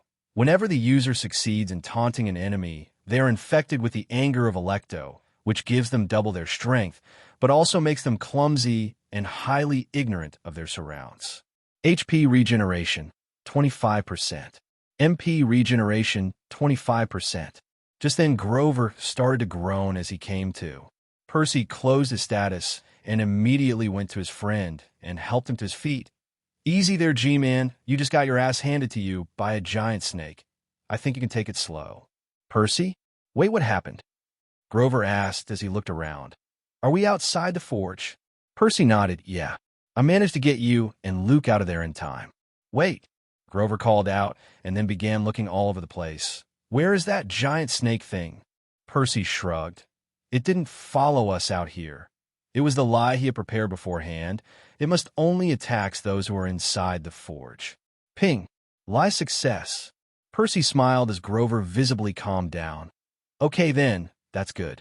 But what about the chains? Percy frowned as he dug out the note he found inside the forge and gave it Grover. I managed to sneak in after getting you two out here and found this in the place of the chains. Grover read the note and then looked up at Percy with a questioning look. Who the hell is Edward Neek? No idea, but he saw my shit list. So this is a bust, huh? Grover said, sighing. Well, at least we didn't die. Percy nodded and then went to Luke and carried the boy over his shoulder. For now, let's head back to Boston and get the train. We might have to settle for Plan B. What's Plan B? Go and grab my mom, piss on Hades' throne, and then get the fuck out. Ah, I think you could do the pissing thing on your own, Grover replied with a weak smile. Percy smiled back, and the two left the forest and walked back to the main road. Percy was getting a little tired, carrying Luke over his shoulder, but hey, great exercise. Wait, did I say that already? As soon as they reached the road, Percy managed to get a cab. Percy opened the cab and tossed Luke in, causing the young man to hit his head on the door handle. Shit. Percy called out as he and Grover then put Luke upright and finally managed to get in the car. Where to? Asked the cabbie who was looking at them through the mirror. Ah, just a motel or something, Percy replied. Sure. You two didn't roughy the blonde kid, did you? What? No, because if you did, it would be a crime if I brought you guys to a motel. Who knows what you two might do to that kid? Holy shit, man.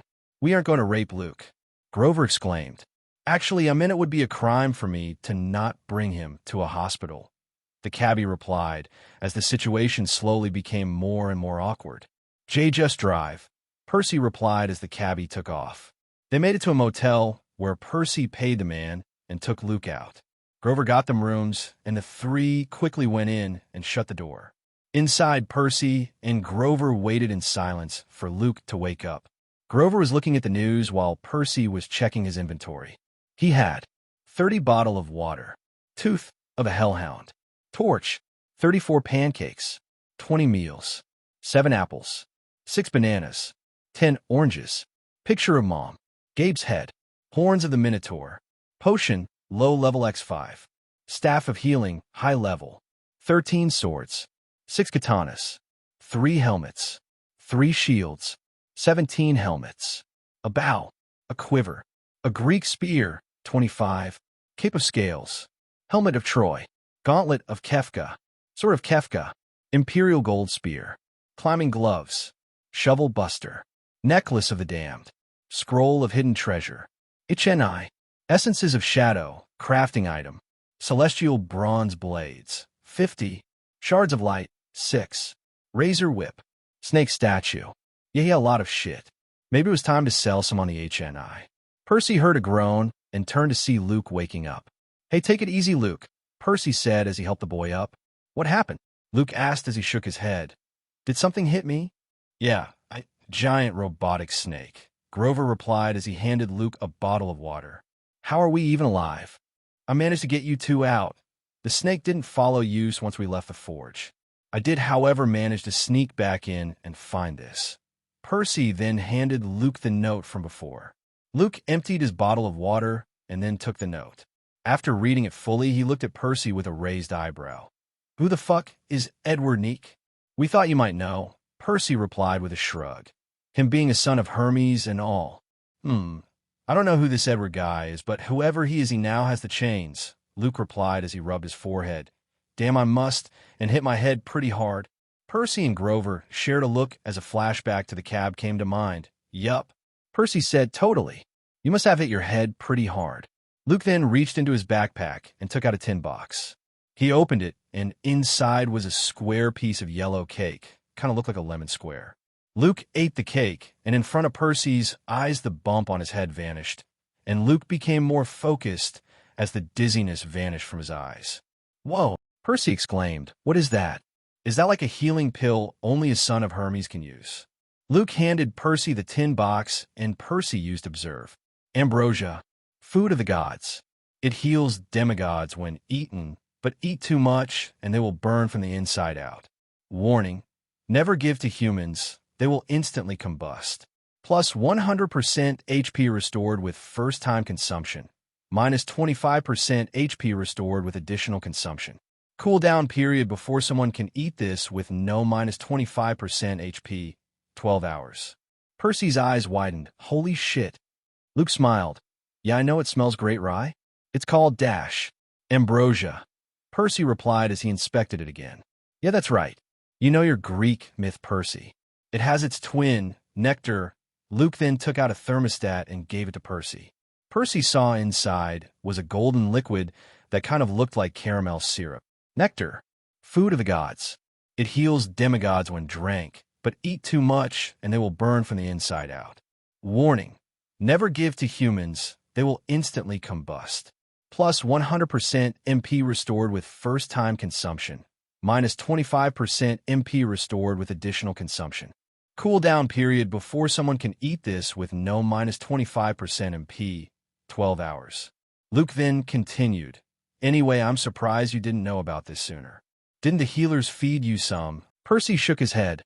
"No, I heal fast. Also, being the son of Poseidon, make me heal every time I come in contact with water." Luke whistled. "Wow, that's amazing, Percy. Anyway, putting the food of the gods aside, what's our next move?" Percy handed the nectar and ambrosia back to Luke, making a mental note to get some for himself. "I don't really know, man. Just wing it, I suppose." "Okay then, next stop, LA." Percy and the others quickly took a bath and got into a change of clothes. Percy now wore a blue shirt with a black hoodie. They all quickly left the motel and took a bus to the train station. Once they reached, Percy and the rest were disappointed to know that they had just missed the last train to LA, the next one being tomorrow morning at 8. "God damn it," Percy replied angrily as the group of questers walked along the road aimlessly. "Now what?" Luke shrugged. "Just wait, I suppose. There really isn't much we can do." Grover nodded. "So let's make the best of this. Let's explore a bit, relax, and enjoy the small things in life." "Okay, let's relax doing that while my mom is stuck in the underworld." Percy snapped back, causing Grover to put his head down in embarrassment. Percy was getting tensed. His failure in getting the chains, along with the fact he would basically waste a whole day, was getting to him. Luke put his hand on Percy's shoulder and calmed him down. "Look, Percy, we'll get there, okay? We just can't do it now. So let's take this time to relax. And because tomorrow evening we will be in LA ready to go into the underworld." Percy sighed. "I'm sorry, G-Man." Grover smiled. "Nee, it's cool, Percy." Luke nodded. "Good. Now that that's settled, let's go and get some coffee." "Wait, why coffee?" Percy asked. "Because coffee in the true nectar of the gods. Mr. D said so. Isn't Dionysus the god of wine? Why would he say coffee in the nectar of the gods? He likes to eat coffee beans raw. Says something about them causing him to becoming a hyperactive hamster, which the next best thing to being drunk, which he can't be due to the ban Zeus placed on him." Percy shrugged. "That is one weird god." He then followed Luke into a Starbucks as they ordered a drink.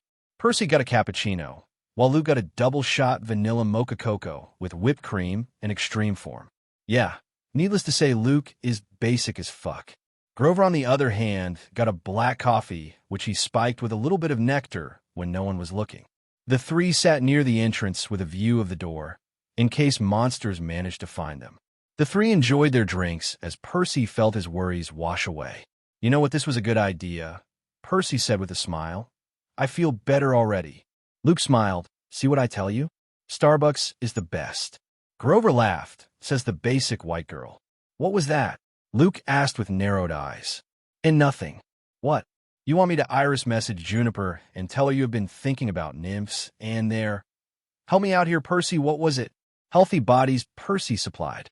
"Right, they're healthy bodies." "Are you sure you want me to do that, Grover?" "No. Please, no," Grover yelled out in a panic. "Then tell me, who's basic white girl?" "Me. I'm a basic white girl." "You're goddamn right." Percy laughed at this, and then suddenly an idea hit. "Wait, why don't we iris message him?" "Who?" Luke asked, confused.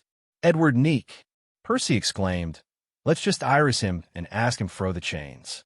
"What makes you think he would be willing to negotiate with us?" I don't know, but we have to try something." Luke sighed and then nodded. "Okay, let's do it." They finished their drinks and quickly went to the alley next to the shop. Percy took out a water bottle and made it into steam as a rainbow slowly appeared. Grover then finished out a drachma and tossed it in. "Oh, Iris, goddess of the rainbow, accept my offering. Show us Edward Neek, son of Hermes." They waited for the image to appear, but then a voice came out of the rainbow. "The person you are trying to reach is unavailable at this time. Please try later." The rainbow then tossed out the drachma into Grover's waiting arms. "Well, shit," Luke exclaimed, throwing his arms up in the air. Wait, what does this mean? Percy asked. It means he has some way of blocking Iris's powers. Luke explained as he began leading the group out of the alley and back onto the street. You can do that. Yeah, pretty easily, actually. Just need enough power for it. That's the reason people can't just call up the gods willy-nilly. Did you just say willy-nilly? Percy asked with a smirk. Why? Isn't that cool anymore? Luke asked. Guys, Grover said, trying to get their attention. Your man is totally not cool, Percy said, ignoring Grover. Really? When I was your age, it was the coolest thing one could say. Guys, Grove tried again. Wait, how old are you? 42, Percy smirked. Hey, I'll have you know, Dash. Guys, Grover roared out, causing the two to turn back. What? Luke asked. I found him. Grover then pointed to a newspaper stand on the side of the road. Percy and Luke turned, and on the cover of the Times was a picture of a well-dressed man in a black suit. He had black hair and gray eyes, and on his face was a smile that can found on Luke and every son of Hermes back in camp. Below, written in bold, was, Edward Neek, the genius of Boston. You have got to be kidding me, Percy said in a dazed tone. They quickly purchased the magazine and sat down on a bench reading all that was written about Edward Neek. The man had a mysterious past. Most demigods did, and the first time the public caught wind of him was when he was 17. He had just designed a website which people complained to the government about their situation. This led to hundreds of domestic violence cases being reported via this website, and even common problem like fixing a sink. He single-handedly created a virtual platform for the whole city of Boston where people could interact with anyone they wanted. He then spent most of his time creating new methods of security, leading to the foundation of Half-Blood, Incorporated, the leading monopoly in Boston for security. Percy looked at this, and a light bulb light up in his head. This was why he got a familiar feeling when he read Edward's name. The guy was rich and not a dick, which was rare. Percy had read about him before. During Yancey Academy, Nancy even did a project on him. So this is the guy whose ass we need to kick, Luke said as he finished reading the article. Holy shit, Grover said with an open mouth. If what this thing says is true, this guy is a bloody millionaire. Percy nodded and got up. Doesn't matter. This Edward guy seems okay enough, but we still have a quest to finish. Grover sighed. Okay then. So where to? Where all rich people go during this time of the day. Percy replied as he hailed a cab. His office. The building that hosted Half-Blood Incorporated was huge. It had the company's name in bronze above the door, and the lobby was filled with Greek paintings and statues.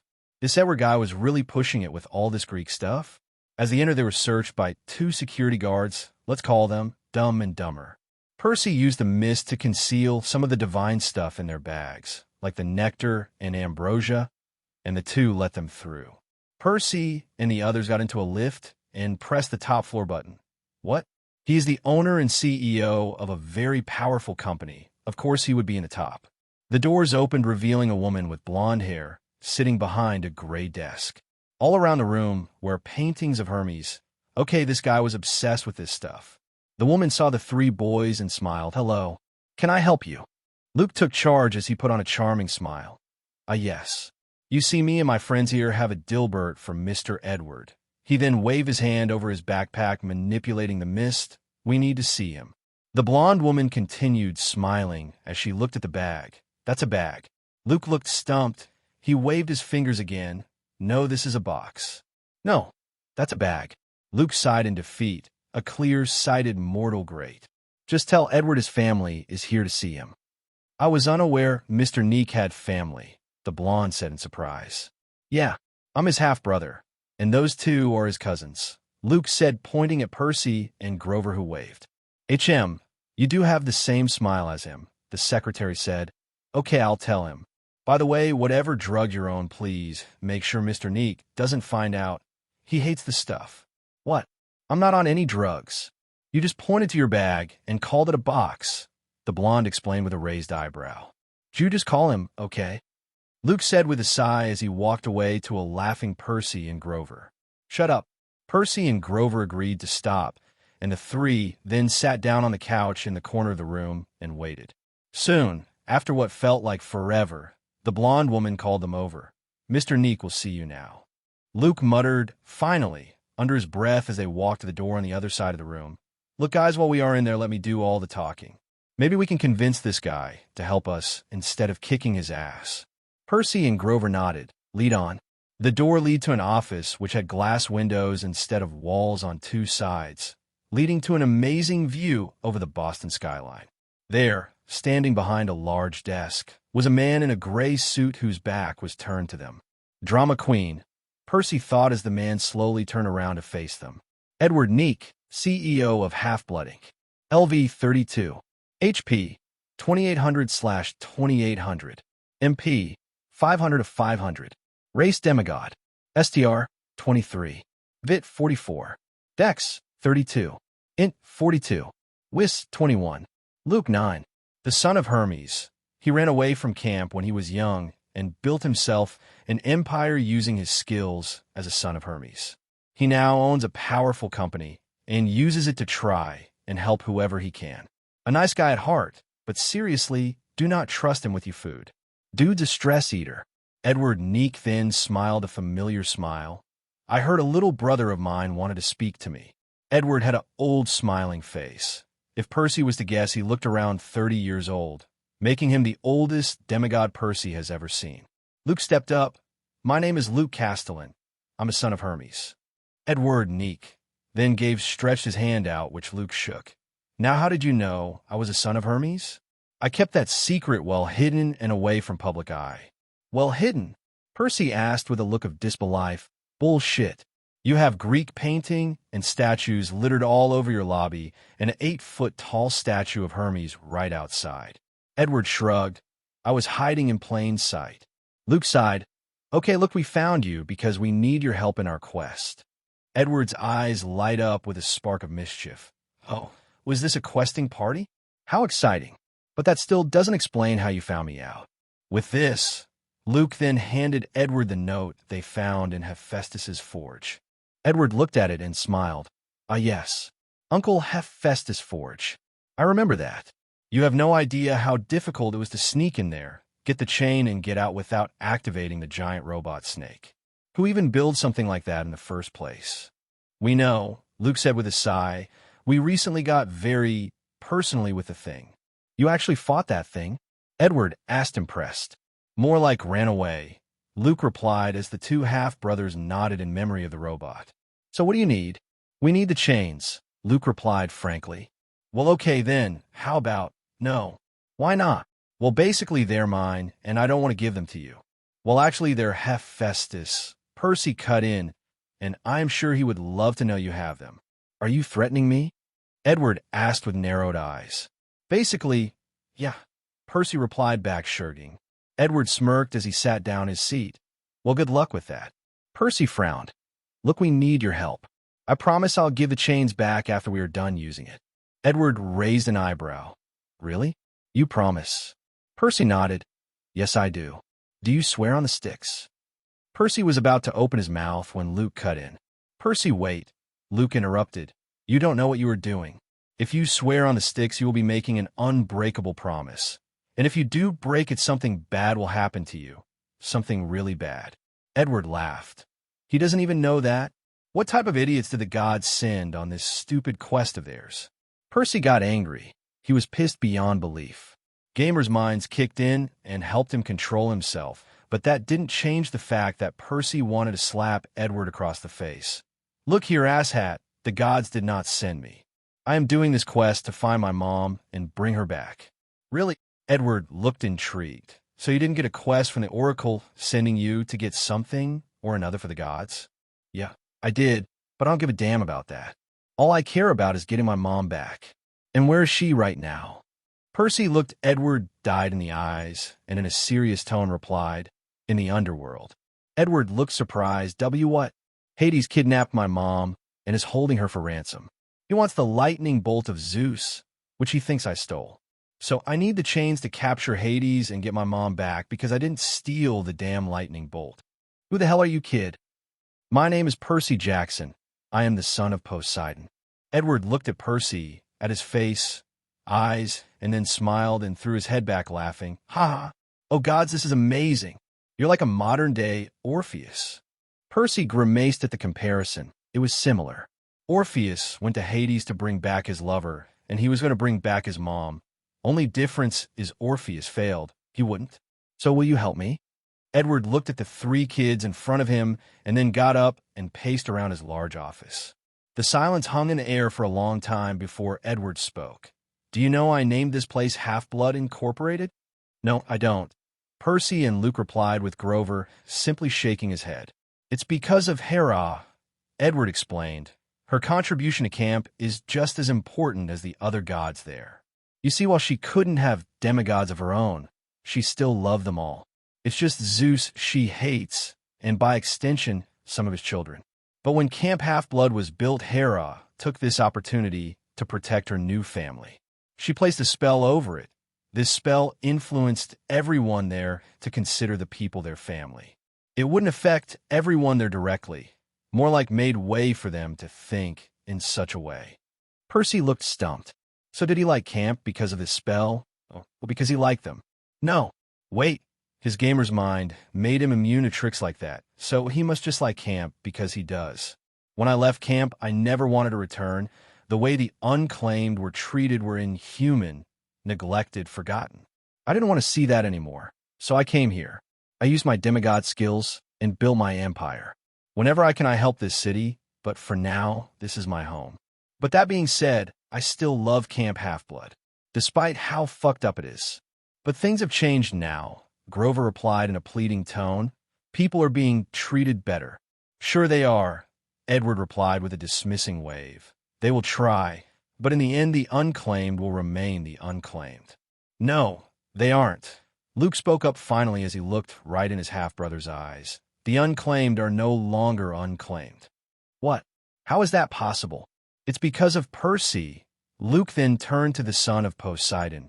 He came into camp, and the first night there defeated the Minotaur. The second night he revealed himself to be the son of Poseidon, and the next night told each and every one of the unclaimed just who their godly parent was. What? Edward yelled out loud. How did you do that? I just knew, I guess. I can't really explain it. I just get a feeling from demigods that help me identify who was how. Luke nodded. Yep, though that was a lucky guess you made when finding out Ethan Nakamura's mom. Sirius, how did you feel he was the son of balance and vengeance? Percy shrugged. He just felt very balancy to me. And did you see his eyebrows? Percy shivered. Ethan had some big-ass eyebrows. Look, why should I believe a word you are saying? Edward interrupted them. It would be nice if they were treated fairly, but that only happens in fairy tales, and this isn't a fairy tale. I, Luke Castellan, swear on the SYNX that everything I just said about Percy and the unclaimed was the truth, the blonde son of Hermes said, and just then thunder cracked outside, drawing everyone's attention to the clear blue sky. Ah, is that supposed to happen? Asked Percy, worried. Yes, it is, Edward replied as he turned to a smirking Luke. Since you're still alive, you must be telling the truth. Luke nodded. Told you so. Edward then looked at Percy and grinned. So, son of Poseidon, huh? Yup, Percy replied. Fine, I'll help you guys get the chains. Percy fist pumped, yes. But then something popped up in his head. Wait, what do you mean you will help us get the chains? Edward then grew a sheepish smile as he rubbed the back of his head. Ah, kind of sold it off. What? The 3 questers yelled out loud, causing Edward's grin to widen. Half an hour later, Percy and his team found themselves in Edward's limo as they headed to downtown Boston. I still can't believe you sold the freaking chains of Hephaestus. Percy yelled out. Hee, Edward rubbed his head again. I told you I needed the cash. I was just starting up Half-Blood Incorporated, and well, it was either that or be a stripper, and let me tell you, I may have the body of a stripper, but I got none of the moves. Luke snickered. Yeah, I can imagine. We Hermes kids aren't known for being graceful. Percy nodded at that. Okay, so who did you sell it to again? His name is Biggie. He's the informant for Boston. And what is he on form? Realization dawned on Edward. All right, you guys don't know. It's okay. It took me years to even find out about them. Who is them? Tell me what happens to clear the sighted mortals? Like the ones that can see monsters roaming the streets day to day. They just, I don't know. Will most live normal lives, not believing what they see. But the rest do something about it. There are actually a lot of clear-sighted mortals around these days, and each have their own powers and abilities to keep themselves safe, like magic, pyrokinesis, sorcery, and even magical martial arts. Wait, so you're telling me that there are clear-sighted mortal out there who could do magic? Luke asked with a look of surprise. Yup, anyone can do magic if taught properly. Anyway, as I was saying, these groups of people live day to day in a world crafted by themselves for themselves. It is known by many names: the pit, the hellhole, but most, like me, call it the abyss. Every city has a place where these members of the abyss meet up, and Biggie is a member of abyss. Most of the others in abyss is, well, not the best kind of people. What do you mean? Percy asked with narrowed eyes. Most are hitmen for hire, using their skills to make a quick buck. There are less honorable. So what you are telling me is that there is an entire society that is powerful and for hire? Luke asked with a slight tone of enthusiasm, which Percy found radically strange. Yeah, but you're going to need a lot of money. So Percy cut in, trying to change the tone of this conversation. Right now, we're going to a new world hidden just a few centimeters from us that is filled with monsters and people who can do incredible things. Yup, great. It's like Camp Half-Blood all over again, Percy exclaimed, throwing his hands up. The limo pulled up to a coffee shop named The Rabbit, and Percy and the rest got out. Come back for us in half an hour, Edward called back to his driver, who nodded and left them there. So this is it? Luke asked. Yup. The entrance to the society that contains magicians. But it looks like a regular coffee place to me, Grover said, narrowing his eyes. Are they using the mist to block our sight? Nope, Edward replied, and then walked in as the three questers followed him inside. The Rabbit looked like any other coffee shop, with a barista girl and everything. On a side note, damn, barista girls are hot. Percy looked around and was shocked to see the kind of people in here. Everyone here had a level above 20 and an average of 25. Everyone here was trained and dangerous. They are not hiding using the mist, Percy whispered out. They are hiding in plain sight. Edward grinned. You can sense the power flowing out of them. Percy nodded, kind of. I think I can. Well, either way, you are right. The mist is something that can be broken. It can be seen through. But since most of the people in Abyss are clear-sighted anyway, there really is no point. Also, like Percy said, they are hiding in plain sight. The group then walked to the back of the place, and there, sitting alone in the back both, was a chubby man with a bald spot as big as a plate. He wore a black track suit along with a golden chain and watch. He looked up and smiled. Well, if it isn't the son of Boston. I saw that article about you in the Times earlier, really hard-hitting stuff. Edward smiled. Hello, Biggie. How have you been? Edward sat down opposite to him while motioning for the others to join him. Well, you know, same old, same old. Had a coven of witches come in the other day with the head of a werewolf. Wanted a price for it. Needless to say, the missus was not pleased with all the werewolf blood leaking on the wooden floors. Edward laughed. Well, that's quite a story, Biggie. You'll have to tell it to me later, but for now, I came for a job. Biggie nodded as he sipped his cup of coffee. Yeah, I can see that. A son of Hermes as Satyr and... What's this, a son of Poseidon? Well. You certainly have an interesting case for me this time, Edward. Edward smiled, while the others looked shell-shocked. How the hell did this guy even know about them? Percy then used observe on him. Ben Starwell, informant. Level, 33. HP, 1800 of 1800. MP, 1000 of 1000. Race human, clear-sighted. STR 12. Vit 10. Dex 12. Int 53. Wis 20. Luke 19. The informant of Boston, also known as Biggie. This man tells people what they want provided they have enough to pay for that information. He used to be part of the Italian mafia before he quitted for the Abyss. He loves his wife, but hates her family. What the hell? This guy was a genius, but nothing too impressive. Did he have some kind of power that helped him figure all that out? Right as always, Biggie, Edward replied with a grin. He then turned to Percy. Biggie here has the power to learn information quickly. He can also sense people's powers, kind of like you, Percy. Biggie looked up at this. Kid's got the powers of an informant? Well, this just got interesting. Guess you're not just a useless Greekie after all. Greekie? Percy asked, confused. Biggie isn't really a fan of the Greek gods, Edward explained, which is why we get along so well. Biggie smiled at Edward. All right then, Eddie, I know you wouldn't come all the way down here for nothing. What do you need? Remember those chains I sold you, Biggie? Yeah, the chains that bound Hera herself, what about them? Well, I need them. It's a matter of life and death. I would love to help you, Edward the First really would, but I can't. Those chains are being used to help a lot of people right now. I can't just give it to you. Like what? Edward asked curiously. Right now, they are being used to contain a monster from attacking a colony of fairies living in the Paul Revere house. The Paul Revere house? Luke asked with a questioning look. Fairies? Asked Grover. Biggie nodded to them both. Yup. The Paul Revere house is marked as a landmark in Boston and is used to hide fairies. And yes, I do mean fairies like Tinkerbell. So where are the chains being used to guard? It's being used to guard a monster born out of hate and destruction. During the 2000s, there was a few magicians that went crazy and summoned a demon from hell and tried to make it their slave. Things didn't go so well, and the thing escaped.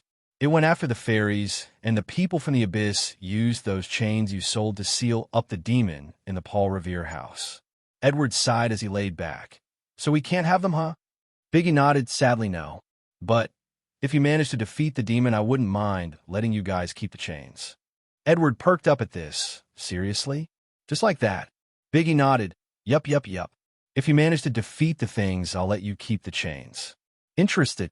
Quest alert. Defeat the demon wolf. Reward. +5 stat points. Wolfskin jacket. Failure. Death. Yes/no. Hell yeah. Percy cried out as he carefully pressed the yes option. Free stat point? Yes, please. Biggie looked at him and smiled. What's your name, kid? My name is Percy Jackson. Biggie nodded. Okay then, Percy, don't get too excited about this. I doubt you can actually kill this thing. It is big, nasty, and deadly. It killed people far more experienced than you because it had a bad day. What do you think it will do to you? Percy gulped, but his resolve remained strong. I need those chains. Very well then. Biggie then pulled out his phone and sent Edward a text. I texted you the details on where to find the thing inside the house. But there is one more thing you all should know. Only one of you can go in there. What? Why? Screamed out Luke in worry. Because that's how the seal was designed. The fairies would choose a champion and send him or in to try and kill the beast, but obviously that never worked out, Biggie stated. Thanks, Biggie, Edward nodded as Percy, Luke, and Grover got up to leave. I'm sure this is going to help them a lot. Hey, don't mention it, Biggie said, waving them away. Oh, by the way, Percy, the son of Poseidon, turned back. You might want to know, there's a rumor going around about a giant army of monsters gathering in the southeast. Might be something, but you never know. Percy was shocked, but quickly nodded. Thanks, Biggie. Biggie then waved them away. Percy ran out and waited for Edward's limo to pull up. As the road to the Paul Revere house, then began discussing who will go in to face the monster. It's obvious, Percy replied. I'm going in there. Percy, you can't, it's too dangerous, replied Grover. You hear what that guy said? The thing is a literal demon from hell. I need those chains, Grover. We can find another way, Percy, Luke said. No, really, Edward replied. I have felt the power of those things. If you want to get Percy's mom back from Hades without getting tricked, then you need those chains. Percy nodded, yeah. And besides, I'm sure I'll be fine. Percy, this is serious business, Luke said, frowning. You can actually get killed. This won't be like the Minotaur or the robots in the Forge. This thing wants to kill you and can do so. Percy nodded. I know, Luke. But I have to try. The argument was dropped as Luke and Grover knew a losing battle when they saw one. The limo pulled up to an old wooden building that looked like time forgot to touch it. The building was painted black with its windows shut and a locked door with the sign, closed. This place is a tourist attractions, Edward explained. But since today is Sunday, they are closed. Wait, today was Sunday, and you were at work? Luke asked. Edward shrugged.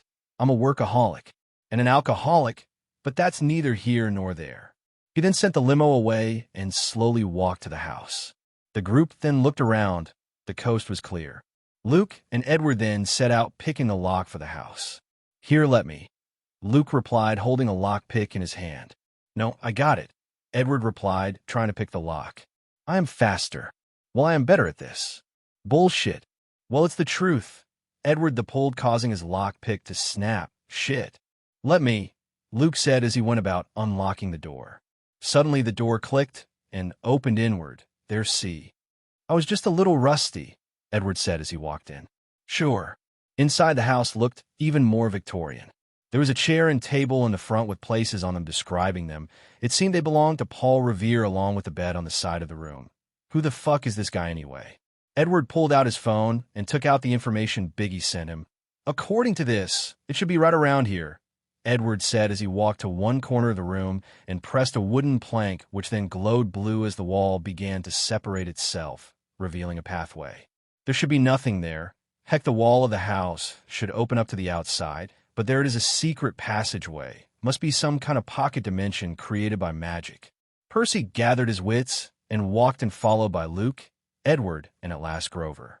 The passage got darker and darker, but never completely pitch black, as there was always a faint blue light coming out of the walls that illuminated the path for them.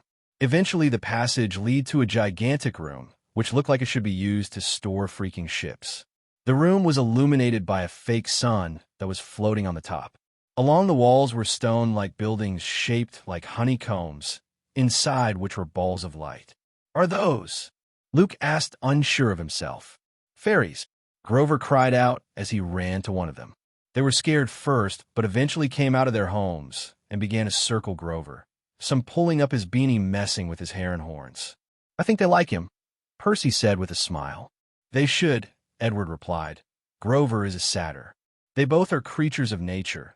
The fairies are the same, just a little more mischievous. Percy nodded and then turned away from Grover to look ahead, and there on the far end of the room was a giant door which was 8 feet tall, with pictures of skeletons being broken apart at the spine by something cloaked in shadows with bright blue eyes. The door was sealed shut by bright bronze chains that was pinned on it with silver bolts. That must be the chains, Percy thought as he approached the doors. You ready for this? Edward asked Percy in a whisper. No, he replied. Good. Being overconfident gets you killed. Stay on your feet, stay alert, and you might just survive this. Percy nodded and turned to Grover, who was now talking to one particularly bright ball of light. What are they saying, Grover? His best friend turned to him grim. They're saying if you wish to go in there and face this thing, they won't stop you. But they're also saying that if you do go, we should ready your casket. Percy smiled. Who said fairies didn't have a sense of humor?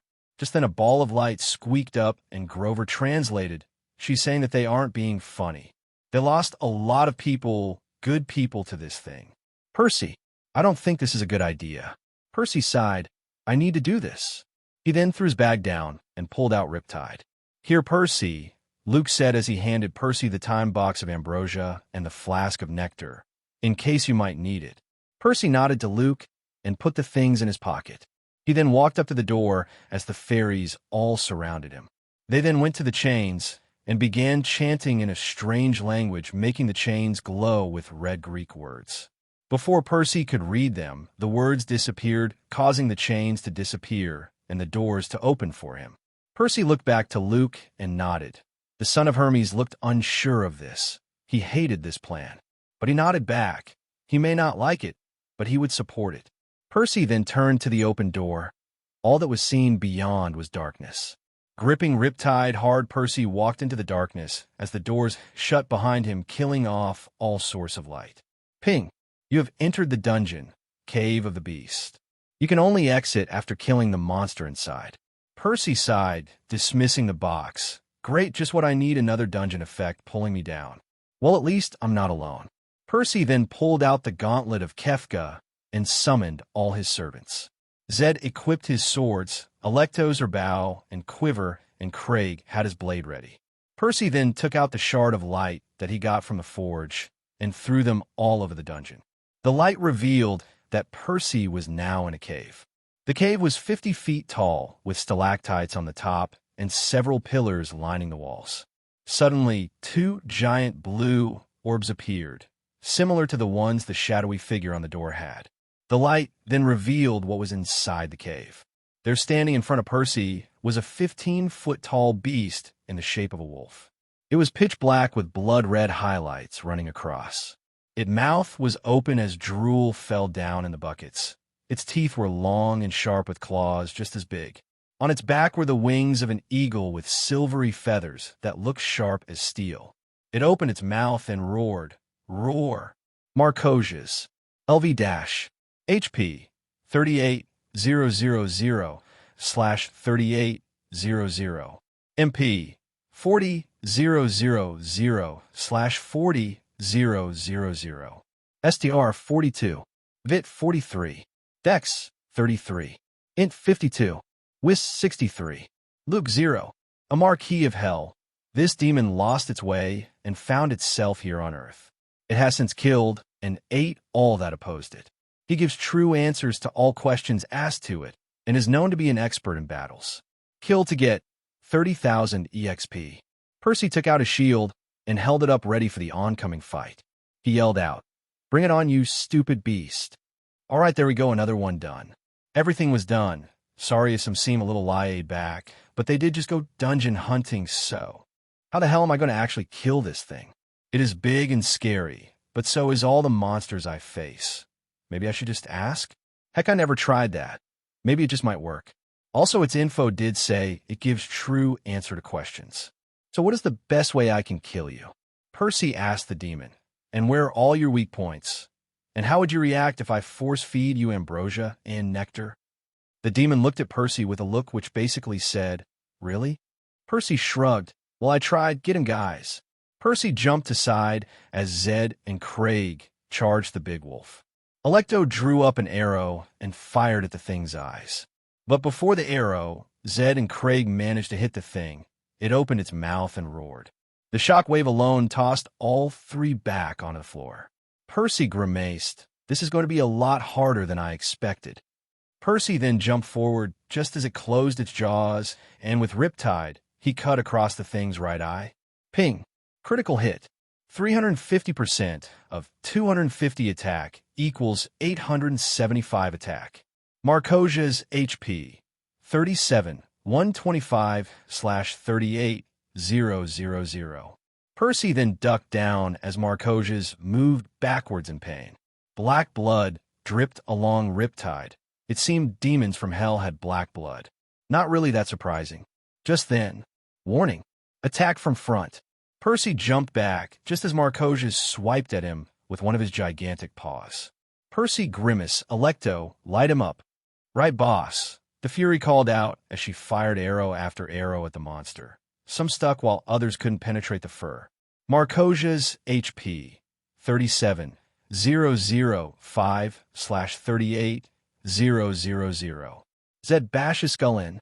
Craig covers Zed until he gets a clear shot in.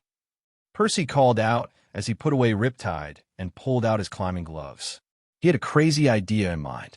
Zed roared out, "Got it, boss," while Craig simply nodded.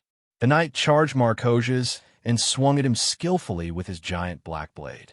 The demon jumped away from each strike, and on the fifth doge it pounced on Craig and crushed his helmet with its powerful jaws. Marcosius then moved back and spit the helmet out, revealing an empty suit of armor. Empty except for the massive shadows living in it. Craig moved again and swung at the demon, which kind of looked surprised considering Craig was headless. As the two began their dance of attacking and dodging, Craig's helmet slowly formed back out of the shadows, replacing the one Marcosius chewed up. Zed then jumped in, "Eat this, doggy."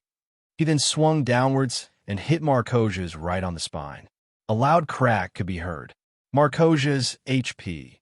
36, 005/38,000. "Shit," cried Zed as he jumped back from one of the giant wolf's paws. "Why can't we ever fight a weak guy boss? We either fight a giant zombie, a damn knight, or a giant robotic snake. Like what the hell, man? Kinda busy right now, Zed," Percy called back.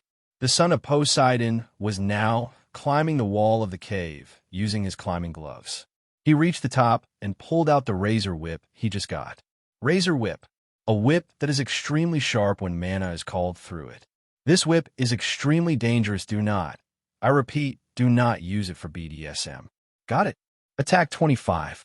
Percy flicked his hand and swung it around a stalactite hanging off the wall. "Get him here." Zed looked up and nodded. "Right." But Marcosius was smarter than it looked. After all, it did have very high int and whisk points.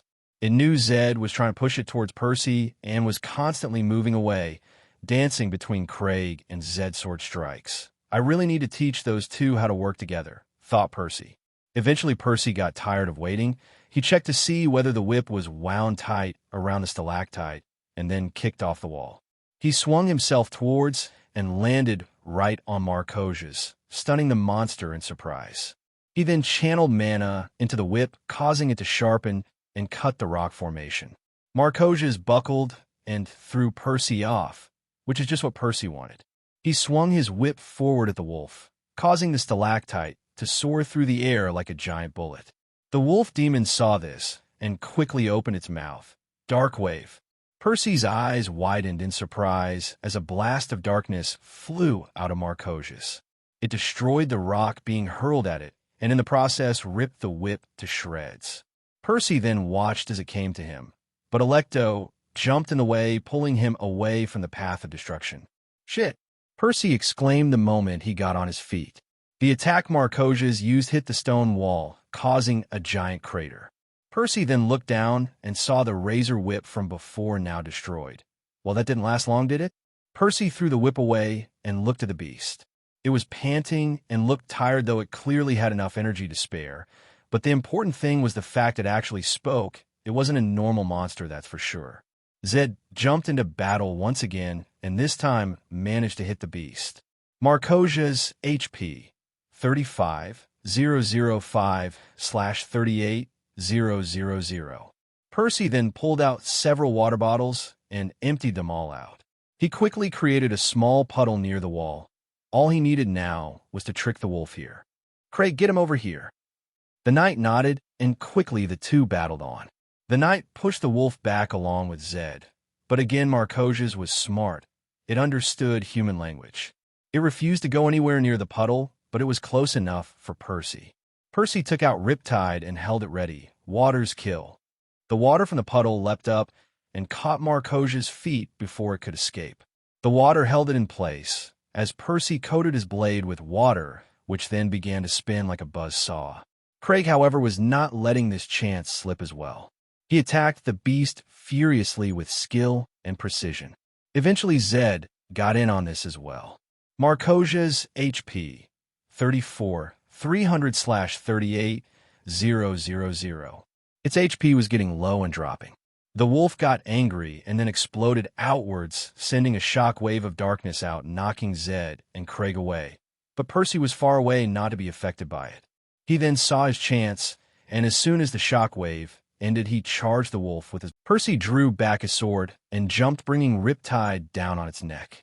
Attack, 250 plus 60% bonus for sword mastery equals 400 attack.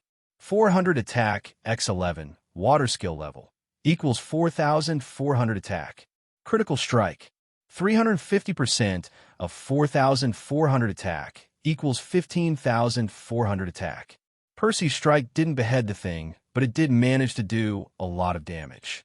Marcoja's HP, 18,900/38,000.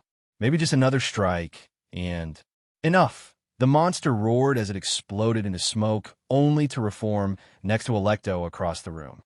He then bit her head off, causing the servant to turn into smoke and flow back into the gauntlet.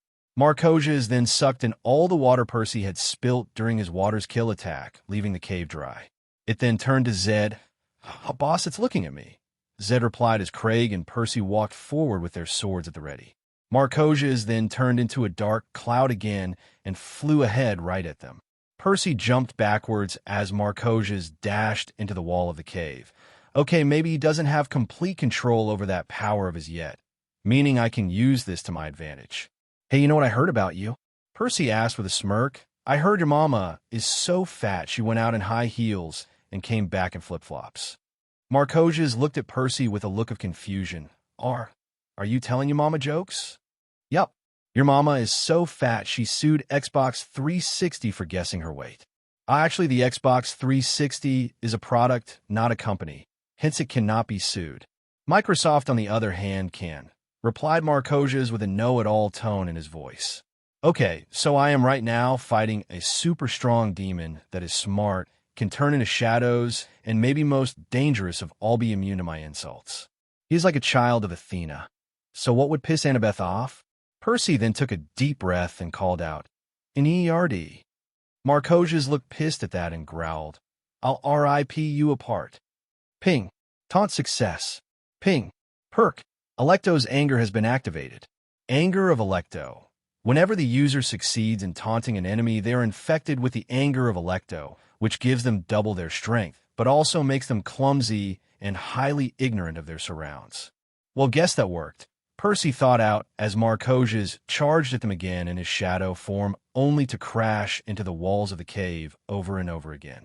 Marcosius HP 17 384/38 Percy smirked and pulled out a blade he got from Hephaestus's forge. He charged Marcosius as it was recovering from its previous blind charge and began his attack. Stardust Wave. The strikes went all over the monster's body as more and more damage was landed on its thick fur. But just as Percy finished his 23rd cut, Marcosius turned into a cloud and ran away, but the damage was done. Stardust Wave. 23 strikes x 38 is equal to 874 plus 35 dex equals 909%. 909% of 250 attack equals 2,272 attack. 60% bonus from Sword Mastery equals 3,635 attack. Marcosius HP 13 749/38 The beast then turned solid again and growled at Percy and his servants. "You are strong mortal, I will give you that much. Actually, I'm a demigod. You are still mortal." Details. Marcosius then barked, which sounded very much like a laugh. "You are good, brat. Very good. But this is where you die." Toxic Wave. Suddenly, Marcosius' body exploded out dark green gas that quickly spread out. 5 drachmas says that's poison. Percy thought as he held a hand to his nose, thinking of a way to get rid of the smoke. Maybe steam control applied here as well? Heck, there was moisture in the air. Why can't he just use that? Percy then extended his hand out. Steam control. Percy's mana slowly mixed with the gas Marcosius was letting out, and slowly he gained control over it. He then condensed it into liquid form and used it for his next attack. Poison Spikes. The poison reacted to Percy's common and pierced Marcosius several times, 6 to be exact. Marcosius HP 13 269/38 Sure, that attack alone didn't do much, but that was not the point. Percy just wanted Marcosius in one place. Percy then jumped at the now stationary monster and began his Stardust Wave once again. Percy struck again and again until Marcosius sent Percy back with a shockwave of darkness, causing him to land on his ass. Stardust Wave, 14 strike x 38 is equal to 532 plus 35 dex equals 567%. 567% of 250 is equal to 1,417 attack. 60% bonus from Sword Mastery equals 2,267 attack.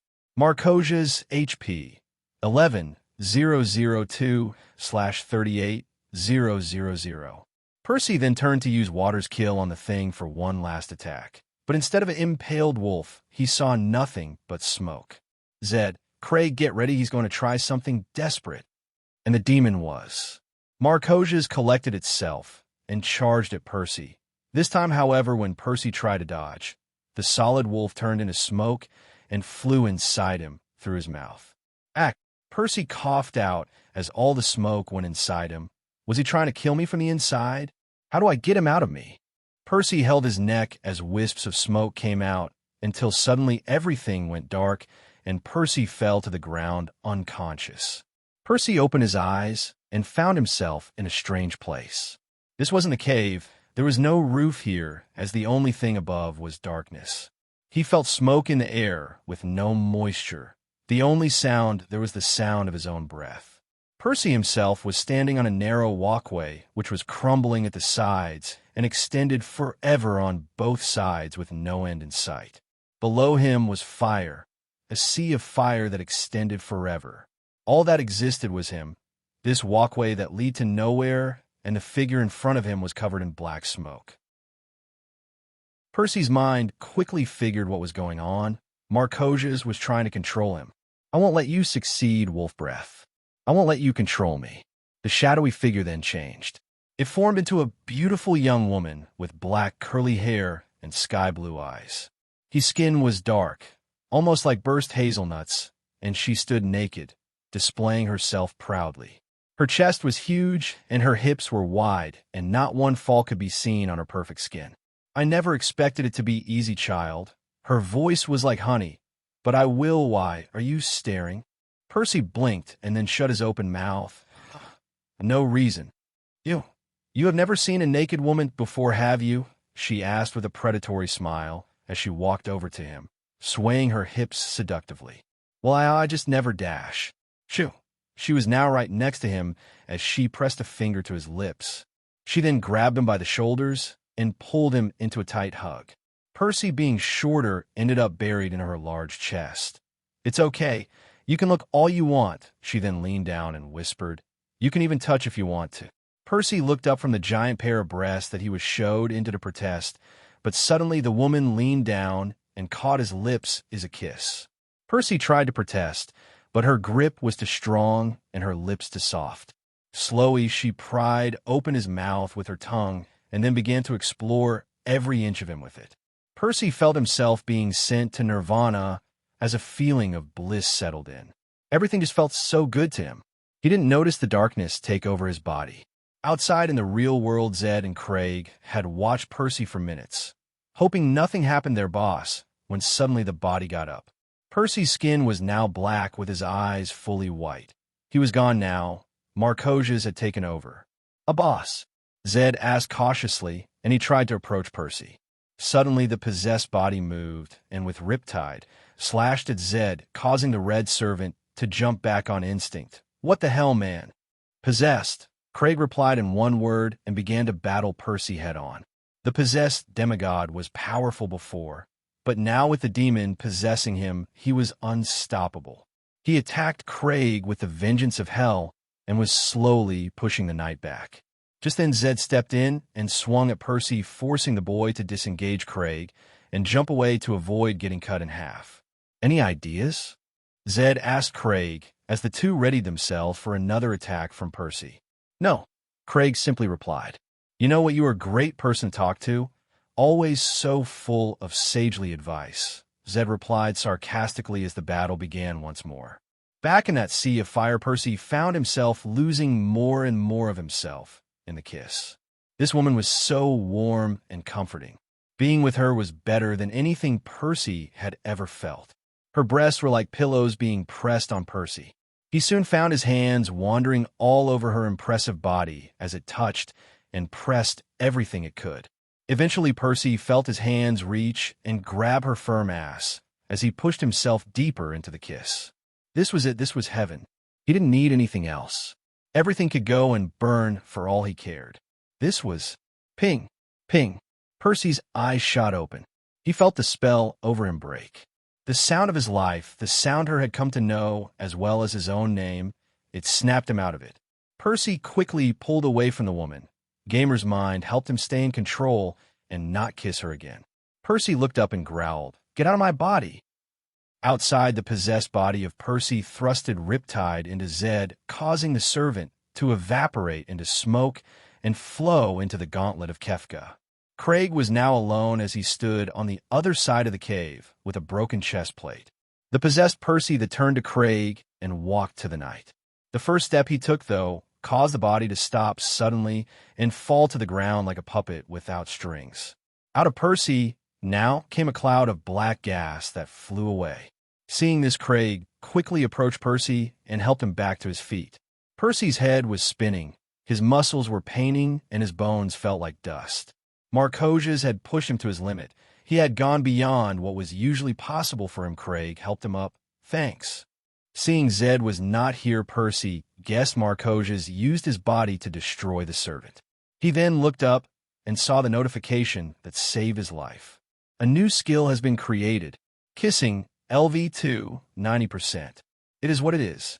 The higher level you are, the better kisser you are. And remember, practice makes perfect.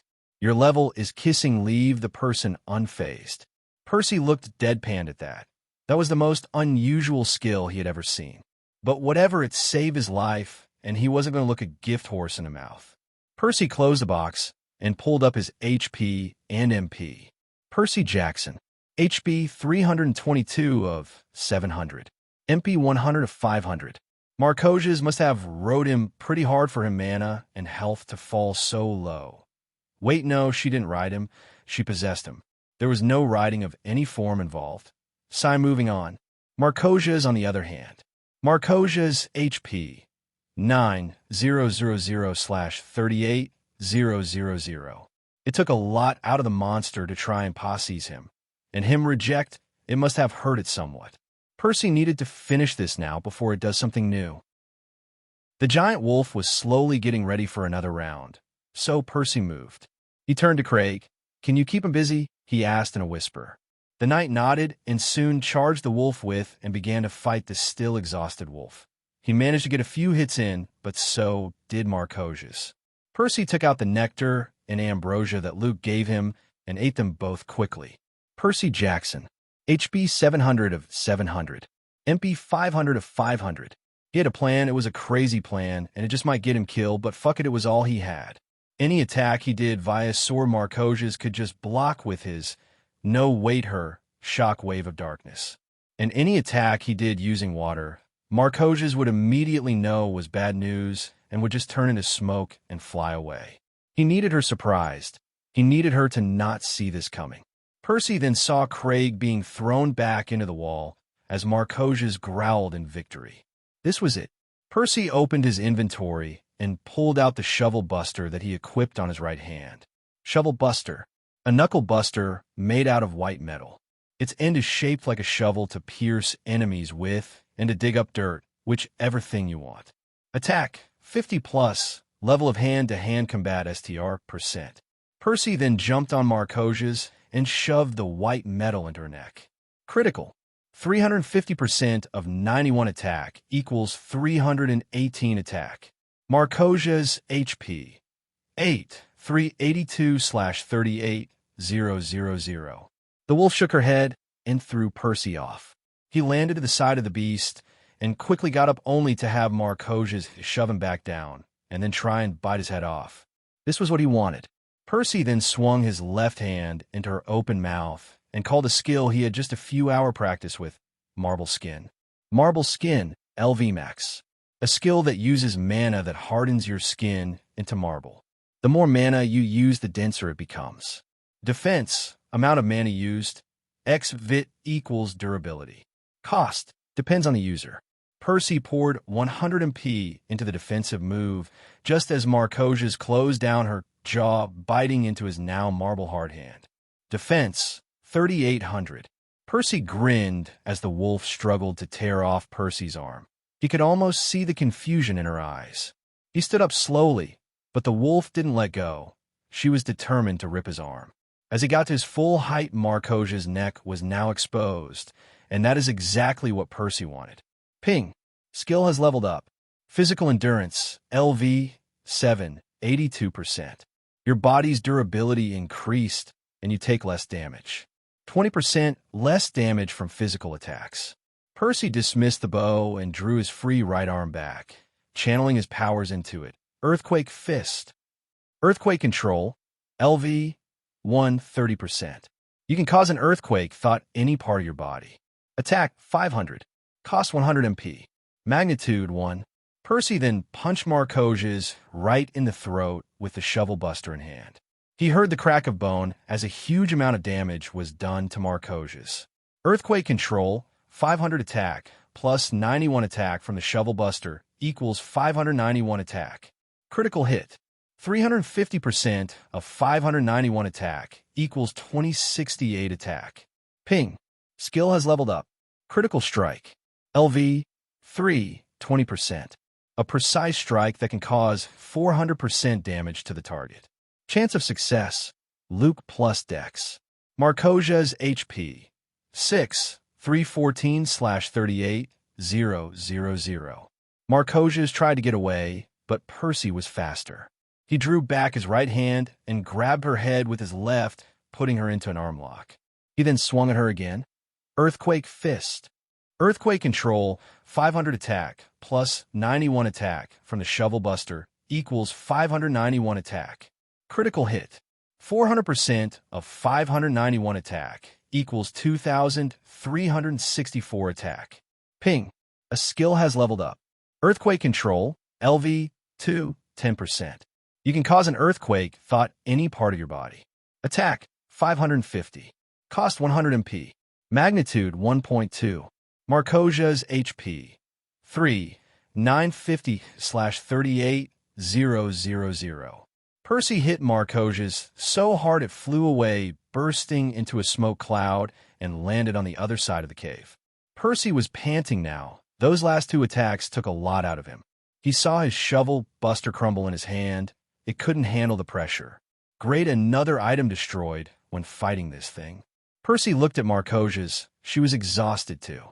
Her health was down to the bare minimum, but Percy knew she wouldn't give in so easily. Marcosius then transformed into her naked female form again, walking towards Percy with a sway in her hips. "Come now, boy. You know you don't want to kill me," she said with a lustful smile. "Spare my life, and I shall give you answers you so wish, for that is my power. I don't have questions that need answering, thank you very much," Percy said in a dismissive tone. He needed to stay alert and not get distracted by those huge, beautiful things in front of him. He looked everywhere, but at her. "Seriously, those things are so distracting." "Really?" the woman asked with a smirk. "Not even who the lightning thief is?" Percy's eyes widened at that. If he spared her, he would know who to blame, who did this to him.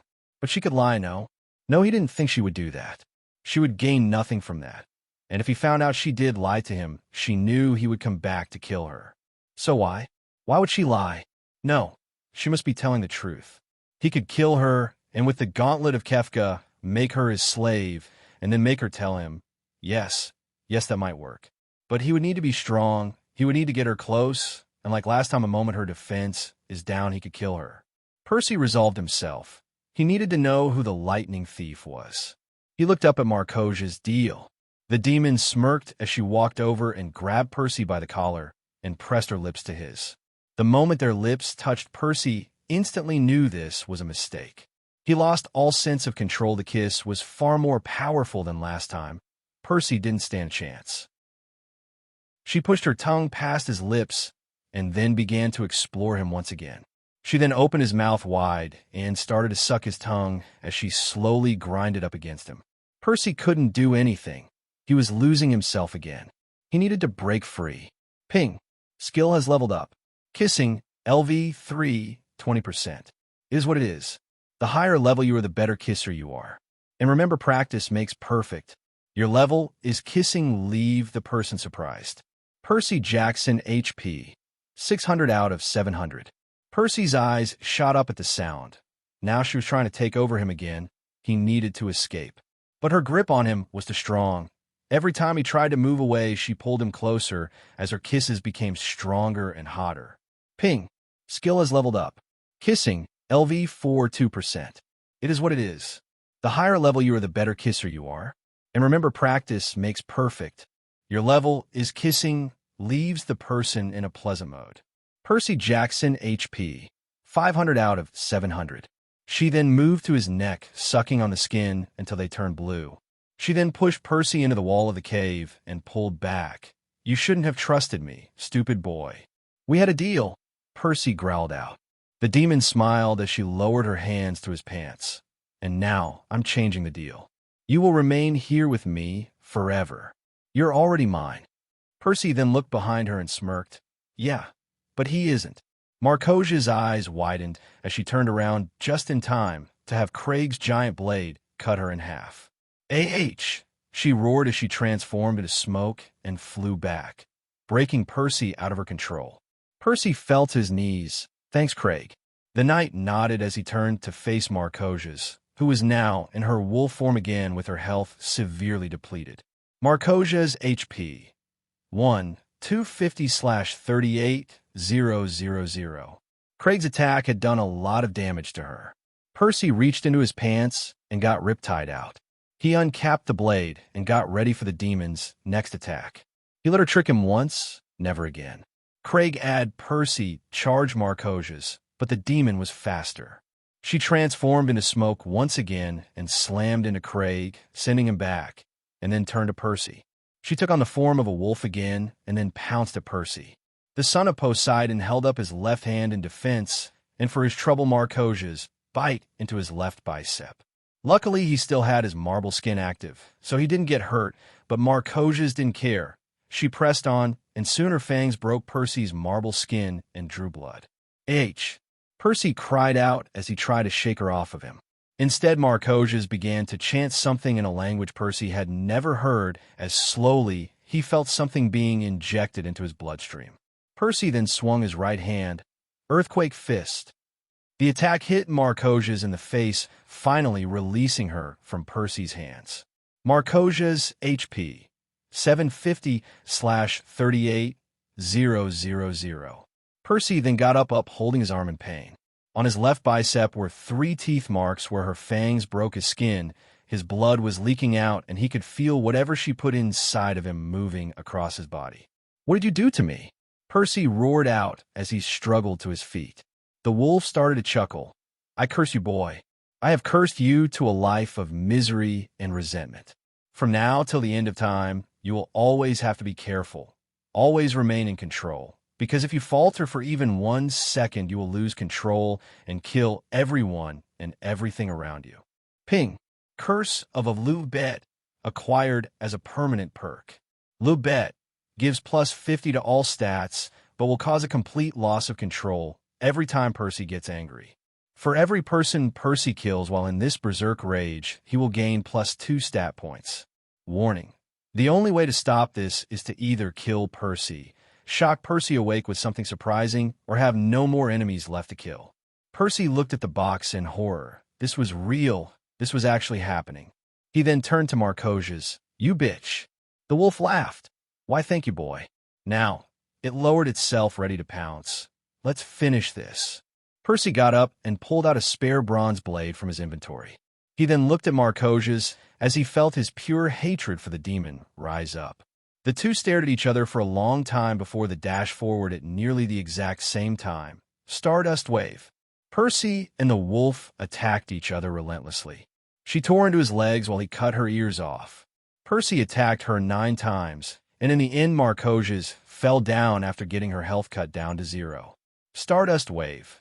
9 strike x 38 vit equals 342 plus 35 dex equals 377%. 377% of 250 attack equals 942 attack. Marcosius HP 0/38,000. Percy collapsed into Marcosius' decomposing body as a hollow voice rung out. "You may have killed me, boy, but I still win." Percy looked at the golden dust she transformed into and sighed. She was right. This was his lose. Percy kneeled there for minutes on end. He was devastated, but his gamer's mind kicked in. He could either cry about it or accept it and move on. And since there was nothing he could do about it, he decided to do the latter. And maybe he was worrying about nothing. After all, he did have gamer's mind. It would keep him in check. Ping. Quest completed. Defeat the demon wolf. Reward. +5 stat points. Wolfskin jacket. And there in the golden dust appeared a black and red jacket. Percy picked it up and saw that the jacket was his size, and on the back was the trident of Poseidon. Wolfskin jacket. A leather jacket made out of Marcosius skin. It is immune to most weapons, and it is immune to magic to a certain degree. Its durability can be compared to that of the skin of the Nemean lion and is known to be water-resistant. Durability, 100 out of 100. Percy put on the jacket, and, unsurprisingly, it fits like a glove. He looked down, and as the golden dust faded away, more loot was found. $3,000. Skill book. Smoke form. Percy put the money away and picked up the book. Ping. You have acquired the skill book, Smoke form. Would you like to learn it? Yes/no. Percy pressed yes, and the book dissolved, feeding all the information into Percy's head. Ping. Skill acquired. Smoke from LV 10%. Turns the user's body into smoke. Color depends on person. Cost 250 MP. Duration 25 seconds. Percy nodded. This was a useful skill to have. It did have its weakness, but then again, so did every skill. Percy then turned to Craig and dismissed him with a wave of his hand. He then channeled mana into the gauntlet and saw the Well of Souls. And there standing before him, in all her naked glory, was the woman who cursed him. Percy pulled her soul out, and out of the gauntlet of Kefka arose smoke. It then transformed into Marcosia as the naked demon went to her knees bowing before Percy. My master. Percy spoke, get up Marcosia, and she did. Now tell me, who is the lightning thief? Marcosia smiled. In order for me to answer your question, master, I need a sacrifice in return. What kind of sacrifice? A human soul willingly given. What? My powers is that of a demon. Even if I wanted to tell you, I can't. By the laws of hell, the Christian one, I mean, a demon can't give anything away without gaining something back. And in this case, I need a soul to tell you the answers you seek. You never mentioned that before. Percy replied, crossing his arms. I didn't want to mention it before. So what was your plan? Kiss me, take my soul, and then answer my question when I am dead. Percy asked. Pretty much. Percy sighed. What can you tell me, Marcosia? The demon smiled a wicked grin. I can tell you that you are a decent kisser. Percy blushed, but quickly dismissed the demon away. Such a drag. Percy then walked to the entrance of the cave and placed his hand on the door. A click echoed through the cave, and slowly the door opened. Light came back, and Percy winced at that, but walked out of the CAE and to the colony of fairies he had saved. On the floor next to the door were the chain of Hephaestus. They deactivated the moment Percy defeated Marcosia and fell to the floor. Luke and Grover ran up to him. Percy. Percy smiled. Hey guys. He then hugged Luke and Grover. Miss me? Percy, what happened? Luke cried out in panic. I thought we lost you. Relax, man, it's all good. What was inside there, Percy? Grover asked as he looked at the cave. It feels like death. A demon from hell, the Christian one. Not our version, Percy replied, but it's okay, I took care of it. You killed a demon from hell at the age of 12. Edward Neek said, walking up the three, and you simply dismiss it as, oh yeah, I took care of it. Luke grinned at his half-brother. Yeah, that's just how Percy is. Is that where you got this jacket from? Edward asked. Percy quickly thought up an excuse. Yup, spoils of war. Grover then spoke up. Guys, he then pointed to the fairy who were all cheering in their strange language. They're saying thanks. He translated, thanks for killing the demon. Percy smiled as one of the bigger fairies approached him and floated in front of his nose. You're welcome. The fairies' voices then became louder and louder. Luke turned to Grover. What are they saying now? They are saying, long live Percy Jackson, the killer of Marcosias and defender of the fairies. Edward smiled at that.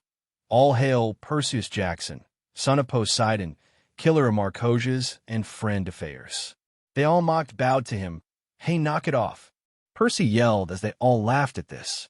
Percy, Grover asked, why are you covered in hickeys? Percy blushed. The demon kinda tried to seduce me.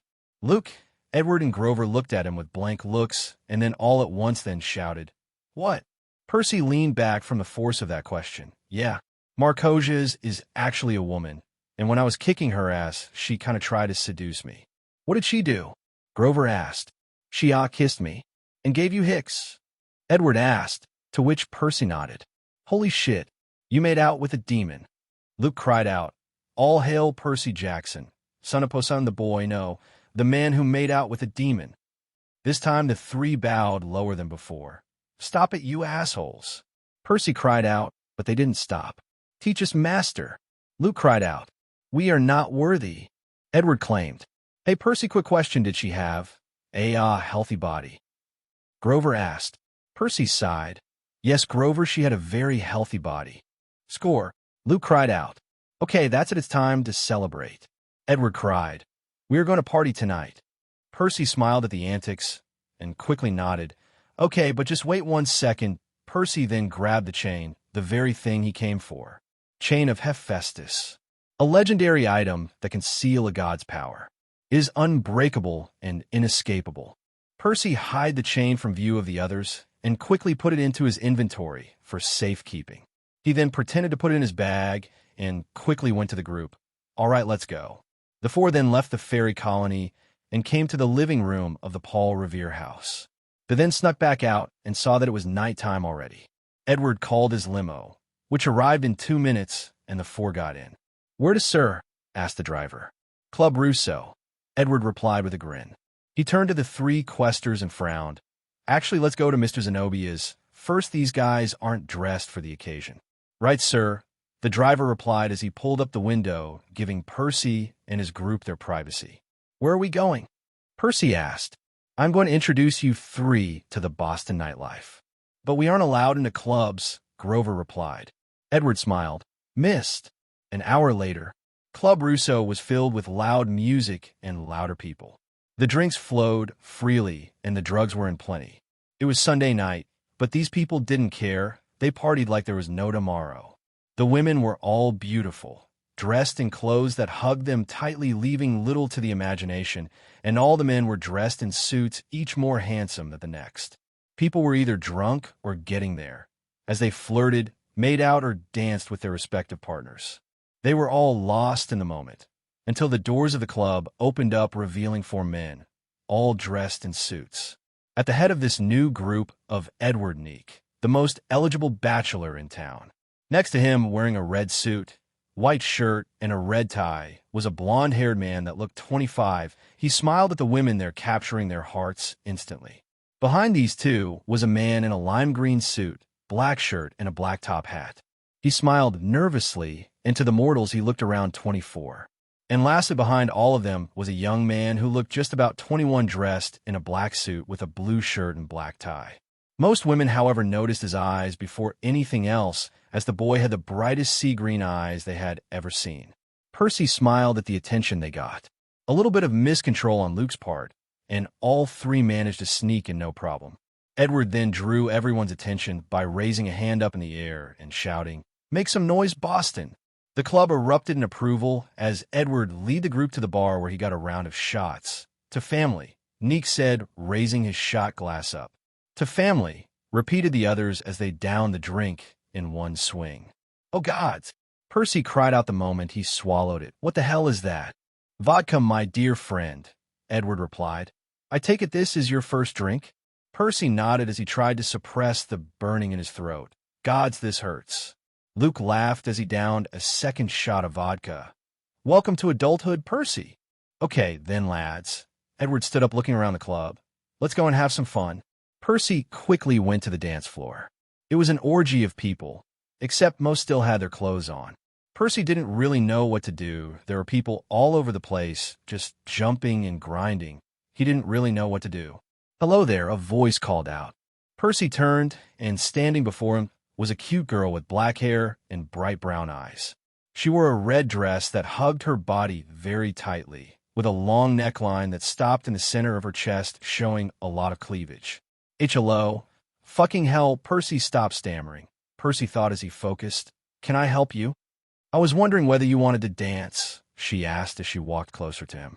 "Oh God, yes," Percy replied as the girl took his arm and slowly took him inside the mass of people dancing. She then pulled him close as she led them deeper and deeper into the mass of dancers. Percy could only watch as she danced up and down, waving her arms all over as she slowly surfed the waves of the people. It was like she knew where and how the people would move and could move along with them. If there was a god that controlled party surfing, she would be his daughter. Percy then moved with her, sometimes getting very close to her, but she didn't seem to mind. Eventually, she got them to the center of the dance floor, and Percy pushed up against her back. It's not like he wanted to. It was just people kept pushing him towards her. "You know," she spoke, her voice cutting through the music. "You can actually touch me." She then grabbed Percy's hands and placed them on her hips. Percy tried to move them up to her stomach, but she pulled them back down. "Have you ever danced like this before?" "No, never," Percy replied. "Then let me teach you." She then pressed her back into Percy as the two danced the night away. Percy moved like she did, danced like she did, and all through the night held her tight and close. Ping. You have created a new skill. Dancing, LV 9%. Your dancing skills exists, that's all. You know, club dancing, LV 1, you might get a hug after this. Percy pushed the screen away and focused on the girl he was with right now. Soon after an hour of dancing, the two moved out of the dance floor and to the bar where Percy got the girl and him some drinks. His dancing has improved a lot, mostly because the girl he was with gave a very good reason to be. You have created a new skill. Dancing, LV 32%. Your dancing skills exists, that's all. You know, club dancing, LV 3, you might get a share drink. So, I never got your name, Percy said as he sipped his drink. There really was something about this vodka thing he liked very fruity. No, that's not it. It's something he knew that. And I never got yours, the girl replied with a smile. Percy Jackson, Alia Ander. Percy knew that already from the name and title the girl held. Alia Ander, Princess, LV 5. Percy then used Observe on her. Alia Ander, Princess, LV 5. HP, 250 of 250. MP, 125 of 125. Race, Human. STR2. Vit 1. Dex 4. Int 6. Wiz 7. Luke 9. The daughter of a wealthy businessman, Alia lived a sheltered life. So nowadays she does her best to live life to the fullest by living each day like it was the last. She loves Pokemon, don't judge, and hates broccolis, but then again, who does? She thinks Percy is a nice guy. Ping. Skill has leveled up. Observe LV 6, 50%. By observing a target, one will get information about said object. Max HP, MP, stats, info, their emotions, and will give their opinion of you. Huh. Well, it's about time. Percy dismissed the box and re-observed Alia. Alia Ander, Princess. LV 5. HP, 250 of 250. MP, 125 of 125. Race, Human. STR2. Vit 1. Dex 4. Int 6. Wiz 7. Luke 9. The daughter of a wealthy businessman, Alia lived a sheltered life. So nowadays she does her best to live life to the fullest by living each day like it was the last. She loves Pokemon, don't judge, and hates broccolis, but then again, who does? She thinks Percy is a nice guy. She is very happy and nervous right now. Percy smiled at the happy part, but why was she nervous? Was he that amazing? Well, Alia, it is nice to meet you, Percy said with the best smile he could put out. So what are you doing here, Percy? The girl asked, sipping her drink. Oh, nothing much. Just talking to a beautiful girl. Ha! You are quite the charmer, aren't you, pretty boy? You think I'm pretty beautiful? Do you think I'm beautiful? Handsome? Well, yes, obviously I do, Percy said with a smile. I mean, have you seen yourself in a mirror? Ping. Skill has been created. Flirting, LV 1, 20%. You might get a reaction. 10% chance of them flirting back. Alia smiled. Next time, keep the banter going. It gives a girl a challenge. Percy chuckled. I'm sorry to disappoint. Oh, believe me, Percy, I am not disappointed. She then flipped her hair back and looked at Percy the way a cat would a mouse. I am so lucky, Percy thought. But just then a cry went out. Get her! Percy then saw two men appear out of the crowd and grab Alia and pull her away. Hey! Percy cried out as he chased after the two men. One of them stayed back and engaged Percy in combat while the other took a squirming Alia out of the club. The man threw a right at Percy's face only for the boy to dodge it and smash his fist into the grunt's stomach, causing the man to bend over in pain. Percy then kicked the man's head and turned to the exit. Suddenly, 3 more men came in dress same as the ones that kidnapped Alia. They looked at their fallen comrade and then at Percy. That guy did it. Percy pointed at a man sitting next to him. Hey, cried out the man. Lie failed. The 3 newcomers turned back to Percy, who simply sighed. What are these days that would work? The 3 men pulled out Knucklebuster and charged Percy. The people in the club stopped moving and was now looking at the fight that was to come. Percy dodged the first man and kicked him to the side only to have the second man poke Percy right across the face. Fuck. Percy wiped the blood which was flowing out and kneed the man who punched him. He grabbed him and then threw him into the last garrote. Percy then grabbed the chair he was sitting on and smashed it over the first man who was getting up. Fucking idiots, Percy muttered as he walked away to find Luke, Edward, and Grover. He did find them fairly quickly, in fact. Grover was passed out on the bar muttering his love for Juniper. Luke was busy making out with a hot blonde wearing very little clothing, and Edward, well, you don't want to know what he was doing. Percy sighed. He hated days like this. Ping. Quest alert. Find and save Alia. Reward. 3,000 EXP. A kiss. Failure. Alia will forever be pissed at you. Yes/no. Percy pressed yes and immediately went to the third man that he took down. He was getting up slowly, but Percy pushed him down with a foot and stood over him. Who the hell are you, and where did you take Alia? I didn't see nothing, the man said, spitting at Percy. Percy sighed, wiping away the spit. He grabbed the man by his collar and dragged him away from the public. Hey, where are you taking me? The man asked as he tried to get away from Percy's grip, but it was too strong. Percy took them to the men's toilet and threw him into the wall. Are you going to interrogate me? Fine, try it. I'll tell you nothing. Percy simply smiled and cracked his knuckles. I'm so going to enjoy this. A few seconds later, we are part of the Fanico family, and our boss sent us to kidnap the girl so that we can use her to blackmail her dad. We decided to hide her in Lola's chocolate factory, the warehouse downtown. Anything else? Percy asked with bloodlust. I love Britney Spears. I don't care what people say about her. I love her. Percy smiled. Thanks for that. He then pushed the grunt unconscious and quickly walked out of the toilet. Percy exited the club and walked into a nearby alley where he took out his gauntlet of Kefka. He summoned Alecto, who appeared and bowed. Master, I'm glad to see you survive the encounter with the demon. Percy nodded.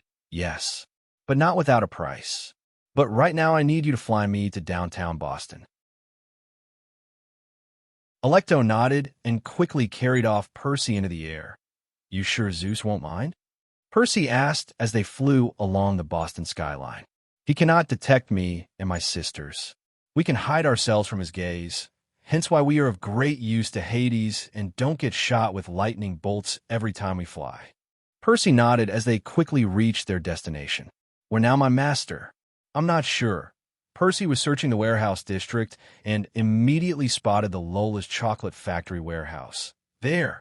Alecto dived down and dropped Percy in front of the warehouse. You wish for me to stay? Percy shook his head. No, it's not a life-threatening situation. I just want to have some fun is all. And with that, he dismissed Alecto with a wave of his hand and then put away the gauntlet.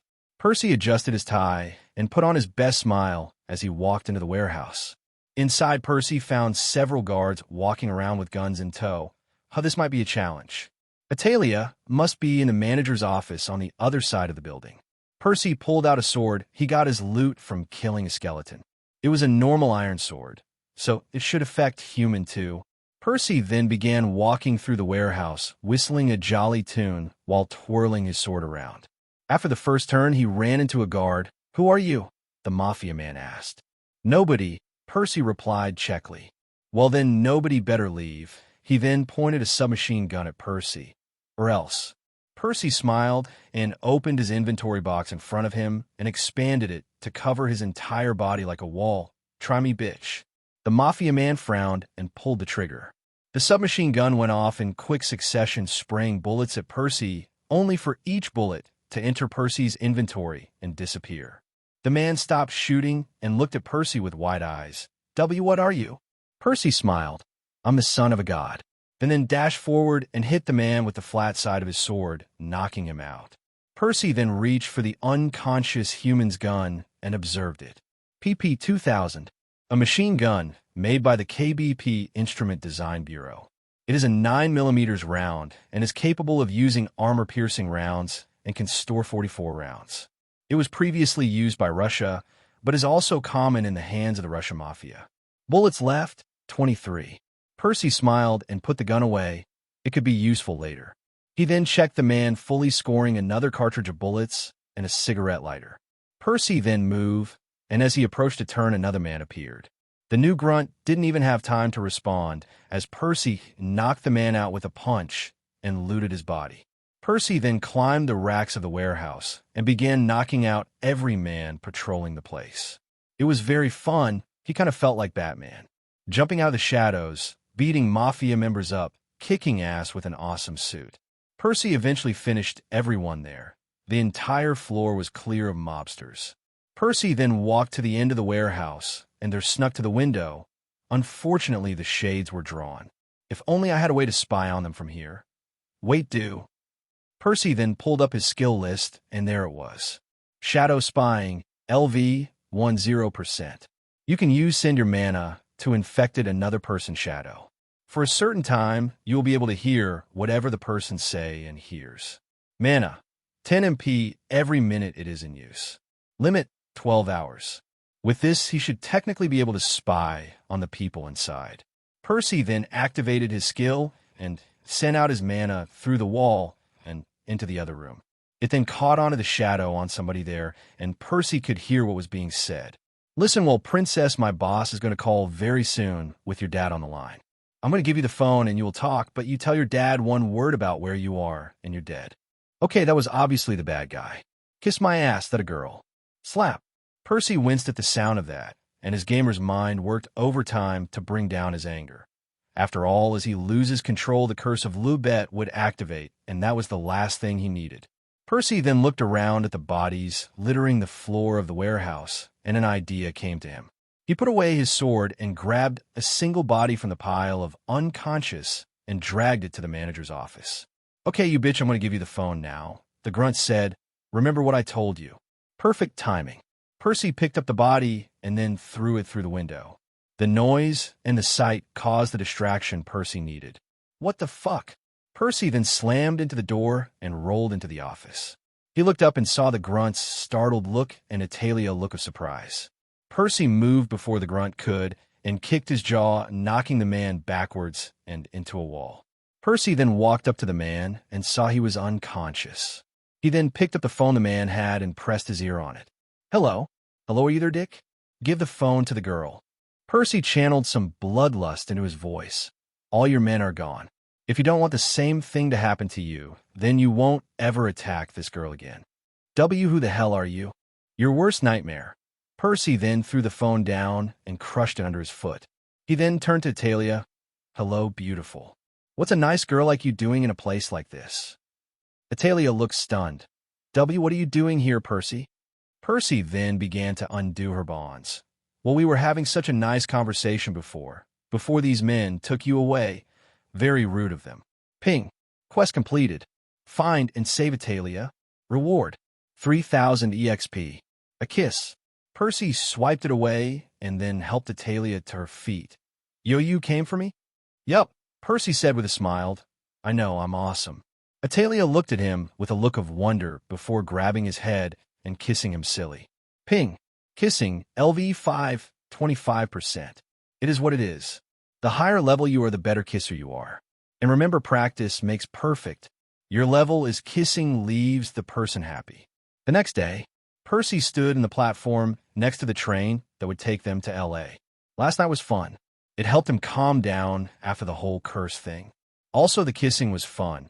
He gained 2 more levels before Aalia thought she had given him a sufficient reward. Kissing, LV 7, 35%. It is what it is. The higher level you are, the better kisser you are. And remember, practice makes perfect. Your level is kissing gives the person a reason to remember you. He kind of felt bad because the way she saw it, he was an older man, 21 or so. But in reality, he was 12, kind of made it a chord. But in the end, that didn't matter. Percy walked her home and then crashed in his motel room. In the morning, he found Grover and Edward also in the motel with a note from Luke saying he would meet them at the station. So Percy now stood with Grover and Edward, both of whom were wearing shades and had ice packs pressed up against their heads. Pain. Grover moaned, so much pain. Yeah, well, that's what a hangover is, Percy said with a smirk. Just Ash. Keep quiet, okay? Sure, G-Man, Percy said as he then turned to Edward. Thanks again, Edward. We couldn't have gotten those chains without you. The man took the ice pack and grinned. Not a problem, Percy. You helped the people I considered family, and for that you have my respect and gratitude. If there is anything you need, don't be afraid to ask. Percy smiled at that. Got it. Just then the train whistled, signaling the start of the journey. Percy and Grover got on and waited nervously for Luke to show up. There, Grover said, pointing at a figure running through the crowd of people in the station. By the time Luke was halfway to them, the train had already started to leave. Come on, Luke. Just then, 3 women jumped out of the crowd of people and ran after Luke. Get back here, Luke. Percy recognized one of them women. Luke was making out with her last night. We are going to kill you, cried another as the train started to pick up speed. Luke realized he was not going to make it. He then jumped up and shouted, "MIA!" Suddenly wings sprouted out of his shoes, and he flew into Grover and Percy, crashing into them. The 3 then turned back and watched as the train left the station and the 3 angry women behind. Luke got up and then started laughing. Ha ha. Oh God, that was a close one. What did you do? Percy asked as he helped Grover up. I may have made out with all 3 of them last night. And I didn't realize they were sisters. Percy and Grover laughed at Luke's antics as the 3 walked into the train and quickly sat down in their cabin. Well, at least we are heading to LA now, Luke replied. Yup, Percy nodded in agreement. Today, 13th of June. He had 8 days to find his mom, the lightning bolt and the lightning thief. Easy as pie. Percy then looked at Luke's shoes. Where did you get those, Luke? Oh, these. I stole them from my dad, Luke said with a grin. Figured he owed me some overdue birthday gifts. Percy nodded and then observed the shoes. Hermes' flying shoes.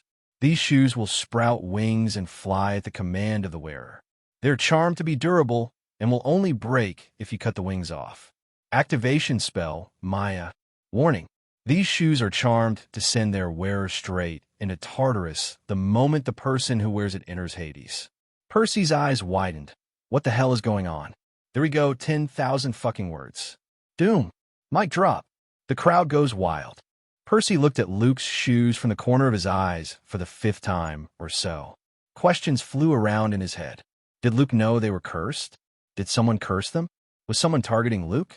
If so, who? And why? Percy could only come to 2 conclusions. The person who cursed Luke's shoes hated Luke. The person who cursed Luke's shoes wanted him dead. The person who cursed Luke's shoes did it before he left camp, because they never encountered anyone strong enough in magic to curse a godly artifact like these. The only person who would want Luke hurt would be the lightning thief. Luke was on a quest to find the lightning and expose the thief, so it made sense. That or a crazy ex-girlfriend or something. Percy then spoke up. Hey Luke, do you really think it's a good idea to wear those shoes? Luke looked up startled. What do you mean, Percy? Well, it's just that those things make you fly, right? And the air is kind of Zeus's domain. I just don't want you to get zapped or something. Luke shrugged. Yeah, it's cool. I'm the son of Hermes. Technically his grandson. He won't really have a problem with me using them. If anything, my dad would probably be more pissed off. Percy nodded. Okay, then if you were sure. Percy then spoke about camp and other random topics, but all the while his mind was wondering how he should get rid of those damn shoes. He needed them off of Luke before they entered Hades. Maybe he should throw acid on them or something. Slowly it became late in the afternoon with the sun going down over the horizon. Luke and Grover had recovered from their hangover by drinking a lot of water and a lot of trips to the bathroom. Grover eventually spoke up. So when are we going to reach LA? By midnight or so, Percy replied. Good. Nothing can stop us now, Grover said with a victorious smirk. Percy smacked his head. You idiot. What? Grover asked sheepishly. You don't say shit like that, Grover, Luke exclaimed. What? Why not? Because you'll jinx it, Percy yelled out as suddenly the train started to shake a little. Great, just great. I hope you're happy, Grover. The satyr threw his hands up. I'm sorry. Suddenly a woman's scream was heard from the back of the train. Bear. Percy sighed as he got up and walked to the back of the train with Luke and Grover following them. What do you think it is? Grover asked as he took out the blade he got from the forge of Hephaestus. Probably not a bear, Luke replied as he took out his sword. Should be just a monster. Probably the mist made her seem a bear instead. So, it's something big and scary, yes? Percy asked as he took out Riptide. Yup. Good. Percy and the rest quickly walked to the last compartment from which men and women ran from. "Get out of here, kids!" cried out one of the men as he ran out of the room. "We're good," Percy called out, showing Riptide. "I don't think a baseball bat is going to take care of that thing," the man yelled. "Relax, we'll be fine," Luke replied as he put a hand on the man's shoulder. "You should probably leave. We'll make sure somebody isn't trapped in there with the bear." The man looked into Luke's eyes and then nodded dumbly. "Okay." His voice was calmer than before. "I'll do that." The man then walked away, leaving them alone. "Jedi mind trick?" Percy asked. "Jedi mind trick," Luke nodded. The three managed to reach the last compartment, and there, standing between broken seats and fallen bags, were three Cyclopes. They were all dressed in golden armor and had spears on their side. Luckily, they didn't notice Percy and company, so the group of questers quickly hid behind a row of seats. "You idiot!" cried one of the Cyclops. This one was the biggest of the three and was currently scolding the smallest. "If you didn't act so stupid, we might have just managed to sneak up on them." "But boss, we are huge," replied the smallest Cyclops. "We can't sneak up on anything." "I don't care. Lord Hades ordered us to take of these demigods, and that's what we are going to do." "Got it." "Yes, boss." The smallest one replied with a frown. "I'll take the big one," Luke whispered with a sadistic grin. "The middle on is mine," Percy said as he took out a water bottle. "Do I have to fight the smallest one?" Grover asked, nervous. "Why? You want the bigger one?" Luke asked with a smile, for which Grover quickly shook his head. The Cyclops then took up their spears and began to walk to the other compartments. When they walked past their hiding spot, Percy jumped out and swiped Riptide across the middle one's back, causing it to fall to his feet in pain. "Bro!" called the smallest one, and then suddenly vines started to creep around his legs and binding him in place. "What the hell, Dash?" The largest one began, only to have Luke jump on his back and stick his blade into the Cyclops, one eye blinding the monster. "AH!" It roared and fell to its knees. Percy ran to the big one, used it as a jumping board, and launched himself upwards. The Cyclops of average height looked up and saw Percy come down on him. "Oh, fuck, Dash." Slash! Percy cleaved the monster's head from its body as it bursted into golden dust, leaving behind its giant spear. Percy then turned and saw Luke slashing away at his Cyclops while Grover just managed to bind his by covering him in veins. So Percy jumped to his friend's rescue and took care of the Cyclops with ease. Ping! Skill has leveled up. Sword Mastery, LV, 13, 10%. Allows user to freely handle swords. 65% more damage when using swords. Percy closed the box and then checked on Luke. The son of Hermes was finished with his monster and was now panting, but on his face was big grin. "Do I look like that sometimes?" Percy asked himself as he put away Riptide. "Well, that was easy," Grover said. Boom. "For fuck's sake, Grover, stop jinxing us." Luke cried out as he dashed out of the compartment to see what happened outside. As Luke opened the door to leave this compartment, a gust of air blew in, pushing him back. The passageway to the other compartment was destroyed, separating the one they were in from the rest of the train. "Fuck," Luke called out as he slammed the door shut. "What happened?" Percy asked. "Someone separated this compartment from the rest. We aren't connected to the train anymore." "Well, shit," Percy cursed. "Who could do something like that?" "I don't know, but whoever did this is smart. They used the Cyclops attack as a distraction and separated us from the rest. They probably don't want us to reach LA." Percy's eyes shot up. "The lightning thief." Luke looked surprised. What? "I think it was the lightning thief that did this. He or she would gain the most from delaying our trip to the underworld." "I see." Luke frowned. "Well, either way, we are screwed." They could feel the carriage slow down to a stop, and when it finally did, the questers jumped out of the destroyed train carriage and looked around. They found themselves in the middle of nowhere. Surrounding them on both sides was a huge forest, something Grover enjoyed immensely. "So where to now?" Luke asked. "I'm thinking we need to get to the closest town," Percy replied, and then turned to Grover. "Any ideas, G-Man?" "Huh? Me?" Grover asked, stumped. "Yeah, you. The forest is kind of your deal, isn't it? Think you can navigate us through this?" Grover nodded his head quickly and dashed into the forest. Luke chuckled. I swear he probably jinxed us on purpose just so that we could go through the forest. Percy chuckled. Wait up, Grover. The two demigods caught up to Grover inside the forest and found their friend talking, or at least he was talking, to a squirrel. Really? Really? You don't say? Are you serious? Sounds like a problem, Grover said, stroking his chin. Grover, buddy, are you okay? Percy asked his friend. Why are you talking to a squirrel? Oh, didn't I tell you? I can speak squirrel, Grover replied as he turned back to the squirrel. That's Percy, my friend. The tall guy is Luke, but be careful, he might steal your nuts. After the squirrel looked at Luke and started squeaking in an angry tone while holding up a fist. Luke put his hands up. Okay, I give. The squirrel then nodded and turned to Grover. It then pointed to the left and ran back up a tree, probably to find more nuts. So what did the squirrel say? Asked Percy. His name is Fred, and Fred said that there should be a town a few miles that way. Grover pointed to the left. Okay then, let's follow the direction given by a squirrel, Percy said, walking to the left. Gods, I cannot believe I just said that. Grover then led them through the forest, all the while stopping to ask for directions from the various forest animals. Needless to say, this was the strangest thing Percy had done. Not the fact that his life was a video game. Not the fact that he literally fought a demon from hell just yesterday. Grover eventually stopped at a small clearing as the sun started to set, finally covering the woods in darkness. Think we should stop for now? Percy nodded. Yes, sounds good. Good idea, Luke replied as he started to unpack, taking a blanket out of his bag while Percy gathered firewood. He then made a pit and put all he gathered in there. He then looked around and once the coast was clear, took out a lighter, the one he nicked from the mafia grunt in the warehouse, from his inventory. He then started the fire and put the lighter in his pocket. Don't know when you might need it again. That was fast, commented Luke when he saw the fire starting. Sure you are not the son of Hephaestus or something? Percy chuckled. Hee, I'm sure. Anyway, where do you think we are? Luke shrugged as he sat down next to the fire, hugging his blanket. Probably Indiana, maybe Kentucky.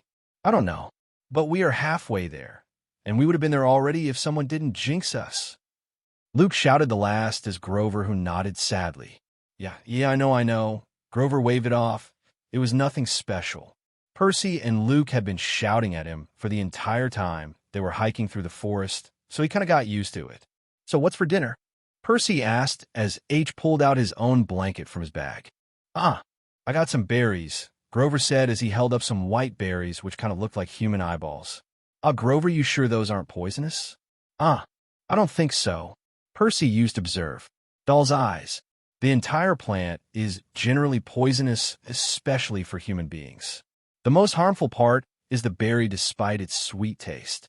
The killer substance is a carcinogenic toxin which causes sudden soothing effects on a person's cardiac muscles and can easily lead to death. Well, shit. I think that's Doll's eyes, Grover, Percy said, very sweet and very deadly. What? Grover shouted as he tossed the berries away. Relax, I doubt anything that is poisonous to human could kill you, Luke said with a layback attitude. How did you know that, Percy? Percy shrugged. I read it in a book. Luke smiled. You have too much Annabeth in you.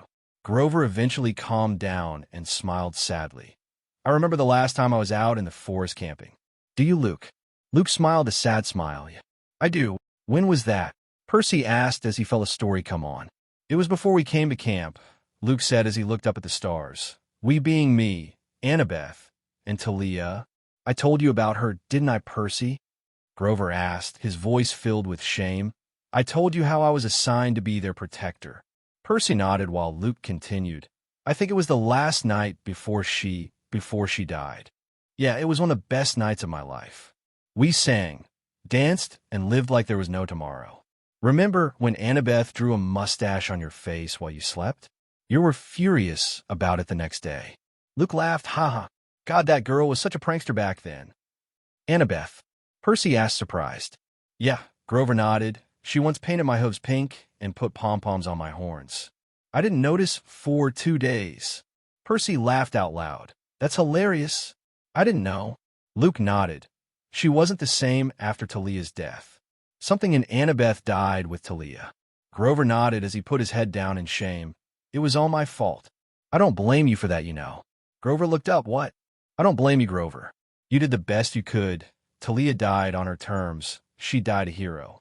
But she shouldn't have had to be a hero. She shouldn't have had to make that sacrifice. But she was forced to, and why? Because our parents don't give a damn about us. Luke, that's not true, Dash. Bullshit, it's not true. Luke shouted, interrupting Grover. You know it's the truth, Grover. You're just scared to admit it. Luke, that's enough, Percy said. No, Percy, it's not. If you weren't there, none of the unclaimed would know who their parents were. None of them. They would have died not knowing whether they were loved or hated. You think it's not possible? It is. So many demigods go unclaimed, unprotected. And you know what happens to them? They die. They die. They would have died by the hands of monsters, not even knowing why. That, Percy, is what life our parents condemn us to. Percy looked at Luke and then sighed. I know, Luke. I know, but I don't care about them. I don't care about revenge. All I care about is my friends and my family.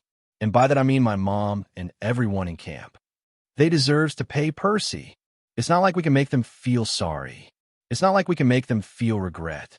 It's like you said, Luke, they don't care about us. So you tell me, what the hell can you do to make them feel regret? Luke started at Percy and then spoke in a whisper. I can destroy Olympus. You don't have the power. No, I don't. Luke narrowed his eyes and then sat down away from the fire. He pulled his blanket up and covered himself up. Good night. Percy sighed as he pulled out his own blanket from his bag and gave it to Grover. You sleep first. I'll take first watch. The satyr nodded as he slowly pulled the blanket over himself as he slept near the fire. Wake me up for the second watch. Luke called out, not turning to look at Percy. Percy sighed, yeah, okay, and quickly walked away from the campsite. As soon as he was far away, Percy pulled out the gauntlet of Kefka and summoned Alecto and Craig. Master, they bowed. Protect Luke and Grover from any danger and make sure they don't see you. Percy ordered his servants as he walked deeper into the forest. What are you going to do, Master? Alecto asked. I need to train, Percy replied as he walked away. After a few minutes of walking, Percy stopped and sat down on a rock structure that looked similar to a bed. Percy then put one hand up and called, ID create, empty. The sky turned red as all the noise of the forest died out. He then pulled out his skill list and wondered what he should try and level up. Deciding to train the first skill he ever created, physical endurance, Percy took out the gauntlet of Kefka and summoned Zed. Master, Zed bowed. Zed, I need you to hit me, Percy explained. W what? Zed stammered. Hit me, Percy said as he spread his arms out, but be gentle about it. I know your monstrous strength firsthand, and I don't want to die. Are you sure?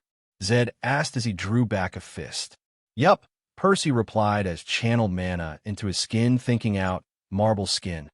He put 100 MP into the spell and felt his skin harden into marble.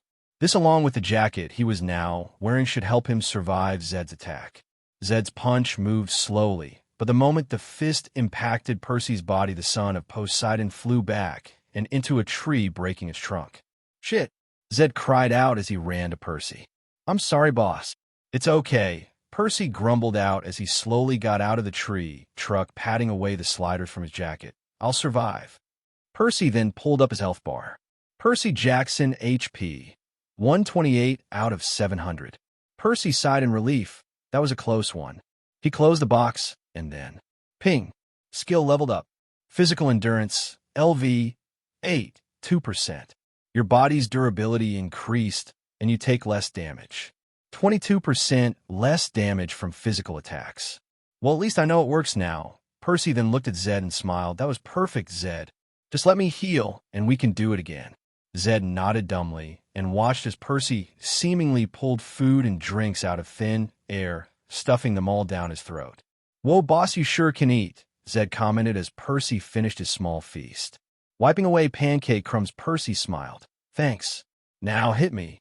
This process of training continued for an hour. Percy activated marble skin, got punched, leveled up his physical endurance, ate food, and then got punched again. Soon he stopped leveling up after just one punch from Zed. It became 2 punches and then 3. Every time Zed punched him, Percy was courting death, but the reward was well worth the risk. Physical endurance, LV 17, 20%. Your body's durability increased, and you take less damage. 40% less damage from physical attacks. Percy smiled at this. If this was how things were going to be, he should eventually be able to take no damage at all from physical attacks. But it would be difficult to train in this from now on. Zed was the most physically powerful person he knew, and right now, he could take 2 back-to-back punch from him. That meant eventually he would be hit by a freaking meteorite or something to gain more training and physical endurance.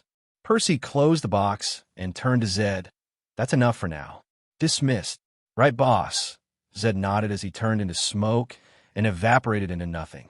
Percy then turned to his skill list again and picked out the next skill in E he wanted to train in. Swimming? Can't do it. English language? No books. Teaching? Where did I even get that? Oh gee, right, Nancy. Wonder how she's doing. Finally, Percy decided to try out his smoke form, the skill he got from defeating Marcosius. He got to his feet and then called out, "Smoke form." Suddenly, Percy felt his body loosen up. He felt himself being lost into the air as slowly everything became undone. Percy's eyes didn't exist anymore, but he could see his form clearly. He now stood as a bright blue gas with hints of green in the corner. He then tried to move by using his legs, only for his entire smoke body to float in the direction he wanted to go. Percy wished to stop, and just like that the cloud stopped, it seemed he could have to think to move, since he didn't have legs anymore.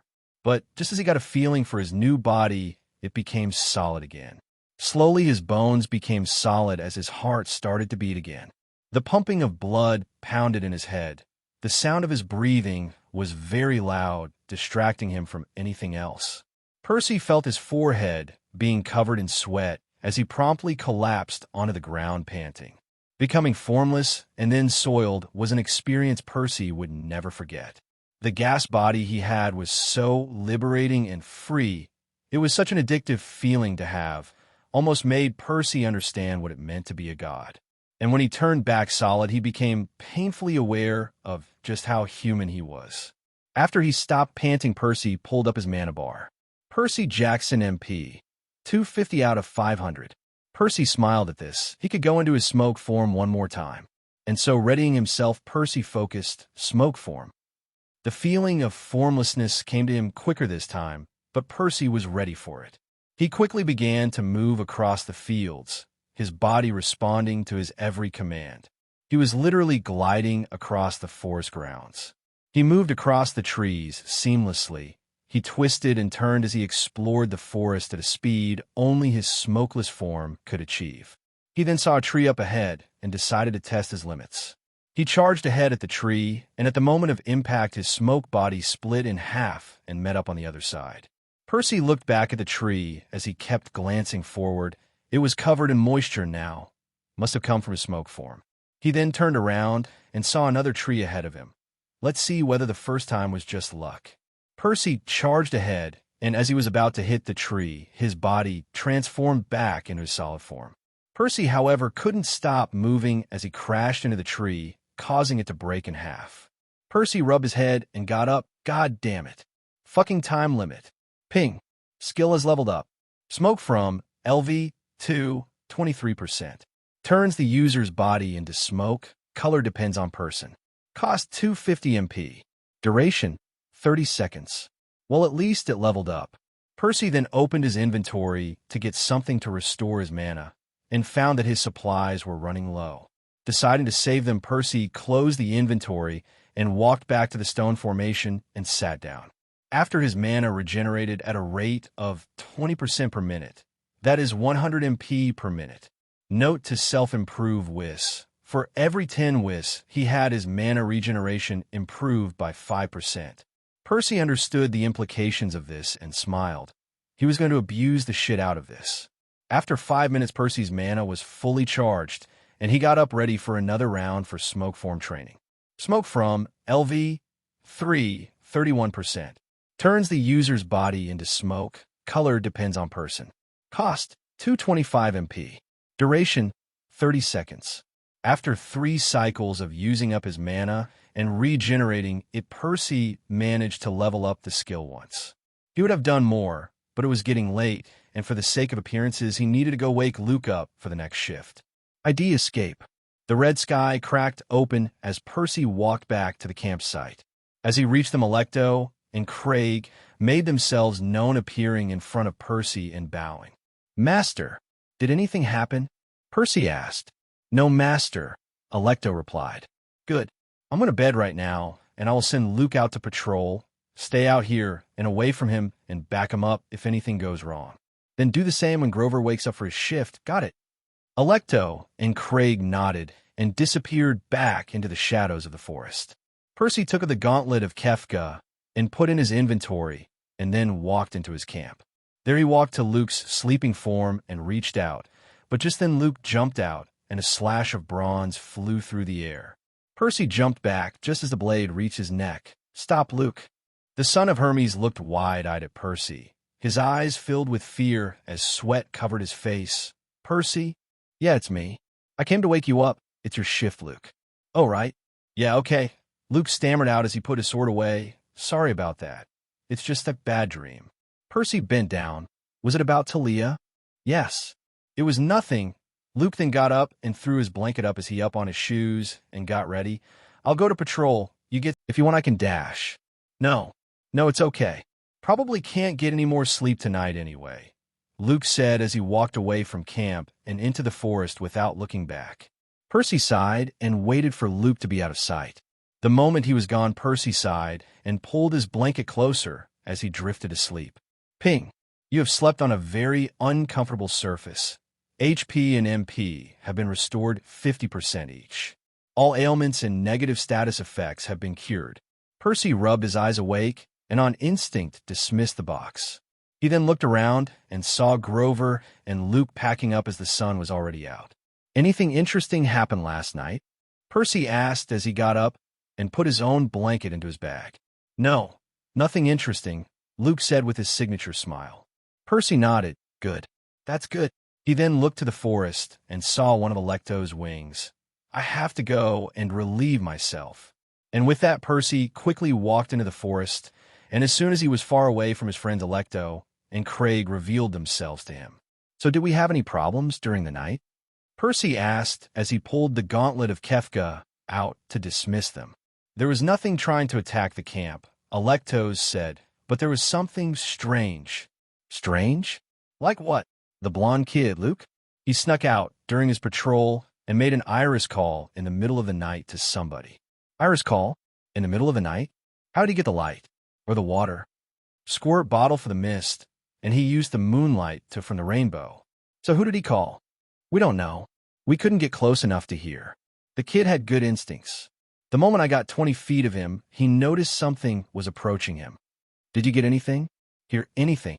"All we heard is, we are in a forest in the middle of the country somewhere.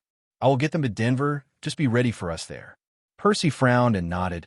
"Okay, thanks for that." He then dismissed the two servants and put away the gauntlet.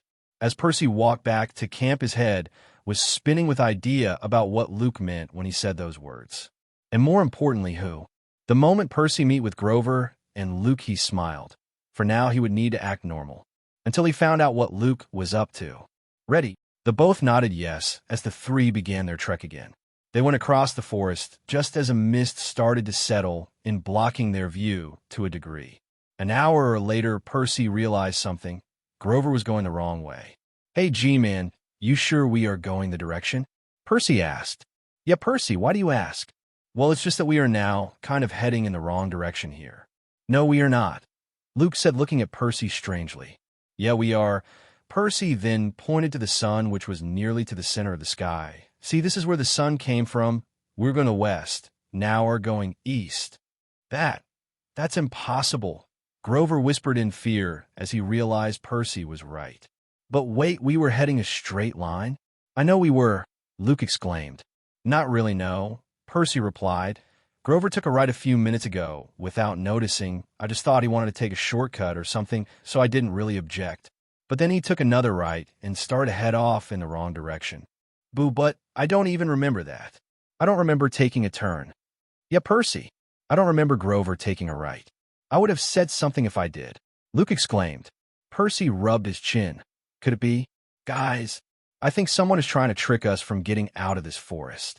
What? No way. Yeah, Percy replied, nodding.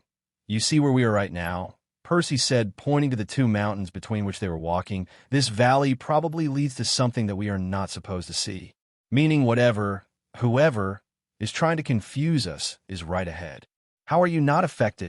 Luke asked curiously. Because of Gamer's mind, Percy thought, but obviously he didn't say that. I'm not sure. Maybe it's a son of Poseidon thing. Ping. Lie success. The mist, Grover suddenly exclaimed. Maybe it has something to do with all of this.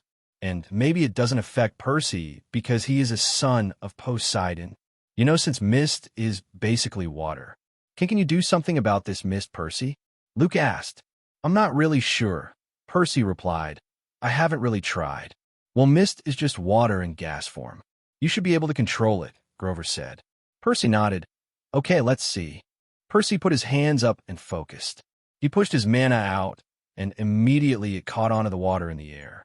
He could feel the moisture around him, moving past him, Luke and Grover.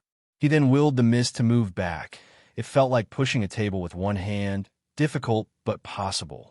Percy opened his eyes and saw the mist roll back. He allowed himself a smile. Ping, a skill of yours has evolved. Steam control has evolved into moisture control. Water controlling LV 11, 62%.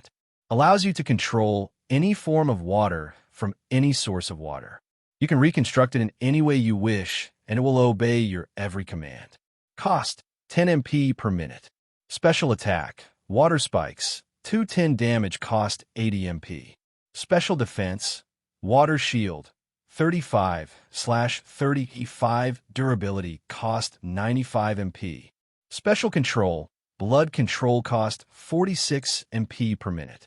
Special control, moisture control, cost same as water control plus 10 MP. Percy blinked at. He didn't know skills could evolve.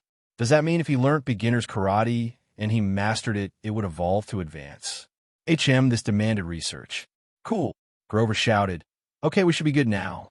Luke nodded. Okay, but just to be safe, Percy, take point. I don't like the fact we were being manipulated so easily.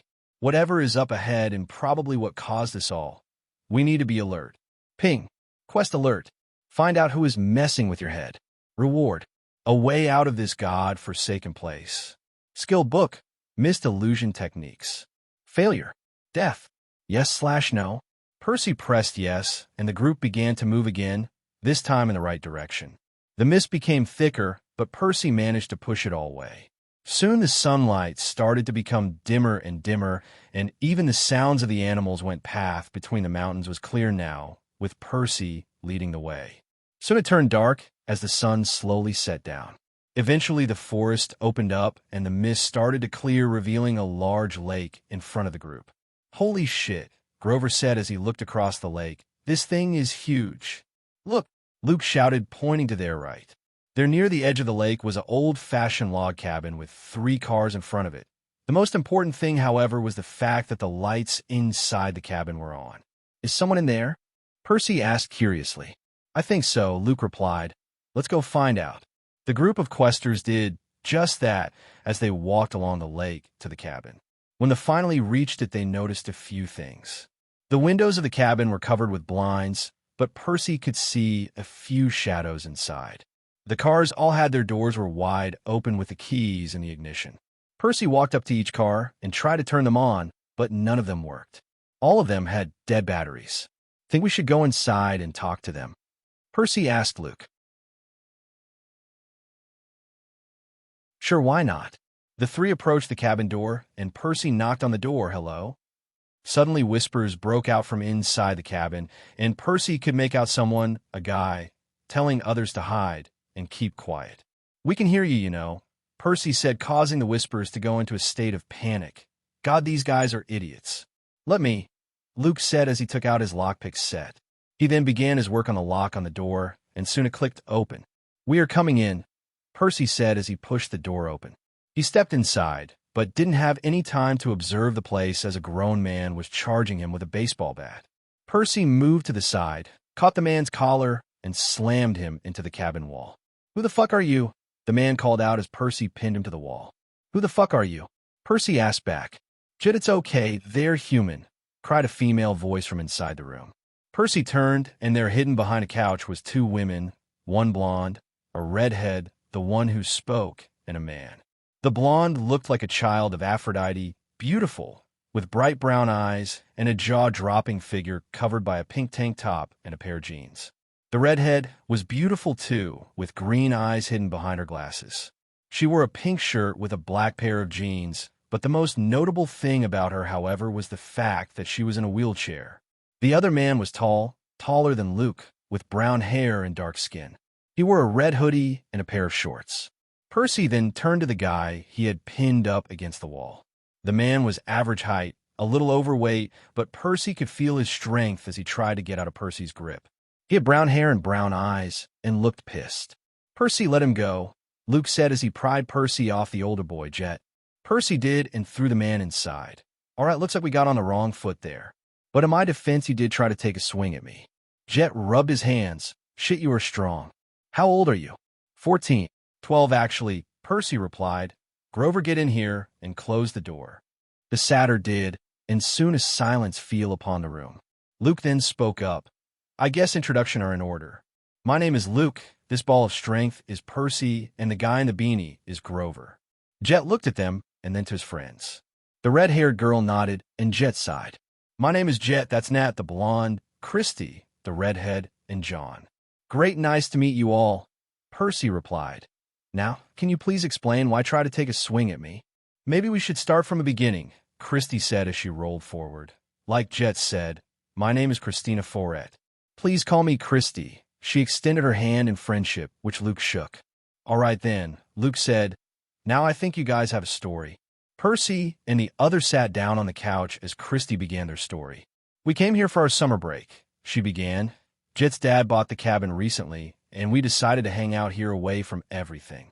So a bunch of college students decided to take a trip to a cabin in the middle of the woods. Percy asked. Pretty much, yeah, John replied. That is such a horror movie cliche. I guess you're right, John chuckled. This isn't funny, John, Nat screamed. This isn't a movie. This is real life. Calm down, Nat. You know how John is. He makes jokes when he is nervous, Jet said as he tried to comfort the blonde, only to have her walk away. Nat, go after her. Make sure nothing happens, Christy replied. Jet nodded and ran after the blonde girl. So, you were saying? Luke asked. Right. When we came here, there was nothing different about this place. It was just the same old, same old. We went swimming in the lake, had a cookout, even fished. But the first night we were here, one of our members went missing. What happened? I was awake that night. I have trouble going to sleep. So I watched the lake from my window. The water was still, not a ripple in them.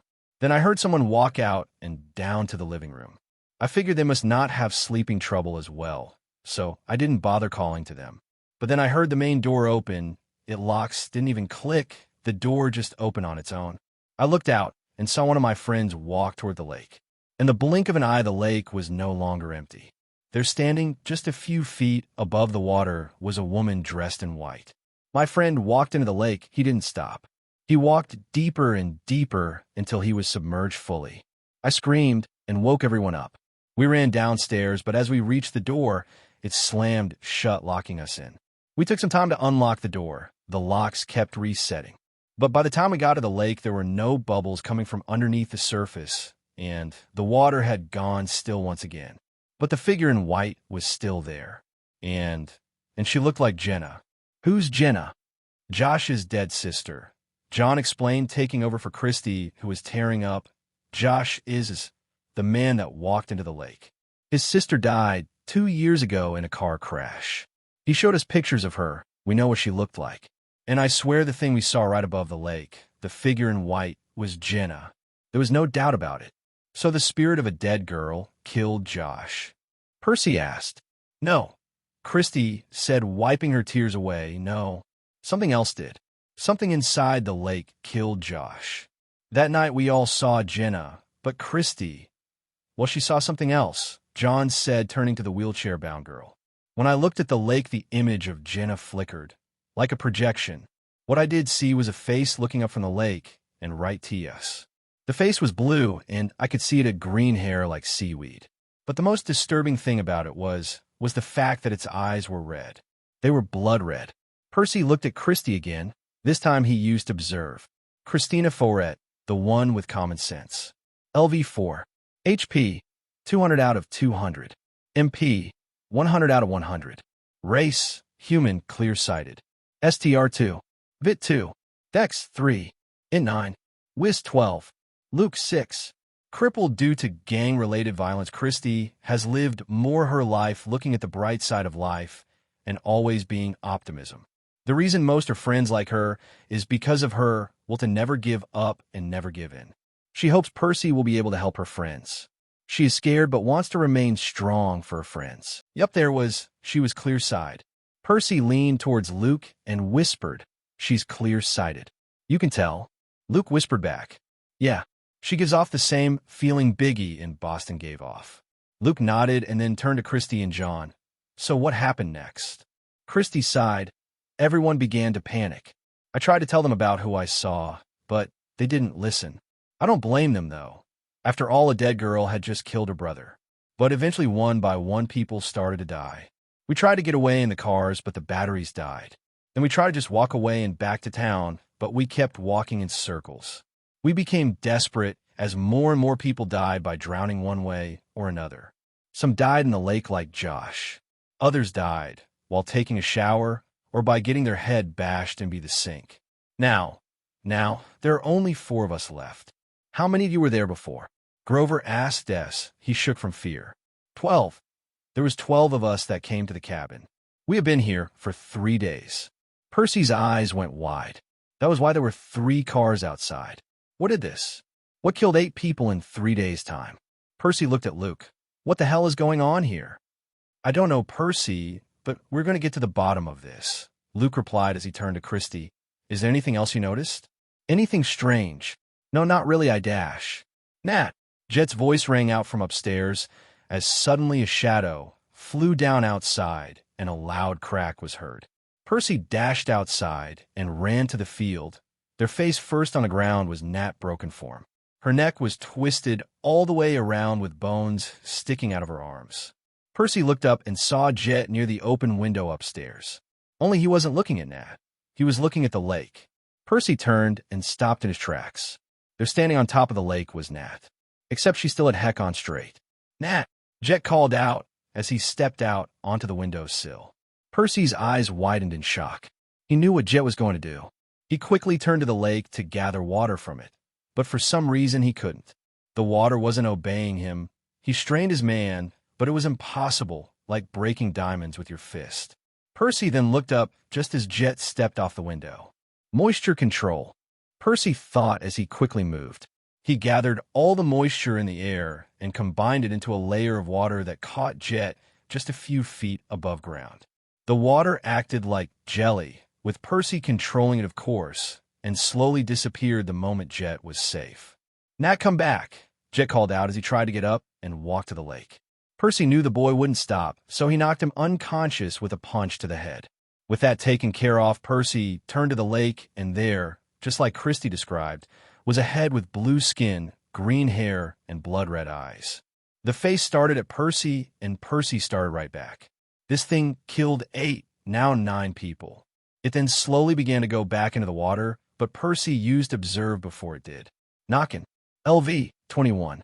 HP, 2, 500/2, 500. MP, 525 for 525. STR, 21. Vit, 23. Dex, 15. Int, 22. Wiz, 31. Luke 2.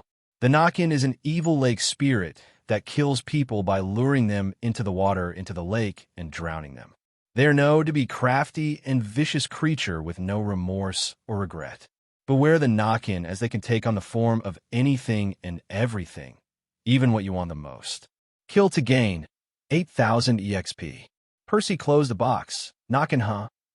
Perk, what happened? Grover called out as the satyr looked at Nat's broken body. Percy turned and grabbed Jet's unconscious form and pulled him into the cabin. I know what's killing them. Percy put Jet inside under the watchful eyes of Christina and Luke while he, John and Grover went to bury Nat. It was a difficult process, but the girl deserved that much at least. John cried as he dug her grave while Grover and Percy remained silent throughout. Percy was once again painful reminded that dead bodies to exist, they don't just turn into golden dust. It was a very humbling moment for Percy, one that he hoped he would never have to do for a friend. Inside with Luke and Christy. Luke covered Jet with a blanket and sat down on the couch as Christy wiped tears away for her dead friend. Crying won't help them, Luke said. I know it won't help. But what else can I do? I am so powerless. Luke finished for her. Yes. All this time stuck in this chair. She hit the handlebar with her fist. The only thing I'm good at is watching my friends get killed in front of my eyes. Luke looked at the girl, and in that moment saw a little bit on him inside of her. I know the feeling. That feeling of helplessness. That feeling that you can't do anything to help because something is holding you back. I know it very well. Ow! Christy asked as she dried her eyes. I have a huge family, lots of cousins, siblings. But our parents aren't there for us. From a young age, we have been forced to take care of ourselves. Luke's eyes then glossed as he remembered how his family was treated by the gods, how unjustly they were punished. So you all live by yourselves? In a way, our parents were powerful people. They were always busy with something or the other, never even stopping to think about us. Sure, they would remember our birthdays, give us toys and presents. But after that, it was business as usual. I watched as the younger member of my family crack under this pressure. I saw them turn to drugs. I saw them get into stupid situations just to gain our parents' approval. And I lost count of how many times I saw them die. You saw them die? Christy asked, horrified. There are more dangerous things out there than this thing in the lake, Christy. Luke replied, much more dangerous things. You have seen them before, haven't you? The monsters that walk among us. Christy looked down deep in thought. All of this was too much for the girl, the pressure added on. The realization that all those things she saw in the corner of her eyes when she was young, all those things were real. The realization that every day could be her last caught up to her as she felt fear grip her heart. What are they? Monsters, Luke replied. Every monster in existence is real, and they hide in plain sight. You are special. You can see past their attempts to hide. You can see the real world. What do I do? Keep your head down. If they don't know you can see them, they won't attack you. You will be safe as long as you ignore them. That's it. So as a bloodthirsty vampire comes along, all I have to do is stick my head in the ground and hope he doesn't see me. Luke raised an eyebrow. What more do you want? I don't know. A weapon? Some proper advice? A book on how to kill monsters? Luke laughed. You remind me of a friend of mine. She and you had basically the same reaction when she learned of all this. Only there was a lot more cursing and a lot more stabbing. Luke then got up and reached into his bag and pulled out the spare blade he got from the forge. Can you see what this is? Is that a gold sword? Yup. It's made out of a material called celestial bronze, or in this case, an alloy of it. It is very rare and is the only thing that can kill monsters. Luke then handed the blade to Christy, who held it at an arm's length, inspecting it. It's beautiful. She waved it around, enjoying the feeling of power it gave her. Normal human can't see it. If they do, it would probably look like a baseball bat or something. And you were just giving it to me? Yup. Luke then pulled out his personal blade. I have my own. Christy smiled, but the sad look came across her face. She then handed Luke back the sword. Thanks for this. I don't really think I can ever use it, though. Luke looked at her like she just grew an extra head. Why is that? Are you blind? Christy tapped her legs. I can't walk. By the time I use this blade, the thing that is trying to kill me would have ripped my head off. It's okay. People tend to look down on disabled people. Just wait for the monster to turn away and then stab him between the ribs. Yeah, sure. The chances of me actually hurting a monster is the same as me dancing. Luke sighed. He was right. She did remind him a lot of Talia, especially with that temper of hers. Suddenly a thought came to Luke. He knew exactly what to do to calm her down. Okay then. He then put the blade aside and grabbed Christy and pulled her up. He then held her up by the waist and spun her around the room. What are you doing? Christy cried as she tried moving away from Luke's grip. Helping you dance. Luke laughed as he spun her all over the cabin living room. Stop it, Luke. Oh, come on, live a little. Luke grinned as he started to hum a tune. Eventually, Christy stopped protesting and hung off Luke's arms. Slowly, however, a smile formed on her face as she hugged Luke tightly. Thank you. Anytime, Luke replied as he hugged her back. She smelled good like lilacs. Just then the door opened and Percy walked in with mud on his knees. Am I interrupting something? Luke's eyes shot open and started at Percy. He then tried to move in two directions at once and ended up tripping, falling into the couch, walking up Jet, and causing Christy to fall on top of him. What the hell is going on? Grover asked as he and John joined Percy at the door. I have no idea, but I think Luke was trying to score with Christy. After a few minutes, Jet, now wide awake, looked at Percy with an open mouth. You know what that thing is? Percy nodded. It is a knockin'. From what I know, it is a shapeshifter that can transform into anything. It probably transforms into whoever you care about the most and then drowns them in the lake. How do you know all this? Christy asked from her wheelchair. I'm an expert on water sports, Percy replied. Luke and Grover probably thought it was a son of Poseidon thing, which was exactly what Percy wanted them to think. So now that that's settled, we should probably get out of here, Grover said, rubbing his hands. Don't you remember we can't? This knock-in, makes us go around in circles. We tried a lot. Not once did we succeed, John said. But you didn't have Percy back then, Luke said, smiling at the demigod. He is kind of like Christy, except his powers are stronger. He can get us out of this mist. Whoa, John said, staring at Percy. Who the hell are you, kid? Percy smiled. Jackson, Percy Jackson.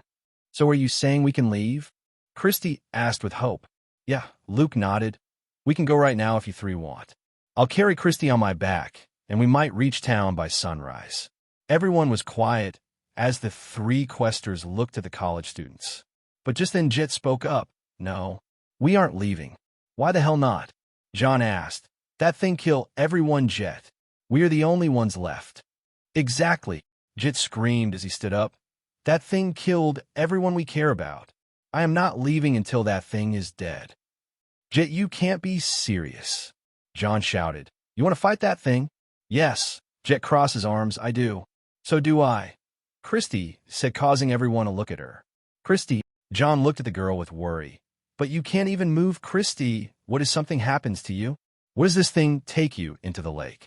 Then I'll wait for you guys to come and rescue me, Christy replied, and then grabbed the blade Luke gave her off the coffee table. Also, I'm pretty sure if I cut the thing in half, it will die. John looked at her, and then Jet. He sighed. You two are fucking crazy. Fine. I'm in. Good, Luke said. Now does anyone have a plan? Percy smiled. I do. A few minutes later, the 6 people in the cabin were split into groups of 2 and spread throughout the lake.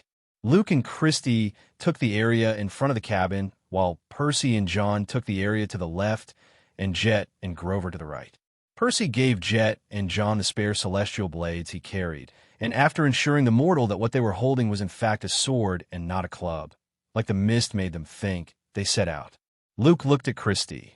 You were very brave to suggest fighting back, Luke said as they watched the lake for the knock-in. Thanks, the wheelchair-bound girl replied. I figured if I could dance, I could fight. Luke chuckled in approval as a silence came down between them. Percy was currently walking with John in tow as they looked across the large lake. John was alert, but Percy's mind was elsewhere. As they were walking along the lake, Percy tried several times to control the water, but for some reason he couldn't. It was like there was something blocking him mana from infusing with the water. Maybe it had something to do with the knock-in? Percy, John asked. Are you paying attention? What? Percy snapped out of his thought. Oh no, sorry, John. What's up? I was just wondering, who are you? Like, who are you really? You are far too strong for a normal 12-year-old. And the fact that you could identify a monster with a single glance raises more questions than it answers. Percy smiled. You wouldn't believe me if I told you, John. Try me. Maybe later. For now, dash. Help. Grover's voice cut through, and Percy turned back in surprise. Shit. Percy and John then dashed across the forest, hoping against hope they could make it in time. Luke and Christy had heard Grover as well, and then went for the satyr as well. Luckily, they were close and managed to reach Grover, and Jet just as the Nakin was trying to drown Jet in the waters of the lake. The Nakin was in the form of Nat as she held Jet down with Grover on the side, holding his arm which was bleeding badly. "Grover!" Luke shouted out as he charged the Nakin. He quickly began to swipe away at the creature, which dodged each and every swing with the grace a creature of water could only possess. Luke was now knee-deep into the lake as the mud on the lake floor slowly began to pull him down.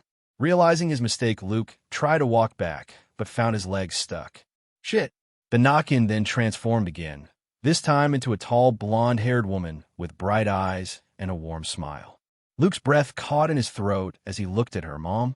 The form of May Castellan smiled at Luke as she opened her arms. "Come to your mommy." Luke dropped his sword and slowly stepped in deeper into the lake. "Luke!" Christy called out as she saw him slowly walk deeper and deeper into the dark waters. The blue-skinned face of Nakin could be clearly seen underneath the water as it smiled, revealing rotten yellow teeth. Christy pushed herself off her chair and fell to the ground hard. She pushed past the pain and pulled herself up using her hands. She clawed her nails into the soil and dragged herself into the lake. The front of her shirt became messy, but she didn't care. The moment she found herself in the water of the lake, Christy moved faster. She swam to where Luke dropped his sword and picked the thing up. The weight of the metal was nearly too much, but Christy managed. She put the blade between her teeth, allowing her to use her arms to swim. She grabbed Luke and pulled herself onto his body. She then took the blade out of her mouth. "Luke, snap out of it." "Mom," Luke replied in a daze. The water was now nearly to his chin. Christy looked at Luke and then at the Nakin, which now stood a mere few feet in front of them. Lifting the sword up, Christy swung blindly at the monster. "Get away from him." One of the swings, however, managed to nick the Nakin on its nose. The monster growled, and slowly the water in the lake started to shit. The Nakin then lifted itself out of the lake. The rest of its body was the same as its face. Its blue skin glowed as it lifted on hand and slashed at Christy. The disabled girl held up Luke's blade and managed to block the Nakin nails from slicing her open. The Nakin growled and then grabbed the blade and pulled it out of her grip. It threw the weapon onto the lake shore and turned to her. Slowly, the monster started to smile. Its yellow teeth became clearly visible as its smile grew bigger and bigger until it literally split its face in half. The Nakin then opened wide, revealing several rows of teeth to Christy. It reached for Christy, who closed her eyes in fear, but just then, "Hey, shithead," Percy's voice called out. The Nakin turned just in time to see a fist collided with its face. Earthquake fist. The Nakin flew across the lake's surface like a skipping stone. Christy opened her eyes, and there standing next to them was Percy with an outstretched fist. Critical strike. 400% of 550 attack equals 2,200 attack. Percy helped Christy and Luke back onto shore. "Are you okay, Christy?" The red-haired girl nodded. Yeah, I'm fine." "How'd you do that?" "It's a gift," Percy replied just as John arrived. "Christy, are you and Luke okay?" John asked as he helped pull Luke, Grover, and Jet further into the land. "Yes, we are. Percy, look out." Christy screamed, and just as the water in the lake exploded outward as the Nakin revealed itself. It had half its face crushed in, and it looked pissed. It grabbed Percy by the head and pulled him deep into the lake. "Percy!" Christy and John cried out. Hello, everyone. As we wrap up this video, I want to share a quick note. I have a Patreon account. If you'd like to support me and enjoy on-demand audiobooks, you can become a Patreon member. Alternatively, you can check out my Google Drive link, which has 500+ novel audiobooks available through my Ko-fi or Patreon shop. I appreciate your support.